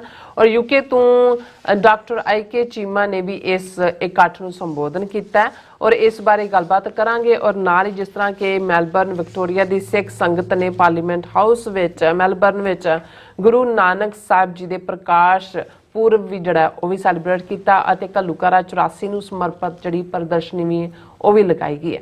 ਸੋ ਇਸ ਬਾਰੇ ਆਪਾਂ ਗੱਲਬਾਤ ਕਰਨ ਜਾ ਰਹੇ ਹਾਂ। ਸੋ ਅਸੀਂ ਚਾਹਾਂਗੇ ਕਿ ਤੁਸੀਂ ਇਸੇ ਤਰ੍ਹਾਂ ਬਣੇ ਰਹਿਣਾ, ਦੇਖਣ ਸੁਣਨ ਲਈ, ਲਿਖਣ ਲਈ ਤੁਹਾਡਾ ਸਭ ਦਾ ਬਹੁਤ ਬਹੁਤ ਸ਼ੁਕਰੀਆ ਜੀ। ਰਾਜ ਸਾਹਿਬ ਕੀ ਕਹਿਣਾ ਚਾਹੋਗੇ? ਦੇਖੋ, ਜਦੋਂ ਅਸੀਂ ਮਾਣ ਨਾਲ ਕਹਿੰਦੇ ਹਾਂ ਕਿ ਅਮਰੀਕਾ, ਕੈਨੇਡਾ, ਯੂਕੇ ਤੋਂ ਬਾਅਦ ਆਸਟ੍ਰੇਲੀਆ ਵੀ ਉਸ ਰਡਾਰ ਤੇ ਉੱਤੇ ਹੈ, ਇਕੱਲਾ 5 ਆਈਜ਼ ਕੰਟਰੀਜ਼ ਦੇ ਤੌਰ ਦੇ ਉੱਤੇ ਹੀ ਨਹੀਂ, ਈਵਨ ਪੰਥਕ ਐਕਟੀਵਿਟੀ, ਤੇ ਇਹ ਗੱਲ ਗਲਤ ਨਹੀਂ ਹੈ। ਇਸ ਵਾਰ ਵੀ ਉਹਨਾਂ ਨੇ ਨਵੰਬਰ 84 ਦੀ ਸਿੱਖ ਨਸਲਕੁਸ਼ੀ ਦੀ ਯਾਦ ਨੂੰ ਸਮਰਪਿਤ ਜਿਹੜਾ ਬਹੁਤ ਵੱਡਾ ਇੱਕ ਲੌਬਿੰਗ ਐਫਰਟ ਰਾਜਧਾਨੀ ਕੈਨਬਰਾ ਦੇ ਵਿੱਚ ਕੀਤਾ, ਉਸ ਦਾ ਵੀ ਅਸੀਂ ਜ਼ਿਕਰ ਕਰਾਂਗੇ। ਔਰ ਇਸੇ ਤਰ੍ਹਾਂ ਯੂਨਾਈਟਿਡ ਸਿੱਖਸ ਆਰਗੇਨਾਈਜੇਸ਼ਨ ਜਿਹੜੀ ਹਿਊਮਨ ਡਿਵੈਲਪਮੈਂਟ ਆਰਗੇਨਾਈਜੇਸ਼ਨ ਹੈ, ਉਹਨਾਂ ਨੇ ਅਗੇਨ ਮੈਲਬਰਨ ਜਿਹੜਾ ਇਸ ਵੇਲੇ ਸਭ ਤੋਂ ਵੱਡਾ ਸਿੱਖ ਪਾਪੂਲੇਸ਼ਨ ਦਾ ਸੈਂਟਰ ਹੈ ਆਸਟ੍ਰੇਲੀਆ 'ਚ, ਉਹਨਾਂ ਨੇ ਜਿੱਥੇ ਗੁਰੂ ਨਾਨਕ ਸਾਹਿਬ ਦੇ ਪ੍ਰਕਾਸ਼ ਪੁਰਬ ਨੂੰ ਸਮਰਪਿਤ ਸਮਾਗਮ ਕੀਤਾ, ਉੱਥੇ ਨਵੰਬਰ 84 ਦੀ ਨਸਲਕੁਸ਼ੀ ਨਾਲ ਸੰਬੰਧਿਤ ਪ੍ਰਦਰਸ਼ਨੀ ਵੀ ਲਾਈ ਗਈ ਯੂਨਾਈਟਿਡ ਸਿੱਖਸ ਵੱਲੋਂ। ਜਿਹੜੀ ਪ੍ਰੈਜੈਂਟੇਸ਼ਨ ਹੈ ਉਹਨਾਂ ਦੇ ਵਿੱਚ ਉਹਨਾਂ ਦੇ ਸੈਨੇਟਰ ਔਰ ਦੂਸਰੇ ਲੋਕਾਂ ਦੀ ਵੀ ਸ਼ਮੂਲੀਅਤ ਹੋਈ। ਔਰ ਉਹਨਾਂ ਨੇ ਸਾਡੇ ਵੀਰ ਮਨਦੀਪ ਸਿੰਘ ਜਿਹੜੇ ਮੀਡੀਆ ਡਾਇਰੈਕਟਰ ਨੇ ਆਸਟ੍ਰੇਲੀਅਨ ਸਿੱਖ ਕੌਂਸਲ ਵੱਲੋਂ 2 ਪ੍ਰੈਸ ਰਿਲੀਜ਼ਸ ਸਾਡੇ ਤੱਕ ਪਹੁੰਚੀਆਂ। ਹਾਲਾਂਕਿ ਮੈਂ ਟਰੈਵਲ ਹੀ ਕਰ ਰਿਹਾ ਸੀ ਰਾਤ ਰੈਡ ਆਈ ਫਲਾਈਟ ਲੈ ਕੇ, ਔਰ ਜਦੋਂ ਤੱਕ ਅਸੀਂ ਆਇਆ ਮੈਂ ਇਹਨਾਂ ਨੂੰ ਬਹੁਤ ਡੀਟੇਲ 'ਚ ਤਾਂ ਮੈਂ ਇਵੈਂਟਸ ਬਾਰੇ ਨਹੀਂ ਦੇਖ ਸਕਿਆ, ਪਰ ਉਸ ਤੋਂ ਪਹਿਲਾਂ ਵੀ ਜਿਹੜੀ ਹੈ ਡਾਕਟਰ ਇਕਦਾਰ ਕਰਾਮਤ ਚੀਮਾ ਉਹਨਾਂ ਦਾ ਇੱਕ ਟਵੀਟ ਜਾਂ ਲਿਖਤ ਵੀ ਸਾਨੂੰ ਮਿਲੀ ਸੀ, ਜਿਹਦੇ 'ਚ ਉਹਨਾਂ ਨੇ ਇਹ ਕਿਹਾ ਸੀ ਕਿ it has been absolute honour to be invited and speak at the Australian parliament on a most crucial topic of our mapping the genocide। Doctor Cheema ਵਿਸ਼ੇਸ਼ ਸੱਦੇ ਦੇ ਉੱਤੇ ਗਏ ਔਰ ਮੈਪਿੰਗ ਦਾ ਜੈਨੋਸਾਈਡ ਟੌਪਿਕ ਤੇ ਬੋਲੇ। ਫਿਰ ਉਹਨਾਂ ਨੇ ਕਿਹਾ ਕਿ ਵੀ ਮੈਨੂੰ I am humbled to share the stage with federal ministers and senators of Australian parliament. ਉਹਨਾਂ ਦੇ ਵਜ਼ੀਰ ਔਰ ਸੈਨੇਟਰ ਉਹਨਾਂ ਨਾਲ ਸਟੇਜ ਸਾਂਝੀ ਕੀਤੀ। ਫਿਰ ਉਹਨਾਂ ਨੇ ਸੈਨੇਟਰ ਲੀਡੀਆ ਥੋਰਪੇ ਦਾ ਜ਼ਿਕਰ ਕੀਤਾ, ਜਿਨੇ ਕੁਝ ਹਫ਼ਤੇ ਪਹਿਲਾਂ ਕਿੰਗ ਚਾਰਲਸ ਜਿਹੜੇ great hall of Australian parliament 'ਚ ਆਏ ਤਾਂ ਉਹਨੇ ਪ੍ਰੋਟੈਸਟ ਕੀਤਾ ਸੀ, ਹੈਕਲ ਕੀਤਾ ਸੀ ਉਹਨੂੰ ਕਿ ਭਾਈ ਤੁਸੀਂ ਮੇਰੇ ਲੋਕਾਂ ਦੇ ਨੇਟਿਵ ਐਬੋਰੀਜਨਲ ਹੈ ਕਿ ਵੀ ਮੇਰੇ ਲੋਕਾਂ ਦਾ ਤੁਸੀਂ ਘਾਣ ਕੀਤਾ ਹੋਇਆ, ਜੈਨੋਸਾਈਡ ਕੀਤਾ ਹੋਇਆ। ਇਸੇ ਤਰ੍ਹਾਂ ਸੈਨੇਟਰ ਮਹਿਰੀਨ ਫਾਰੂਕੀ ਜਿਹੜੀ ਮੈਲਬਰਨ ਵਾਲੇ ਸਮਾਗਮ ਵਿੱਚ ਸ਼ਾਮਲ ਹੋਈ, ਉਹਨਾਂ ਨਾਲ ਮੁਲਾਕਾਤ ਦਾ ਵੀ ਜ਼ਿਕਰ ਕੀਤਾ। ਸੋ ਇਸ ਤੋਂ ਮੈਨੂੰ ਅੰਦਾਜ਼ਾ ਹੋਇਆ ਕਿ ਵੀ ਇਹ ਕਾਫੀ ਵੈਲ ਆਰਗੇਨਾਈਜ਼ਡ ਇਵੈਂਟ ਸੀ। ਹਾਲਾਂਕਿ ਕਾਫੀ ਸਾਡੇ ਵੀਰ ਲੱਗੇ ਹੋਏ ਸੀ ਇਸ ਦੇ ਉੱਤੇ, ਕਿਉਂਕਿ ਜਦੋਂ ਤੁਸੀਂ ਖਾਸ ਤੌਰ ਤੇ ਕੈਪੀਟਲ ਦੇ ਵਿੱਚ ਕੋਈ ਇਵੈਂਟ ਆਰਗੇਨਾਈਜ਼ ਕਰਦੇ ਹੋ ਔਰ ਇਸ ਵੇਲੇ ਜਦੋਂ ਕਿ ਇੱਧਰ ਵੀ ਟ੍ਰਾਂਜੀਸ਼ਨ ਹੋ ਰਹੀ ਹੈ, ਅਮਰੀਕਨ ਪ੍ਰੈਜ਼ੀਡੈਂਸ਼ੀਅਲ ਇਲੈਕਸ਼ਨ ਹੈ, ਆਸਟ੍ਰੇਲੀਆ 'ਚ ਵੀ ਸਿਆਸੀ ਤੌਰ ਦੇ ਉੱਤੇ ਘਮਾਸਾਨ ਮਚਿਆ ਹੋਇਆ ਔਰ ਕਈ ਕੁਝ ਚੱਲ ਰਿਹਾ ਹੈ ਇਸ ਵੇਲੇ, ਔਰ ਇਹ ਦਿਨ ਵੀ ਬੜੇ ਕ੍ਰੂਸ਼ਲ ਹੁੰਦੇ ਨੇ ਨਵੰਬਰ ਦੇ। ਇਹਦੇ 'ਚ ਇਕੱਠੇ ਕਰਨਾ ਸਪੀਕਰਸ ਨੂੰ, ਉਹਨਾਂ ਨੂੰ ਮਨਾਉਣਾ, ਉਸ ਸ਼ਾਮਲ ਹੋਣ ਔਰ ਸਿੱਖਾਂ ਦੇ ਹੱਕ 'ਚ ਗੱਲ ਕਰਨ, ਇਹਦੇ ਪਿੱਛੇ ਬਹੁਤ ਮਿਹਨਤ ਲੱਗੀ ਹੁੰਦੀ ਹੈ। ਬਹੁਤ ਵਾਰ ਅਸੀਂ 2-3 ਘੰਟੇ ਦਾ ਪ੍ਰੋਗਰਾਮ ਜਾਂ ਪ੍ਰੈਸ ਰਿਲੀਜ਼ ਤੋਂ ਸਮਝਦੇ ਹਾਂ ਕਿ ਜੀ ਇਹ ਜਿਵੇਂ ਇਵੈਂਟ ਹੋ ਗਈ। ਸੋ ਉਹਨਾਂ ਨੇ ਜਿਹੜੀ ਆਸਟ੍ਰੇਲੀਅਨ ਸਿੱਖ ਕੌਂਸਲ ਦੀ ਪ੍ਰੈਸ ਰਿਲੀਜ਼ ਹੈ ਉਹਦੇ 'ਚ ਉਹਨਾਂ ਨੇ ਕਿਹਾ ਕਿ 40th anniversary 1984 Sikh genocide the historic event parliament of Australia ਦੇ ਵਿੱਚ ਇਸ ਨੂੰ ਮਨਾਇਆ ਗਿਆ। ਫਿਰ ਇਹ 11 ਵਜੇ ਤੋਂ 1:30 ਵਜੇ ਤੱਕ ਜਿਹੜੀ ਹੈ ਇਵੈਂਟ ਚੱਲੀ। ਇਹ ਆਪਣੇ ਕਿਸਮ ਦਾ ਪਹਿਲਾ ਹਿਸਟੋਰਿਕ ਉਹਨਾਂ ਦਾ ਅਟੈਂਪਟ ਸੀ ਔਰ ਆਸਟ੍ਰੇਲੀਆ ਭਰ ਚੋਂ ਜਿਹੜੀਆਂ ਜਥੇਬੰਦੀਆਂ ਨੇ ਉਹਨਾਂ ਨੇ ਸ਼ਮੂਲੀਅਤ ਕੀਤੀ। ਇੰਟਰਨੈਸ਼ਨਲ ਗੈਸਟ ਸਪੀਕਰ ਸੀ, ਹਿਊਮਨ ਰਾਈਟਸ ਐਕਟਿਵਿਸਟ ਸੀ, ਚੈਂਪੀਅਨ ਸੀ ਔਰ ਆਸਟ੍ਰੇਲੀਅਨ ਸੈਨੇਟਰ ਔਰ ਫੈਡਰਲ MP, ਇਹ ਸਾਰੇ ਜਿਹੜੇ ਨੇ ਇਹਨਾਂ ਨੇ ਇਕਮੁੱਠਤਾ ਦੇ ਨਾਲ ਸਿੱਖਾਂ ਦੇ ਨਾਲ ਜਿਹੜਾ ਇਕਮੁੱਠਤਾ ਦਾ ਮੈਸੇਜ ਦਿੱਤਾ। ਔਰ ਉਸ ਦੇ ਵਿੱਚ ਜ਼ਾਹਰ ਹੈ ਨਵੰਬਰ 84 'ਚ ਕਿਸ ਕਿਸਮ ਦਾ ਹੈਰੋਇੰਗ ਇਵੈਂਟਸ ਹੋਈਆਂ ਜਿਨ੍ਹਾਂ 'ਚ ਸਿੱਖ ਮਰਦਾਂ ਔਰਤਾਂ ਨੂੰ ਜਿਉਂਦੇ ਸਾੜਿਆ ਗਿਆ, ਕਿਵੇਂ ਮਾਸ ਗੈਂਗ ਰੇਪ ਹੋਏ ਔਰ 84 ਤੋਂ ਜਿਹੜਾ 64 ਤੋਂ ਜ਼ਿਆਦਾ ਲੋਕੇਸ਼ਨਸ ਦੇ ਉੱਤੇ ਭਾਰਤ ਭਰ ਦੇ ਵਿੱਚ ਇਹ ਸਟੇਟ ਸਪਾਂਸਰਡ ਜੈਨੋਸਾਈਡ ਹੋਇਆ। ਫਿਰ ਸਰਵਾਈਵਰਸ ਐਂਡ ਵਿਟਨੈਸਿਸ ਜਿਵੇਂ human rights activist H. Kaur ਉਹ ਉੱਥੇ ਆਏ ਹੋਏ ਸੀ, ਉਹਨਾਂ ਨੇ ਹਾਰਟ ਰੈਂਚਿੰਗ ਟੈਸਟੀਮਨੀ ਦਿੱਤੀ ਔਰ ਆਪਣੀ ਉਹਨਾਂ ਨੇ ਟੈਸਟੀਮਨੀ 'ਚ ਕਿਹਾ ਕਿ ਜਿਹੜੀ ਨਵੰਬਰ 84 'ਚ ਹਿੰਸਾ ਹੋਈ ਸਿੱਖਾਂ ਦੇ ਖਿਲਾਫ, ਇਹ ਬੜੀ ਆਰਗੇਨਾਈਜ਼ ਸੀ, ਆਰਕੈਸਟ੍ਰੇਟਡ ਸੀ, ਟਾਰਗੇਟਡ ਸੀ ਸਿੱਖਾਂ ਦੇ। ਉਹਨਾਂ ਨੂੰ ਘਰਾਂ 'ਚੋਂ ਧੂ ਕੇ ਜਿਉਂਦਿਆਂ ਜਿਹੜਾ ਮਾਰਿਆ ਗਿਆ, ਪੱਥਰ ਮਾਰੇ ਗਏ, ਜਿਉਂਦੇ ਸਾੜਿਆ ਗਿਆ, ਕੈਰੋਸੀਨ ਤੇਲ ਪਾਇਆ ਗਿਆ, ਕਾਰਾਂ ਦੇ ਟਾਇਰ ਉਹਨਾਂ ਦੇ ਗਲਾਂ 'ਚ ਪਾਏ ਗਏ, ਉਹਨਾਂ ਦੀਆਂ ਔਰਤਾਂ ਦੇ ਨਾਲ ਜਬਰ ਜਨਾਹ ਕੀਤਾ ਗਿਆ, ਬੱਚੇ ਜਿਹੜੇ ਨੇ ਛੋਟੇ ਛੋਟੇ ਉਹਨਾਂ ਨੂੰ ਗੈਸ ਸਟੋਵਸ ਦੇ ਉੱਤੇ ਰੱਖ ਕੇ ਬਰਨ ਕੀਤਾ ਗਿਆ। ਔਰ ਉਹਨਾਂ ਨੇ ਕਿਹਾ ਵੀ ਇਹ ਦਿੱਲੀ ਦੇ ਵਿੱਚ ਹੀ ਵਿਡੋ ਕਾਲੋਨੀ ਇਸ ਦੀ ਯਾਦ ਦਹਾਨੀ ਕਰਵਾਉਂਦੀ ਹੈ। ਇਸੇ ਤਰ੍ਹਾਂ ਇਸ ਇਕੱਠ ਨੂੰ ਸੰਬੋਧਨ ਕਰਨ ਵਾਲਿਆਂ 'ਚ ਫਿਰ ਗ੍ਰੀਨ ਪਾਰਟੀ ਦੇ ਸੈਨੇਟਰ ਡੇਵਿਡ ਸ਼ੂਬਰਿਜ, ਜਿਹੜੇ ਫਾਰਮਰ ਮੂਵਮੈਂਟ ਹੋਏ ਜਾਂ ਜਦੋਂ ਗੁਟਕਾ ਸਾਹਿਬ ਦੀ ਬੇਅਦਬੀ ਦਾ ਹੁਣ ਮੁੱਦਾ ਆਇਆ ਆਸਟ੍ਰੇਲੀਆ 'ਚ ਪਰਥ ਦੇ ਵਿੱਚ, ਔਰ ਦੂਜੇ ਹਮੇਸ਼ਾ ਸਿੱਖਾਂ ਦੇ ਨਾਲ ਖਲੋਤੇ ਨੇ, ਉਹਨਾਂ ਨੇ ਜਿਹੜੀ ਬੜੀ ਮਜ਼ਬੂਤੀ ਦੇ ਨਾਲ ਉਹੀ ਕਿਹਾ ਕਿ ਭਾਈ ਇਹ ਆਸਟ੍ਰੇਲੀਆ ਜਿਹੜਾ ਇਹ ਹਾਰਟ ਆਫ ਡੈਮੋਕ੍ਰੇਸੀ ਹੈ, ਇਸ ਦਿਨ ਨੂੰ ਯਾਦ ਕੀਤਾ ਜਾ ਰਿਹਾ ਹੈ। ਉਹਨਾਂ ਨੇ ਕਿਹਾ ਵੀ ਇਹ ਹਿਸਟੋਰੀਕਲ ਟਰਾਮਾ ਹੈ ਔਰ ਇਸ ਦੇ ਥੱਲੇ ਜੋ ਅਸੀਂ ਇਸ ਗੱਲ ਦਾ ਧਿਆਨ ਰੱਖੀਏ, we are here because the thousands of Sikh lives lost 40 years ago must not be forgotten, ਕਿ ਵੀ ਅਸੀਂ ਉਹਨਾਂ ਨੂੰ ਭੁੱਲਣਾ ਨਹੀਂ ਹੈ। ਜੇ ਅਸੀਂ ਇਹ ਚਾਹੁੰਦੇ ਹਾਂ ਵੀ ਅੱਗੋਂ ਕੋਈ ਜੈਨੋਸਾਈਡ ਨਾ ਹੋਏ ਤਾਂ ਫਿਰ ਇਹਨੂੰ ਸਿਆਸਤ ਤੋਂ ਉੱਪਰ ਉੱਠ ਕੇ ਐਕਨੋਲੇਜ ਕਰਨਾ ਵੀ, ਔਰ ਇਸ ਦੇ ਲਈ ਫਿਰ ਜ਼ਾਹਰ ਹੈ ਅਕਾਊਂਟੇਬਿਲਟੀ ਵੀ, ਜਿਹੜਾ ਫਿਰ ਉਹਨਾਂ ਨੇ ਸ਼ੂਬਰਿਜ ਨੇ ਜਿਹੜਾ ਅੱਜ ਟਰਾਂਸਨੈਸ਼ਨਲ ਰਿਪਰੈਸ਼ਨ ਚੱਲ ਰਿਹਾ ਜੋ ਕੁਛ ਕੈਨੇਡਾ ਦੇ ਵਿੱਚ, ਔਰ ਜਿਸ ਦੇ ਅਸਾਰ ਜਾਂ ਜਿਸ ਦੇ ਅਸਰ ਆਸਟ੍ਰੇਲੀਆ 'ਚ ਵੀ ਦੇਖੇ ਗਏ ਨੇ, ਔਰ ਇਹ ਜਿਹੜਾ ਉਹਨਾਂ ਨੇ ਐਕਨੋਲੇਜ ਕੀਤਾ ਕਿ ਭਾਈ ਗ੍ਰੀਨਸ ਦੇ ਸੈਨੇਟਰ ਸਟੀਵ ਹਾਡਗਨ ਮੇ ਵਿਕਟੋਰੀਆ ਤੋਂ ਵੀ ਆਏ ਹੋਏ ਸੀ, ਔਰ ਉਹਨਾਂ ਨੇ ਉਹਨਾਂ ਦੀ ਬੀਬੀ ਦੀ ਸਪੋਰਟ ਦੇ ਵੀ ਸ਼ਲਾਘਾ ਕੀਤੀ। ਡਾਕਟਰ ਚੀਮਾ ਦਾ ਜ਼ਿਕਰ ਮੈਂ ਕੀਤਾ ਹੈ, ਉਹਨਾਂ ਨੇ ਵੀ ਇਸ ਪ੍ਰੈਸ ਰਿਲੀਜ਼ 'ਚ ਵੀ ਉਹਨਾਂ ਨੇ ਕਿਹਾ ਕਿ ਉਹਨਾਂ ਨੇ ਇਹ ਬੜੀ ਖੁੱਲ੍ਹ ਕੇ ਡਾਕਟਰ ਚੀਮਾ ਨੇ ਕਿਹਾ ਕਿ ਜਿਹੜੀ ਟਰਾਂਸਨੈਸ਼ਨਲ ਰਿਪਰੈਸ਼ਨ ਚੱਲ ਰਿਹਾ ਇਹ ਟੈਰਰਿਸਟ ਡੀਪ ਜਿਹੜੀ ਇੰਡੀਅਨ ਸਟੇਟ ਹੈ, ਉਹਨਾਂ ਨੇ ਸਿੱਖਾਂ ਦੇ ਖਿਲਾਫ ਇਹ ਨਵਾਂ ਟੂਲ ਟਰਾਂਸਨੈਸ਼ਨਲ ਰਿਪਰੈਸ਼ਨ ਦਾ ਸਿੱਖ ਡਾਇਸਪੋਰਾ ਦੀ ਆਵਾਜ਼ ਨੂੰ ਬੰਦ ਕਰਨ ਦੇ ਲਈ ਇਸਤੇਮਾਲ ਕਰਨਾ ਸ਼ੁਰੂ ਕੀਤਾ ਹੋਇਆ। ਔਰ ਇਹ brutal killing of up to 18 Sikh activist in the last 2 years, ਕਿ ਪਿਛਲੇ 2 ਸਾਲਾਂ 18 ਦੇ ਕਰੀਬ ਸਿੱਖ ਐਕਟਿਵਿਸਟ ਮਾਰੇ ਜਾ ਚੁੱਕੇ ਨੇ। ਫਿਰ ਉਹਨਾਂ ਨੇ ਜਿਹੜੀ UN, ਕਿਉਂਕਿ ਸਟੀਅਰਿੰਗ ਕਮੇਟੀ ਤੇ ਨੇ ਜਿਹੜੀਆਂ 10 stages ਆਫ ਜੈਨੋਸਾਈਡ ਬਿਆਨੀਆਂ ਹੋਈਆਂ UN ਦੀਆਂ, ਉਹਨਾਂ ਨੇ ਬਿਆਨੀਆਂ। ਇਸੇ ਤਰ੍ਹਾਂ ਭਾਈ ਮਨਿੰਦਰ ਸਿੰਘ ਜਿਹੜੇ ਸਪੋਕਸਪਰਸਨ ਨੇ ਕੈਨੇਡੀਅਨ ਸਿੱਖ ਕੋਲੀਸ਼ਨ ਔਰ ਬ੍ਰਿਟਿਸ਼ ਕੋਲੰਬੀਆ ਗੁਰਦੁਆਰਾ ਸਿੱਖ ਕੌਂਸਲ ਦੇ, ਉਹ ਪਹੁੰਚੇ ਹੋਏ ਸੀ ਕੈਨੇਡਾ ਤੋਂ। ਬੜੀ ਜਿਹੜਾ ਜਿੱਥੇ ਅਸੀਂ ਮੀਰੀ ਪੀਰੀ ਦੇ ਕਨਸੈਪਟ ਦੀ ਗੱਲ ਕਰਦੇ ਹਾਂ, ਵੈਲ ਵਰਸਡ ਰੂਹਾਨੀਅਤ 'ਚ ਵੀ ਔਰ ਸਿੱਖ ਕਾਜ਼ ਨਾਲ ਜੁੜੇ ਹੋਏ, ਔਰ ਹਰਦੀਪ ਸਿੰਘ ਨਿੱਜਰ ਤੋਂ ਬਾਅਦ ਜਿਹੜੀ ਸਭ ਤੋਂ ਖਤਰਨਾਕ ਡੈਥ ਥ੍ਰੈਟ ਸੀ ਇਹਨਾਂ ਦੇ ਲਈ ਰਹੀ ਹੈ, ਹੁਣ ਵੀ ਹੈ। ਔਰ ਇਸ ਸਭ ਦੇ ਉੱਤੇ ਉਹਨਾਂ ਨੇ ਆਸਟ੍ਰੇਲੀਆ ਫੋਕਸਡ ਗੱਲ ਜ਼ਿਆਦਾ ਕੀਤੀ ਕਿ ਇੰਡੀਅਨ ਸਟੇਟ ਜੋ ਕੁਛ ਕੈਨੇਡਾ 'ਚ 1984 ਤੋਂ ਕਰ ਰਹੀ ਹੈ, ਇਹੀ ਕੁਛ ਹੁਣ ਆਸਟ੍ਰੇਲੀਆ 'ਚ 2020 ਤੋਂ ਹੋ ਰਹੀ ਹੈ। ਫਿਰ ਉਹਨਾਂ ਨੇ ASIO ਵੱਲੋਂ ਜਿਹੜੀਆਂ ਇਨਵੈਸਟੀਗੇਸ਼ਨਸ ਨੇ ਜਿਹਦੇ 'ਚ ਉਹਨਾਂ ਨੇ ਇਹ ਕਿਹਾ ਸੀ ਕਿ ਕਿਵੇਂ ਇੰਡੀਅਨ ਏਜੰਟ ਜਿਹੜੇ ਨੇ ਇਹ ਇਨਵੋਲਵ ਨੇ ਐਸਪਾਇਨੇਜ ਦੇ ਵਿੱਚ, ਜਸੂਸੀ 'ਚ ਆਸਟ੍ਰੇਲੀਅਨ ਬਾਰਡਰ ਹੋਣ, ਔਰ ਇਹ ਟਰਮ ਵੀ ਨੈਸਟ ਆਫ ਸਪਾਈਜ਼ ਉਹਨਾਂ ਨੇ ਯੂਜ਼ ਕੀਤੀ ਸੀ ਕਿ ਇਹ ਜਿਹੜਾ ਮੇਜਰ ਆਸਟ੍ਰੇਲੀਅਨ ਏਅਰਪੋਰਟਸ ਦੇ ਉੱਤੇ ਡਿਫੈਂਸ ਸੀਕ੍ਰੇਟਸ ਔਰ ਦੂਸਰਿਆਂ ਨੂੰ ਇਕੱਠਾ ਕਰ ਰਹੇ ਨੇ। ਫਿਰ Australian broadcasting corporation media outlet ਦੀ ਫਿਲਮ ਰਾਹੀਂ ਵੀ ਸਾਹਮਣੇ ਆਇਆ। ਸੋ ਉਹਨਾਂ ਨੇ ਕਿਹਾ ਕਿ ਭਾਈ ਇਹ ਗੱਲ ਸਾਨੂੰ ਦੇਖਣੀ ਹੋਏਗੀ ਕਿ ਬਈ ਇਹ ਜਿਹੜਾ ਮੋਡਸ ਆਪਰੈਂਡੀ ਹੈ ਇੰਡੀਅਨ ਸਟੇਟ ਦਾ, ਇਹਨੂੰ ਐਕਸਪੋਜ਼ ਕਰਨਾ ਹੋਏਗਾ। ਇਸ ਇਨਫਿਲਟ੍ਰੇਸ਼ਨ ਨੇ ਸਿੱਖ ਕਮਿਊਨਿਟੀ ਦਾ ਕੈਨੇਡਾ 'ਚ ਨੁਕਸਾਨ ਕੀਤਾ, ਜਿਹੜਾ ਹਰਦੀਪ ਸਿੰਘ ਨਿੱਜਰ ਦਾ ਮਰਡਰ ਤੱਕ ਪਹੁੰਚਿਆ। ਹੁਣ ਇਹੀ ਥ੍ਰੈਟ ਜਿਹੜਾ ਕੈਨੇਡਾ 'ਚ ਸੀ ਉਹ ਅਸੀਂ ਦੇਖ ਰਹੇ ਹਾਂ ਕਿ ਬਈ ਆਸਟ੍ਰੇਲੀਆ ਦੇ ਵਿੱਚ ਵੀ ਸਿੱਖ ਫੇਸ ਕਰ ਰਹੇ ਨੇ। ਔਰ ਫਿਰ ਜਿਹੜਾ ਇਸ ਪ੍ਰੈਸ ਰਿਲੀਜ਼ ਮੁਤਾਬਕ doctor Aly federal labour MP of Cowan and minister for youth, ਉਹਨਾਂ ਨੇ ਵੀ ਸਿੱਖ ਕਮਿਊਨਿਟੀ ਨਾਲ ਇਕਮੁੱਠਤਾ ਦਾ ਇਜ਼ਹਾਰ ਕੀਤਾ। ਉਹਨਾਂ ਨੇ ਐਕਨੋਲੇਜ ਕੀਤਾ ਕਿ ਜਿਹੜਾ 1984 ਦਾ ਜੈਨੋਸਾਈਡ ਹੈ, ਇਹਨੇ ਆਸਟ੍ਰੇਲੀਆ ਦੇ ਸਿੱਖਾਂ ਤੇ ਔਰ ਗਲੋਬਲੀ ਬਹੁਤ ਡੂੰਘੇ ਜ਼ਖਮ ਛੱਡੇ ਨੇ। ਔਰ we are at an incredible sombre event today it underscores importance of recognising and remembering these devastating and barbaric acts in the history which affected so many Sikhs living in Australia.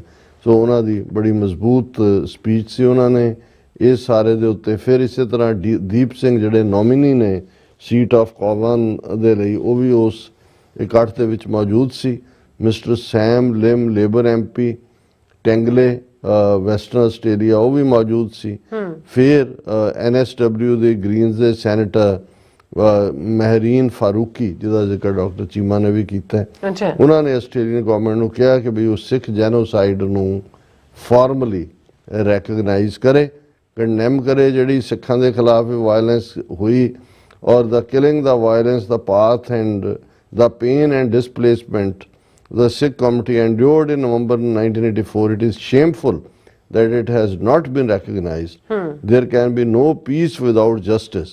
फिर इसी तरह honourable Bob Katter MP, Katter's Australian party for Kennedy, उस दे वो भी इहदे च उन्होंने पार्टिसिपेशन की और इस सारी इवेंट के दौरान जिहड़ी है यूनाइटेड सिक्स वालों एक जिहड़ी एग्जीबिशन जिस दा title unheard voices 40 years on 1984 Sikh genocide wounds of pain, ये भाई 40 साल वो अनसुनिया गई आवाज़ां और अजे भी ये जख्म रिश्ते ने इन्हां दे विच पीड़ है, इहदे विच कसक है और इस उन्होंने बड़ा रिसर्च और जिहड़ा पर्सनल अकाउंट्स दे नाल जो तजर्बे ने इसनूं डिस्पले किया और नाल दी नाल उन्होंने फिर कंक्लूड किया प्रेस रिलीज नूं कि भी आस्ट्रेलियन सिख कमेटी ने जो एफर्ट किया उन्होंने असीं रैकगनाइज करते हैं।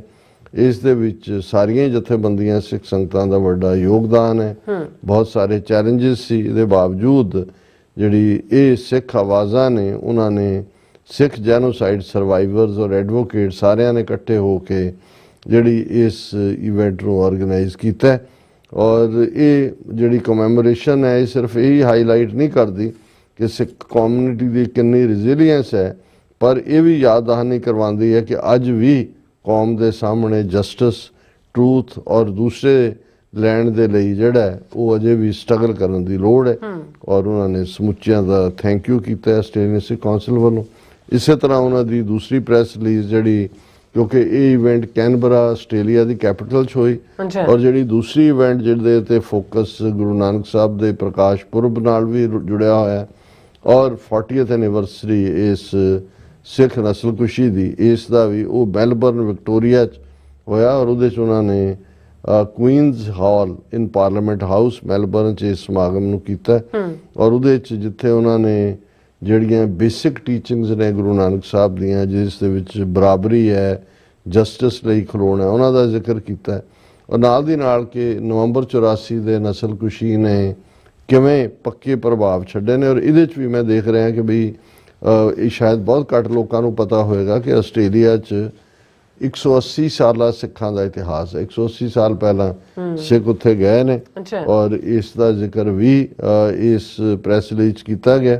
डॉक्टर टिम रेड जिहड़े मैंबर ऑफ पार्लियामेंट ने ब्रंसविक विक्टोरिया तो और एक ग्रीन पार्टी नूं रिप्रजेंट करते हैं उन्होंने 180 साल का जिक्र किया कि भाई सिख कौम इत्थे आई और उन्होंने कहा कि भी इसके बावजूद अज भी जिहड़ा है वो इत्थे भी वो सुरक्षित नहीं ने। We are having a celebration of the achievements of Sikhs in Australia, paying more attention to Sikh community that after all the Sikhs have been through, particularly 40 years ago, the Sikh people are still not safe even when you are so on the other side of the world. भी उत्थे दा जो कर ही रहे ने सिखां नाल even Australia च भी वो सेफ नहीं ने।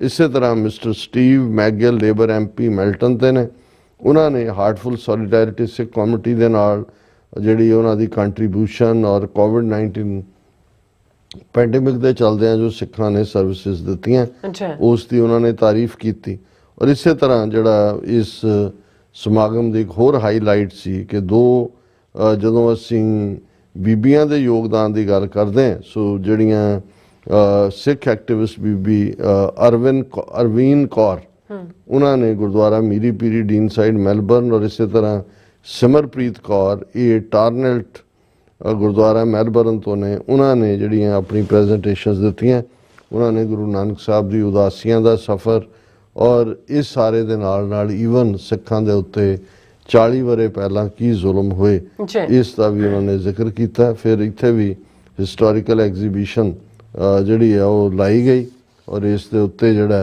फाइनली उन्होंने अपनी प्रैस रिलीज समूह सिख संगतां दा धन्नवाद किया कि यूनाइटेड सिक्स ने ये जिहड़ी खास तौर पर एग्जीबिशन भी और गुरुद्वारा काउंसिल ऑफ विक्टोरिया और ये सारियां दे सांझे एफर्ट नाल ये संभव हो सकिया। सो असीं आस्ट्रेलिया दीयां सिख संगतां नूं आस्ट्रेलियन सिख कौंसल नूं और उन्हां सारियां नूं क्योंकि एक ਆਲਮੋਸਟ 4 ਦਹਾਕਿਆਂ ਤੋਂ ਜ਼ਿਆਦਾ ਸਮੇਂ ਤੋਂ ਪੰਥਕ ਐਕਟਿਵਿਸਟ ਹੋਣ ਦੇ ਨਾਤੇ ਬਿਲਕੁਲ ਮੈਨੂੰ ਇਸ ਗੱਲ ਦਾ ਅਹਿਸਾਸ ਹੈ ਕਿ ਇਸ ਕਿਸਮ ਦੇ ਇਵੈਂਟ ਆਰਗੇਨਾਈਜ਼ ਕਰਨ 'ਚ ਕਿੰਨਾ ਵਕਤ, ਐਨਰਜੀ, ਸਬਰ, ਕਿੰਨਿਆਂ ਲੋਕਾਂ ਨੇ ਆਪਣੀਆਂ ਨੀਂਦਾਂ ਗਵਾਈਆਂ ਹੋਣਗੀਆਂ ਔਰ ਦੋਨੋਂ ਇਵੈਂਟਸ ਦੀ ਸਕਸੈਸ ਤੋਂ ਬਾਅਦ ਉਹ ਜ਼ਰੂਰ ਚੈਨ ਦੀ ਨੀਂਦ ਸੁੱਤੇ ਹੋਣਗੇ, ਪਰ ਅਜੇ ਚੈਨ ਨਹੀਂ ਹੈ, ਕਿਉਂਕਿ ਜਦੋਂ ਤੱਕ ਅਸੀਂ ਇਨਸਾਫ ਨਹੀਂ ਲੈ ਲੈਂਦੇ, ਜਦੋਂ ਤੱਕ ਉਸ ਧਰਤੀ ਦੇ ਉੱਤੇ ਦਰਿਆਏ ਜਮਨਾ ਤੋਂ ਵਾਘਾ ਤੱਕ, ਕਿਉਂਕਿ ਇਹ ਅਲਫਾਜ਼ ਨੇ ਸੰਤ ਜਰਨੈਲ ਸਿੰਘ ਜੀ ਖਾਲਸਾ ਪਿੰਡਰਾਂ ਵਾਲਿਆਂ ਦੇ, ਖਾਲਸਾ ਜੀ ਸ਼ਹੀਦਾਂ ਦੇ ਖੂਨ ਦਾ ਹੱਕ ਲੈਣਾ, ਤੇ ਖੂਨ ਦਾ ਹੱਕ ਖਾਲਿਸਤਾਨ ਦੀ ਪ੍ਰਾਪਤੀ ਹੈ। ਸੋ ਅਸੀਂ ਇੱਕ ਵਾਰ ਫਿਰ ਆਸਟ੍ਰੇਲੀਆ ਦੀਆਂ ਸਿੱਖ ਸੰਗਤਾਂ ਨੂੰ ਇਹਨਾਂ ਦੋਨੋਂ ਹੀ ਜਿਹੜੀਆਂ ਇਵੈਂਟਸ ਨੇ, ਜਿਹੜੀਆਂ ਉਹਨਾਂ ਨੇ ਬਹੁਤ ਸਕਸੈਸਫੁਲੀ ਆਰਗੇਨਾਈਜ਼ ਕੀਤੀਆਂ, ਉਹਨਾਂ ਦੇ ਲਈ ਵਧਾਈ ਦਿੰਦੇ ਹਾਂ ਜੀ। ਡਾਕਟਰ ਸਾਹਿਬ ਤੁਹਾਡਾ ਬਹੁਤ ਬਹੁਤ ਧੰਨਵਾਦ। ਸੋ ਇੱਥੇ ਲੈਣੇ ਬ੍ਰੇਕ। ਵਿਊਅਰਸ ਤੁਸੀਂ ਕਿਤੇ ਨਹੀਂ ਜਾਣਾ, ਮਿਲਦੇ after this short break.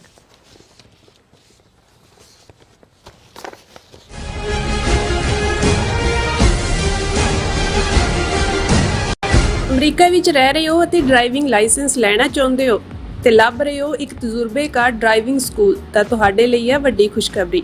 California the Stockton truck driving school ਤੁਹਾਨੂੰ ਦੇਵੇਗਾ ਡਰਾਈਵਿੰਗ ਸਿਖਲਾਈ ਅਤੇ ਡਰਾਈਵਿੰਗ ਦੌਰਾਨ ਪੇਸ਼ ਆਉਂਦੀਆਂ ਮੁਸ਼ਕਲਾਂ ਨਾਲ ਨਜਿੱਠਣ ਦੀ ਸਿਖਲਾਈ।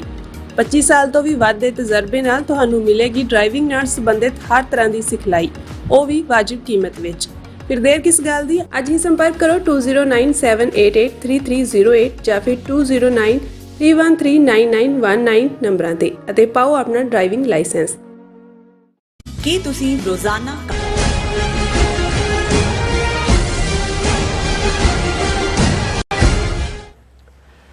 ਦਰਸ਼ਕੋ ਬ੍ਰੇਕ ਬਾਅਦ ਤੁਹਾਡਾ ਸਭ ਦਾ ਭਰਪੂਰ ਸਵਾਗਤ ਹੈ। ਸੋ ਵੀ ਇਸ ਗੱਲਬਾਤ ਕਰਨ ਜਾ ਰਹੇ ਹਾਂ ਐਂਡ ਵਾਲੀ ਸੈਕਸ਼ਨ ਦੇ ਵਿੱਚ ਕਿ ਜਿਸ ਤਰ੍ਹਾਂ ਕਿ ਡੋਨਲਡ ਟਰੰਪ ਅਮਰੀਕਾ ਦੇ ਦੂਸਰੀ ਵਾਰ ਪ੍ਰੈਜ਼ੀਡੈਂਟ ਬਣੇ ਨੇ, ਉਹ ਕੀ ਕਰਨਗੇ। ਸੋ ਇਸ ਬਾਰੇ ਕਿਆਸ ਰਾਈਆਂ ਹੀ ਨੇ, ਔਰ ਲੇਕਿਨ ਕੁਝ ਮੁਲਕਾਂ ਵਿਸ਼ੇਸ਼ਕਰ ਭਾਰਤ, ਰੂਸ, ਚੀਨ ਵਿੱਚ ਇੱਕ ਜਿਹੜੀ ਘਬਰਾਹਟ ਵਾਲੀ ਜਿਹੜੀ ਸਥਿਤੀ ਹੈ ਜਿਹੜੀ ਉਹ ਦੇਖੀ ਜਾ ਰਹੀ ਹੈ, ਔਰ ਅਮਰੀਕਾ ਵਿੱਚ ਰਹਿ ਰਹੇ ਗੈਰ ਕਾਨੂੰਨੀ ਪ੍ਰਵਾਸੀਆਂ ਵਿੱਚ ਵੀ ਕਾਫੀ ਡਰ ਤੇ ਘਬਰਾਹਟ ਵਾਲਾ ਜਿਹੜਾ ਮਾਹੌਲ ਹੈ ਉਹ ਬਣਿਆ ਹੋਇਆ ਹੈ। ਸੋ ਇਸ ਬਾਰੇ ਆਪਾਂ ਗੱਲਬਾਤ ਕਰਨ ਜਾ ਰਹੇ ਹਾਂ। ਸੋ ਅਸੀਂ ਚਾਹਾਂਗੇ ਕਿ ਤੁਸੀਂ ਇਸੇ ਤਰ੍ਹਾਂ ਬਣੇ ਰਹਿਣਾ, ਦੇਖਣ ਸੁਣਨ ਲਈ, ਲਿਖਣ ਲਈ ਤੁਹਾਡਾ ਸਭ ਦਾ ਬਹੁਤ ਬਹੁਤ ਧੰਨਵਾਦ ਜੀ। ਡਾਕਟਰ ਸਾਹਿਬ ਕੀ ਕਹਿਣਾ ਚਾਹੋਗੇ?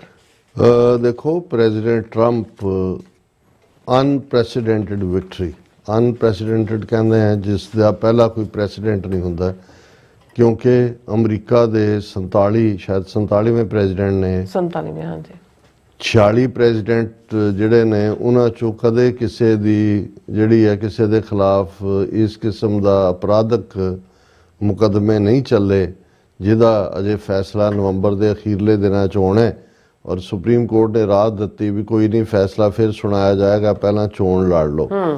ਫਿਰ ਜੋ ਕੁਛ ਪਿਛਲੇ ਟਰਮ ਵੇਲੇ ਜਦੋਂ ਪਾਵਰ ਹੈਂਡਓਵਰ ਕਰਨੀ ਸੀ, ਜਿਸ ਨੂੰ ਮੈਜੋਰਿਟੀ ਅਮਰੀਕਨ ਇੱਕ ਧੱਬਾ ਸਮਝਦੇ ਨੇ ਅਮਰੀਕਨ ਡੈਮੋਕ੍ਰੇਸੀ ਤੇ, ਪਰ ਟਰੰਪ 2 ਦਿਨ ਪਹਿਲਾਂ ਕਹਿ ਰਹੇ ਸੀ ਕਿ ਦੈਟ ਵਾਜ਼ ਏ ਲਵ ਡੇ ਜੀ, ਕਿ ਵੀ ਇਹ ਪਾਰਟ ਹੈ। ਚਲੋ ਅਸੀਂ ਉਸ ਸਾਰੇ 'ਚ ਜੇ ਨਾ ਵੀ ਜਾਈਏ, ਪਰ ਅਨਪ੍ਰੈਸੀਡੈਂਟਡ ਵਿਕਟਰੀ, ਕਿਉਂਕਿ ਅਕਸਰ ਜਦੋਂ ਅਸੀਂ ਇਹ ਸਾਰੇ ਦਾ ਐਨਾਲਿਸਿਸ ਵੀ ਕਰ ਰਹੇ ਸੀ, ਹਾਲਾਂ ਮੈਂ ਲਾਈਟਲੀ ਤਾਂ ਇਹ ਕਿਹਾ ਸੀ ਵੀ ਕਮਲੇ ਤੇ ਕਮਲੀ ਚੋਂ ਕਿਸੇ ਇੱਕ ਨੇ ਬਣਨਾ, ਤੇ 7 ਸਟੇਟਾਂ ਜਿਨ੍ਹਾਂ ਨੂੰ ਸਵਿੰਗ ਸਟੇਟਸ ਕਹਿੰਦੇ ਨੇ, 7 ਹੀ ਜਿਹੜੀਆਂ ਨੇ ਉਹ ਟਰੰਪ ਨੇ ਜਿੱਤੀਆਂ ਨੇ। ਹਾਲਾਂ ਜਿਹੜੇ ਪ੍ਰੈਡਿਕਟ ਕਰ ਰਹੇ ਸੀ ਕਿ ਵੀ ਬਹੁਤ ਨੈਕ ਟੂ ਨੈਕ ਰੇਸ ਹੈ, ਅਸੀਂ ਵੀ ਉਹਨਾਂ ਪ੍ਰੈਡਿਕਸ਼ਨਸ ਦੀ ਗੱਲ ਕੀਤੀ, ਪਰ ਹੁਣ ਇਹ ਲੱਗਾ ਵੀ ਕਿ ਨਾ ਸਿਰਫ ਟਰੰਪ ਨੇ 7 ਸਵਿੰਗ ਸਟੇਟਸ ਜਿੱਤੀਆਂ, ਇਲੈਕਟਰਲ ਵੋਟਸ ਜਿੱਤੀਆਂ, ਬਲਕਿ ਜਿਹੜੀ ਮੈਜੋਰਿਟੀ ਵੋਟ ਵੀ ਹੈ ਅਮਰੀਕਨਸ ਦੀ ਉਹ ਵੀ ਜਿੱਤੀ ਹੈ। ਨਹੀਂ ਤਾਂ ਹੋਇਆ ਇਹ ਸੀ ਕਿ ਵੀ ਬੇਸ਼ੱਕ ਪਿਛਲੀ ਟਰਮ ਵੇਲੇ ਹਿਲਰੀ ਕਲਿੰਟਨ ਨੂੰ ਹਰਾਇਆ ਸੀ ਟਰੰਪ ਨੇ, ਲੇਕਿਨ ਪਪੂਲਰ ਵੋਟ ਹਿਲਰੀ ਕਲਿੰਟਨ ਨੂੰ ਮਿਲੀ ਸੀ, ਜ਼ਿਆਦਾ ਵੋਟਾਂ ਉਹਦੇ ਕੋਲ ਸੀ। ਇਸੇ ਤਰ੍ਹਾਂ ਜਦੋਂ ਐਲ ਗੌਰ ਨੂੰ ਜੂਨੀਅਰ ਬੁਸ਼ ਨੇ ਹਰਾਇਆ ਸੀ ਤੇ ਜ਼ਿਆਦਾ ਵੋਟਾਂ ਪਰ ਇਸ ਵਾਰ ਪਪੂਲਰ ਵੋਟ ਵੀ ਜਿਹੜੀ ਹੈ ਉਹ ਟਰੰਪ ਜਿੱਤਿਆ, ਇਲੈਕਟਰਲ ਵੋਟਸ ਵੀ ਜਿੱਤਿਆ, ਔਰ ਜਿਹੜਾ ਡੈਮੋਕ੍ਰੇਟਾਂ ਦੇ ਸਾਹ ਸੁੱਕੇ ਹੋਏ ਨੇ ਕਿ ਸੈਨੇਟ ਦੇ ਵਿੱਚ ਵੀ ਮੈਜੋਰਿਟੀ ਜਿਹੜੀ ਆ ਉਹ ਰਿਪਬਲਿਕਨਸ ਦੀ ਹੋਈ, ਔਰ ਹਾਊਸ ਦੇ ਵਿੱਚ 3-4 ਸੀਟਾਂ ਰਹਿ ਗਈਆਂ ਨੇ ਜਿਹੜੀਆਂ ਜਿਨ੍ਹਾਂ ਨੂੰ ਜਦੋਂ ਤੁਸੀਂ ਟ੍ਰੈਂਡ ਦੇਖਦੇ ਹੋ ਤਾਂ ਰਿਪਬਲਿਕਨ ਦੇ ਹੱਕ 'ਚ ਜਾ ਰਹੇ ਨੇ। ਸੋ ਉਹ ਵੀ ਕਾਂਗਰਸ ਦੇ ਵਿੱਚ ਵੀ ਰਿਪਬਲਿਕਨਸ ਦੀ ਮੈਜੋਰਿਟੀ ਹੋਏਗੀ। ਸੋ ਚਾਰੋਂ ਹੀ ਇੰਸਟੀਟਿਊਸ਼ਨ, US ਕਾਂਗਰਸ ਜਿਹਦੇ 'ਚ ਅਸੀਂ ਹਾਊਸ ਆਫ ਰਿਪਰੈਜ਼ੈਂਟੇਟਿਵਸ ਸੈਨੇਟ ਕਹਿੰਦੇ ਹਾਂ, ਵਾਈਟ ਹਾਊਸ ਦਾ ਜ਼ਾਹਰ ਹੈ, ਵਾਈਟ ਮੈਨ ਆ ਗਏ Donald Trump, even supreme court 'ਚ ਪਿਛਲੇ ਪੀਰੀਅਡ ਵੇਲੇ ਉਹਨਾਂ ਨੇ ਆਪਣੇ ਫੇਵਰੇਬਲ ਜੱਜ ਲਾਏ ਸੀ। ਸੋ ਉਹਦੇ 'ਚ ਵੀ ਜਿਵੇਂ ਅਬੋਰਸ਼ਨ ਦੇ ਮੁੱਦੇ ਤੇ ਸੁਪਰੀਮ ਕੋਰਟ ਦਾ ਫੈਸਲਾ, ਉਹ ਤੋਂ ਅੰਦਾਜ਼ਾ ਹੈ ਕਿ ਹੁਣ ਇੱਕ ਪਾਸੇ ਤਾਂ ਜਦੋਂ ਇਸ ਕਿਸਮ ਦੀ ਥੰਪਿੰਗ ਮੈਜੋਰਿਟੀ ਮਿਲਦੀ ਹੈ ਤੇ ਇਹ ਆਪਣੇ ਆਪ ਦੇ ਵਿੱਚ ਕੋਈ ਵੀ ਜੇ ਪਾਲਿਸੀ ਜਾਂ ਨੀਤੀ ਅਪਣਾਣੀ ਹੈ ਟਰੰਪ ਨੇ, ਉਹਦੇ 'ਚ ਹੁਣ ਇਹ ਨਹੀਂ ਹੈ ਵੀ ਕੋਈ ਸੈਨੇਟ ਅੜਿੱਕਾ ਡਾਏਗੀ, ਕਿਉਂਕਿ ਫੰਡਿੰਗ ਜਾਂ ਜਿਹੜੇ ਬਜਟ ਜੁੜਿਆ ਹੁੰਦਾ ਸੈਨੇਟ ਦੇ ਨਾਲ, ਹਾਊਸ ਵਿੱਚ ਵੀ ਤੁਹਾਡੇ ਕੋਲ ਮੈਜੋਰਿਟੀ ਹੈ। ਸੋ ਇਹਦੇ ਤੋਂ ਇੱਕ ਖੌਫ ਵੀ ਹੈ, ਜਿਵੇਂ ਜੇ ਅਸੀਂ ਰਸ਼ੀਆ, ਚਾਈਨਾ, ਇੰਡੀਆ ਵਰਗੇ ਮੁਲਕ ਜਿਹੜੇ ਨੇ ਉਹ ਆਪਣੇ ਤੌਰ ਤੇ ਦੇਖ ਰਹੇ ਨੇ, ਕਿਉਂਕਿ ਟਰੰਪ ਨੇ ਇੰਡੀਆ ਬਾਰੇ ਹੁਣ ਕਹਿਣ ਨੂੰ ਤਾਂ ਉਹਨੇ ਭਾਵੇਂ ਹੋਇਆ ਜੀ, ਉਹਨੇ ਮੋਦੀ ਨੂੰ ਕਾਲ ਵੀ ਕੀਤੀ, ਮਾਈ ਫਰੈਂਡ ਮੋਦੀ, ਲੇਕਿਨ ਟਰੰਪ ਇੰਨਾ ਅਨਪ੍ਰੈਡਿਕਟੇਬਲ ਹੈ। ਆਪਣੇ ਇਲੈਕਸ਼ਨ ਕੈਂਪੇਨ ਵੇਲੇ ਵੀ ਉਹਨੇ ਕਿਹਾ ਸੀ ਕਿ India is the king of tariff, ਕਿ ਵੀ ਇਹ ਜਿਹੜੇ ਨੇ ਉਹ ਟੈਰਿਫ ਜਿਹੜੇ ਨੇ ਲਾਉਂਦੇ ਨੇ। ਔਰ ਜਿਵੇਂ ਡੇਵਿਡ ਹਾਰਲੇ ਕਿ ਕਿਹੜੇ ਮੋਟਰਸਾਈਕਲਾਂ ਦੇ ਵੇਲੇ ਇਸ ਨੂੰ ਇਸ਼ੂ ਬਣਾਇਆ ਸੀ ਟਰੰਪ ਨੇ, ਇਸੇ ਤਰ੍ਹਾਂ ਜੋ ਡਬਲ ਗੇਮ ਭਾਰਤ ਖੇਡ ਰਿਹਾ ਲਗਾਤਾਰਤਾ ਨਾਲ ਬਾਈਡਨ ਐਡਮਿਨਿਸਟ੍ਰੇਸ਼ਨ ਵੇਲੇ, ਕਿ ਇੱਧਰੋਂ ਪੁਤਿਨ ਨੂੰ ਵੀ ਭਾਲੂ ਜੱਫੀ ਪਾਈ ਹੋਈ ਆ, ਉਹਨਾਂ ਦਾ ਤੇਲ ਵੀ ਖਰੀਦ ਰਹੇ ਨੇ, ਤੇ ਉਧਰ ਅਮਰੀਕਾ ਨੂੰ ਵੀ ਕਹਿ ਰਹੇ ਨੇ ਕਿ ਜੀ ਅਸੀਂ ਤੁਹਾਡੇ ਨਾਲ ਕੁਆਡ 'ਚ ਵੀ ਹਾਂ, ਔਰ ਦੂਸਰਾ ਵੀ ਕੁਆਡ ਟਰੰਪ ਨੇ ਹੀ ਬਣਾਈ ਸੀ। ਸੋ ਇਹਨਾਂ ਨੂੰ ਇਹ ਫੀਅਰ ਵੀ ਹੈ ਕਿ ਵੀ ਕਿਸ ਪਾਸੇ ਗੱਲ ਜਾਏਗੀ। ਹਾਲਾਂ ਟਰਾਂਸਨੈਸ਼ਨਲ ਰਿਪਰੈਸ਼ਨ ਦੇ ਮੁੱਦੇ ਤੇ ਜਿਵੇਂ ਸਿੱਖ ਹਲਕਿਆਂ ਦੇ ਵਿੱਚ ਹੈ ਕਿ ਟਰੰਪ ਦੇ ਆਉਣ ਨਾਲ ਕੀ ਫਰਕ ਪਏਗਾ, ਅਸੀਂ ਸਮਝਦੇ ਹਾਂ ਵੀ ਇਹ ਜਿਹੜੀਆਂ ਨੀਤੀਆਂ ਹੁੰਦੀਆਂ ਨੇ ਉਹ ਤੁਹਾਡੇ different law enforcement, justice department, homeland security, ਉਹਨੂੰ ਪ੍ਰਭਾਵਿਤ ਨਹੀਂ ਕਰਦਾ ਪੋਲੀਟੀਕਲ ਪ੍ਰੋਸੈਸ ਕੋਈ ਵੀ।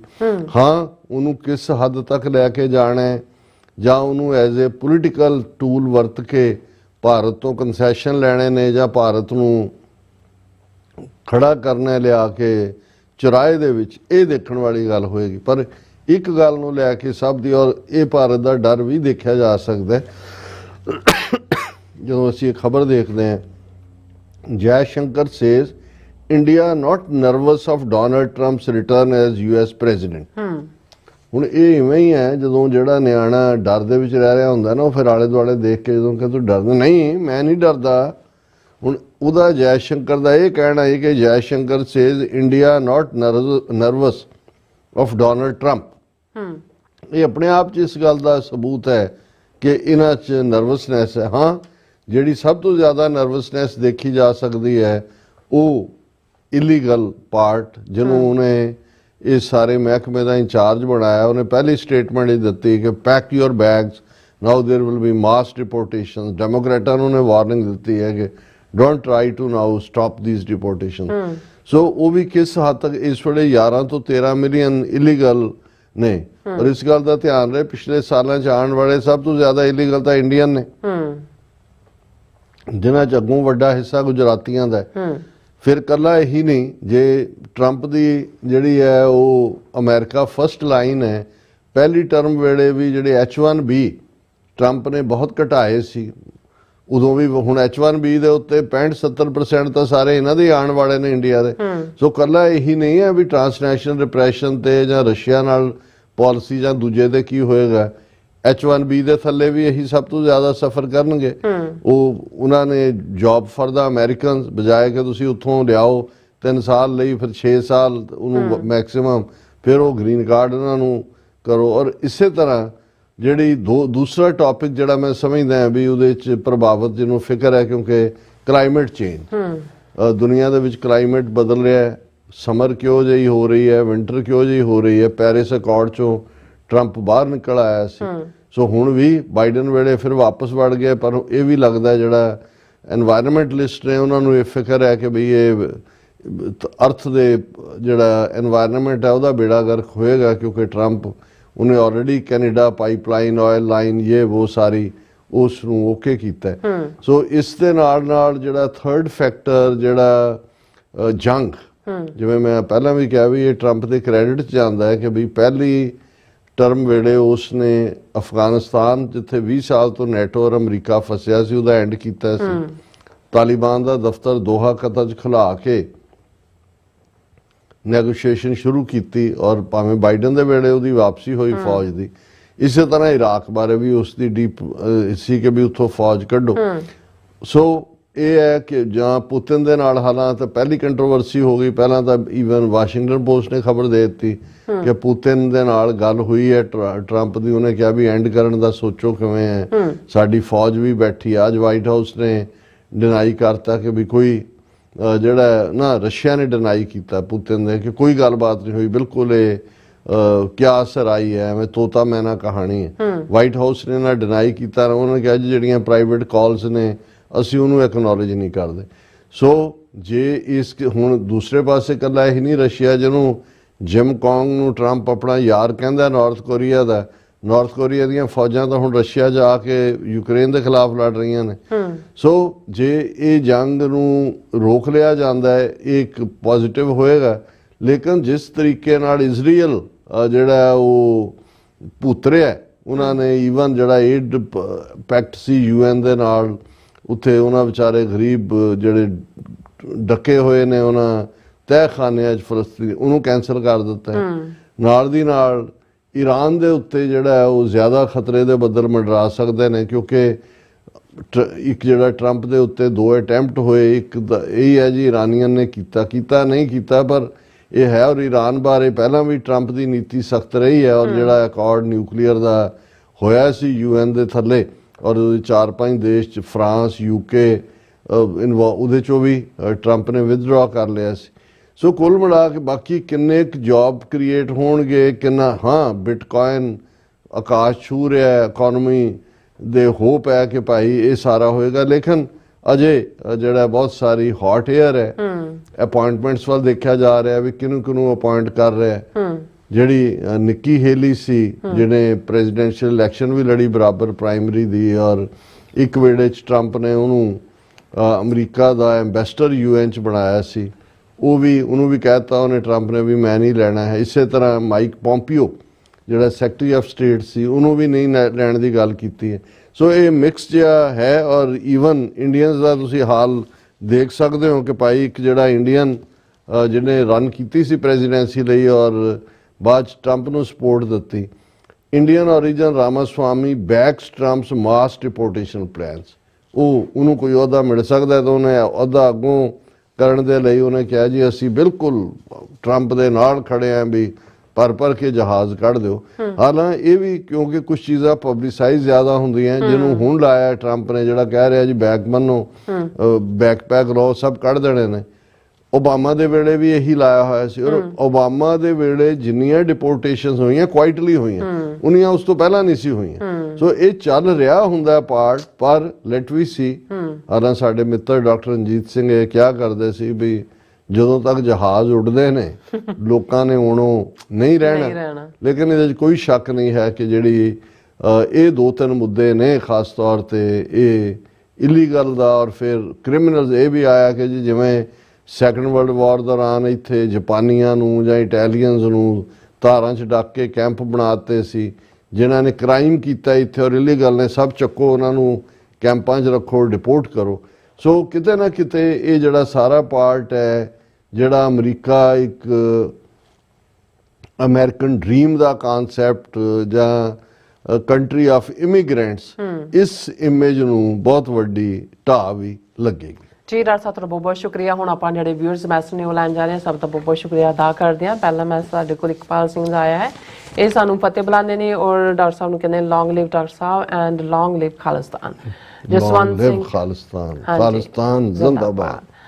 ਔਰ ਜਸਵੰਤ ਸਿੰਘ ਚੜ੍ਹਦੀ ਕਲਾ ਕਹਿੰਦੇ ਨੇ, ਸੁਖਜੀਵਨ ਬੱਚੂ ਜੀ ਗੁੱਡ ਜੌਬ ਕਹਿੰਦੇ ਨੇ, ਔਰ ਪ੍ਰਭ ਜੋਤ ਗੇਮਿੰਗ ਜਿਹੜੇ ਉਹ ਫਤਿਹ ਬੁਲਾਉਂਦੇ ਨੇ, ਬਸਰਾ ਜੀ ਫਤਿਹ। ਔਰ ਫਿਰ ਇਸੇ ਤਰ੍ਹਾਂ ਨਰਿੰਦਰ ਸਿੰਘ ਜੀ ਵੀ, ਰਾਜਨਪ੍ਰੀਤ ਸਿੰਘ ਜੀ ਵੀ ਇਹ ਫਤਿਹ ਬੁਲਾਉਂਦੇ ਨੇ। ਲਾਡੀ ਸਿੰਘ ਕਹਿੰਦੇ welcome back Baba ji, and Satnam Singh ji ਵੀ, ਔਰ ਸੁਖਦੇਵ ਸਿੰਘ ਜੀ ਵੀ, ਜਸਕੀਰਤ ਸਿੰਘ ਜੀ ਵੀ, ਜਤਿੰਦਰ ਸਿੰਘ ਜੀ, ਔਰ ਅਮਰਜੀਤ ਨਿੱਜਰ ਜੀ, ਹਰਮਨ ਪੰਨੂ ਜੀ। ਔਰ ਫਿਰ ਇਸੇ ਤਰ੍ਹਾਂ ਮਹਿਤਾਬਗੜ੍ਹ ਜ਼ਿਲ੍ਹਾ ਫਤਿਹਗੜ੍ਹ ਸਾਹਿਬ ਵਿਖੇ ਖਾਲਸਾ ਜ਼ਿੰਦਾਬਾਦ ਕਹਿੰਦੇ ਨੇ ਔਰ ਫਤਿਹ ਬੁਲਾਉਂਦੇ ਨੇ। ਔਰ ਮੁਹੰਮਦ ਜਾਵੇਦ ਜੀ ਕਹਿੰਦੇ नो हिंदी नो हिंदुस्तान इंशाअल्लाह, पंजाब बनेगा खालिस्तान और कश्मीर बनेगा पाकिस्तान। जाट एड खालसा जिंदाबाद कहते हैं। मोहम्मद जावेद कहते इंशाअल्लाह बहुत जल्दी वो वक्त भी आएगा जब खालिस्तान आज़ाद होगा। और जस्सी मीडिया जी, TV 84 टीम, डॉक्टर साहब मुबारक जी वेलकम बैक कहते ने, और दीप सिंह जी बहुत शुक्रिया। और बलिहार सिंह कंग जी भी फतेह बुलाते ने, सुखजिंदर जासर जी भी, और जसकीरत सिंह जी कहते डॉक्टर साहब जी बड़े समय बाद ਤੁਹਾਡੇ ਦਰਸ਼ਨ ਦੀਦਾਰ ਹੋਏ, ਗੁਰੂ ਦੇ ਪਿਆਰਿਓ ਵਾਹਿਗੁਰੂ ਜੀ ਤੁਹਾਡੀ ਸਭ ਦੀ ਚੜ੍ਹਦੀ ਕਲਾ ਕਰਨ, ਖਾਲਸਾ ਜ਼ਿੰਦਾਬਾਦ ਜ਼ਿੰਦਾਬਾਦ ਜ਼ਿੰਦਾਬਾਦ। ਬਹੁਤ ਸ਼ੁਕਰੀਆ ਭਾਈ ਸਾਹਿਬ। ਬਲਜੀਤ ਕੌਰ ਜੀ ਕਹਿੰਦੇ ਡਾਕਟਰ ਅਮਰਜੀਤ ਸਿੰਘ ਜੀ, ਭੈਣ ਨੀਲਮ ਕੌਰ ਜੀ ਤੁਹਾਨੂੰ ਦੋਨਾਂ ਨੂੰ ਕਹਿੰਦੇ ਨੇ ਫਤਿਹ ਬੁਲਾਉਂਦੇ ਨੇ, ਔਰ ਕਹਿੰਦੇ ਨੇ ਪ੍ਰਵਾਨ ਹੋਵੇ ਜੀ, ਔਰ ਖਾਲਸਾ ਰਾਜ ਆਵੇ ਜੀ, ਵਾਹਿਗੁਰੂ ਜੀ ਕੀ ਫਤਿਹ। ਔਰ ਬਲਜੀਤ ਵੜਾਜ ਜੀ ਵੀ ਔਰ ਰਣਬੀਰ ਸਿੰਘ ਜੀ ਵੀ ਫਤਿਹ ਬੁਲਾਉਂਦੇ ਨੇ, ਔਰ ਕਹਿੰਦੇ ਨੇ ਕਿ ਪੂਰੀ ਟੀਮ ਨੂੰ ਚੜ੍ਹਦੀ ਕਲਾ ਵਾਹਿਗੁਰੂ ਬਖਸ਼ੇ। ਔਰ ਫਿਰ ਸਾਨੂੰ ਪੰਜਾਬ ਵਾਲੇ ਆਮ ਸਿੱਖਾਂ ਨੂੰ ਤਾਂ ਕਲੈਰਿਟੀ ਹੈ ਕਿ ਆਜ਼ਾਦੀ ਹਾਲ ਹੈ, ਖਾਲਸਾਨ ਜ਼ਿੰਦਾਬਾਦ ਔਰ ਆਜ਼ਾਦ ਜ਼ਿੰਦਾਬਾਦ ਫਿਜ਼ਾ ਚ ਹੀ ਜਿੰਨੇ ਆ ਕਹਿੰਦੇ ਰਾਜ ਕਰੇਗਾ ਖਾਲਸਾ। ਔਰ ਗੁਰਬਖਸ਼ ਸਿੰਘ ਜੀ ਵੀ ਕਹਿੰਦੇ ਬਹੁਤ ਟਾਈਮ ਜਾਇਆ ਕਰਦੇ ਹੋ, ਇਹ ਪਤਾ ਨਹੀਂ ਆ ਰਹਾ ਅਜੀਤ ਸਿੰਘ ਜੀ ਵੀ ਫਤਿਹ ਕਹਿਣਾ ਚਾਹੁੰਦੇ ਨੇ ਵੀ ਬਾਹਰ ਕਿਉਂ ਰਹਿੰਦੇ ਹੋ, ਮੈਂ ਵੀ ਹੋਣਾ ਚਾਹੁੰਦਾ। ਗੁਰਮੇਲ ਸਿੰਘ ਜੀ ਵੀ ਫਤਿਹ ਬੁਲਾਉਂਦੇ ਨੇ, ਜ਼ਰੂਰੀ ਹੈ, ਬਾਹਰ ਵੀ ਇਹਦਾ ਆਪਣਾ ਰੋਲ ਹੈ। ਹਾਂਜੀ, ਗੁਰਮੇਲ ਸਿੰਘ ਜੀ ਫਤਿਹ ਬੁਲਾਉਂਦੇ ਨੇ, doctor Sahib ji and dear Neelam Kaur ji, thanks, you are doing a great job for the signature, please keep it up, God bless you and you are TV 84 team. ਔਰ ਫਿਰ ਸਾਨੂੰ ਫਤਿਹ ਬੁਲਾਉਂਦੇ ਨੇ, ਔਰ ਇਸੇ ਤਰ੍ਹਾਂ ਹਰਮਿੰਦਰ ਸਿੰਘ ਜੀ ਵੀ ਕਹਿੰਦੇ ਨੇ ਕਿ ਹਾਂਜੀ ਇਹ ਵੀ ਫਤਿਹ ਬੁਲਾਉਂਦੇ ਨੇ, ਔਰ ਏਕ ਓਂਕਾਰ ਵੀ, ਔਰ ਇਸੇ ਤਰ੍ਹਾਂ ਅਮਰਜੀਤ ਰਾਏ ਜੀ ਵੀ ਥੈਂਕ ਯੂ ਕਹਿੰਦੇ ਨੇ, ਔਰ ਇਸੇ ਤਰ੍ਹਾਂ ਕਿਰਪਾਲ ਸਿੰਘ ਜੀ ਵੀ, ਔਰ ਜੀਤ ਸੂਰਤੀਆ ਜੀ ਵੀ, ਕੌਰ ਸ਼ਰਨਜੀਤ ਜੀ ਕਹਿੰਦੇ ਜੇ ਇਹ ਸ਼ਾਂਤੀਪੂਰਨ ਪ੍ਰੋਟੈਸਟ ਹੈ ਫਿਰ ਗੁੰਡਾਗਰਦੀ ਕਿਸ ਤਰ੍ਹਾਂ ਦੀ ਹੋਵੇਗੀ। ਬਿਲਕੁਲ। ਕਾਇਮ ਵਿਲਰ ਜੀ ਕਹਿੰਦੇ ਨੇ ਕਿ ਸਤਿ ਸ਼੍ਰੀ ਅਕਾਲ ਭਾਈ ਸਾਹਿਬ ਜੀ, to all team Khalistan members, Khalsa ਜ਼ਿੰਦਾਬਾਦ, ਪੰਜਾਬ ਸੋਲਿਊਸ਼ਨ ਆਜ਼ਾਦੀ ਰੈਫਰੈਂਡਮ। ਔਰ ਹਰਮਨ ਗਿੱਲ ਜੀ ਵੀ ਫਤਿਹ, ਗੁਰਮੁਖ ਜੀ ਵੀ ਸਾਨੂੰ ਫਤਿਹ, ਔਰ ਪਾਲ ਸਿੰਘ ਗਰੇਵਾਲ ਜੀ ਵੀ ਫਤਿਹ, ਖਾਲਸਾ ਰਾਜ ਇਨ ਪੰਜਾਬ ਵਾਹਿਗੁਰੂ ਜੀ ਕਹਿੰਦੇ ਨੇ। ਔਰ ਇਸੇ ਤਰ੍ਹਾਂ ਹਰਮਨ ਗਿੱਲ ਜੀ ਵੀ ਔਰ ਰਿਸ਼ੀ ਭਾਰਦਵਾਜ ਜੀ ਵੀ ਆਏ ਨੇ। ਹਾਂਜੀ ਭਾਰਦਵਾਜ ਜੀ ਅੱਜ ਤੁਹਾਨੂੰ ਛੁੱਟੀ। ਧਰਮ ਸਿੰਘ ਜੀ ਵੀ ਔਰ ਸਨਮਾਨ ਜੀ ਵੀ ਯੱਕੜ ਮਾਰਨਾ, ਉਹ ਕਹਿੰਦਾ ਜੀ ਆਬਾਦੀ ਇੰਨੇ ਗੁਣਾ ਹੋ ਗਈ ਸਿੱਖਾਂ ਦੀ, ਸਿੱਖਾਂ ਨੂੰ ਕੋਈ ਤਕਲੀਫ ਨਹੀਂ। ਹਾਂਜੀ, ਤਾਂ ਹੀ ਤੁਸੀਂ ਬਾਹਰ ਆ ਕੇ ਸਿੱਖਾਂ ਨੂੰ ਮਾਰ ਰਹੇ ਹੋ, ਕਿਉਂਕਿ ਸਿੱਖਾਂ ਤੋਂ ਤੁਹਾਨੂੰ ਵੀ ਕੋਈ ਤਕਲੀਫ ਨਹੀਂ ਹੈ। ਠੀਕ ਹੈ ਜੀ। ਔਰ ਜਸਨਦੀਪ ਸਿੰਘ ਜੀ ਵੀ, ਔਰ ਇਸੇ ਤਰ੍ਹਾਂ ਸਿੰਘ ਗਰਚਾ ਜੀ ਵੀ, ਪ੍ਰਗਟ ਸਿੰਘ ਜੀ ਵੀ, ਅਜੀਤ ਸਿੰਘ ਜੀ ਵੀ, ਔਰ ਜਸਪ੍ਰੀਤ ਸਿੰਘ ਜੀ ਵੀ, ਔਰ ਹਰਦੀਪ ਸਿੰਘ ਜੀ ਵੀ ਕਹਿੰਦੇ ਵਾਹਿਗੁਰੂ ਜੀ ਕਾ ਖਾਲਸਾ ਵਾਹਿਗੁਰੂ ਜੀ ਕੀ ਫਤਿਹ। ਬਾਹਰ ਵਾਲੇ ਸਿੱਖੋ, ਤੁਸੀਂ ਬਹੁਤ ਚੜ੍ਹਦੀ ਕਲਾ ਵਾਲੇ ਸਿੰਘ ਹੋ ਤੇ ਪੰਜਾਬ ਦੇ ਵਿੱਚ ਗੁਲਾਮ ਸਿੱਖਾਂ ਨੂੰ ਛੁਡਾਉਣ ਦਾ ਯਤਨ ਕਰਦੇ ਹੋ। ਵਾਹਿਗੁਰੂ ਜੀ ਕਾ ਖਾਲਸਾ ਵਾਹਿਗੁਰੂ ਜੀ ਕੀ ਫਤਿਹ। ਸਭ ਦਾ ਪੰਜਾਬ ਦੇ ਸਿੱਖਾਂ ਦੀ ਬਹੁਤ ਵੱਡੀ ਦੇਣ ਹੈ, ਉਹਨਾਂ ਦੀ ਬਦੌਲਤ ਹੀ ਇਹ ਸਟਰਗਲ ਅੱਜ ਡਾਇਸਪੋਰਾ 'ਚ ਪਹੁੰਚੀ ਹੈ। ਉਸ ਧਰਤੀ ਤੇ ਸਤਿਗੁਰਾਂ ਦੀ ਬੜੀ ਕਮਾਈ ਹੈ। ਅਸੀਂ ਸਾਰੇ ਇੱਕੋ ਹੀ ਹਾਂ, ਪਰ ਇੱਥੇ ਸਾਡੇ ਕੋਲ ਆਪਣੀ ਗੱਲ ਕਹਿਣ ਦੀ ਆਜ਼ਾਦੀ ਹੈ। ਉੱਥੇ ਜਿਸ ਕਿਸਮ ਦਾ ਮਾਹੌਲ ਹੈ, ਤੁਸੀਂ ਦਬੇ ਘੁੱਟੇ, ਪਰ ਜਦੋਂ ਤੁਹਾਨੂੰ ਵੀ ਮੌਕਾ ਮਿਲਦਾ ਹੈ, ਜੇ ਅਸੀਂ ਦੇਖੀਏ ਖਡੂਰ ਸਾਹਿਬ ਔਰ ਫਰੀਦਕੋਟ 'ਚੋਂ ਜਿਵੇਂ ਪੰਥ ਬੋਲਿਆ, ਤੇ ਇਹ ਪੰਥ ਦੀ ਆਵਾਜ਼। ਬਹੁਤ ਸ਼ੁਕਰੀਆ ਤੁਹਾਡੇ ਲਿਖਣ ਲਈ। ਕਿਰਪਾਲ ਐਸ ਕਹਿੰਦੇ ਕਿ ਪੰਥ ਬਣੇ ਜੇਕਰ ਭਾਰਤ ਹਿੰਦੂ ਰਾਸ਼ਟਰ ਬਣ ਸਕਦਾ ਹੈ, ਫਿਰ ਪੰਜਾਬ, ਹਰਿਆਣਾ, ਹਿਮਾਚਲ ਤੇ ਰਾਜਸਥਾਨ ਮਿਲ ਕੇ ਪੰਥ ਕਿਉਂ ਨਹੀਂ ਬਣਾ ਸਕਦੇ। ਸੰਯੁਕਤ ਪੰਜਾਬੀ ਤੋਂ ਪੰਥੀ ਬਣਨ ਦਾ ਸਮਾਂ ਆ ਗਿਆ, ਔਰ ਆਗਿਆ ਪਈ ਅਕਾਲ ਕੀ ਤਬੇ ਚਲਾਇਓ ਪੰਥ, ਸਭ ਸਿੱਖਾਂ ਨੂੰ ਹੁਕਮ ਹੈ ਗੁਰੂ ਮਾਨਿਓ ਗ੍ਰੰਥ। ਸੋ ਸਭ ਦਾ ਬਹੁਤ ਬਹੁਤ ਸ਼ੁਕਰੀਆ। ਹੁਣ ਆਪਣੇ ਮੇਰੇ ਜਿਹੜੇ ਵਿਊਅਰਸ ਨੇ ਉਹਨਾਂ ਕੋਲ ਲੈਣੇ ਆ ਇਜਾਜ਼ਤ। ਵਿਊਅਰਸ, ਸਾਡੇ ਪ੍ਰੋਗਰਾਮ ਦਾ ਸਮਾਂ ਇੱਥੇ ਮੁੱਕਦਾ। ਤੁਸੀਂ ਆਪਣੀ ਰਾਏ ਤੇ ਸੁਝਾਅ ਸਾਨੂੰ ਭੇਜਣਾ ਭੁੱਲਣਾ ਸਾਡੇ ਇਸ ਪਤੇ ਤੇ sos@tv84.tv ਤੇ ਅਸੀਂ ਆਪਣਾ ਪ੍ਰੋਗਰਾਮ ਲੈ ਕੇ ਫਿਰ ਦੁਬਾਰਾ ਤੁਹਾਡੇ ਸਾਹਮਣੇ ਮੁੱਖ ਹੋਵਾਂਗੇ। ਤਦ ਤੱਕ ਲਈ ਮੈਨੂੰ ਤੇ ਆਪਣਾ ਸੁਣਾ ਗਿਆ ਦੋ ਦੇਖਦੇ ਰਹੋ TV 84 ਬੁਲਾ ਦਿਓ ਫਤਿਹ। ਵਾਹਿਗੁਰੂ ਜੀ ਕਾ ਖਾਲਸਾ, ਵਾਹਿਗੁਰੂ ਜੀ ਕੀ ਫਤਿਹ। ਰੱਬ ਰਾਖਾ।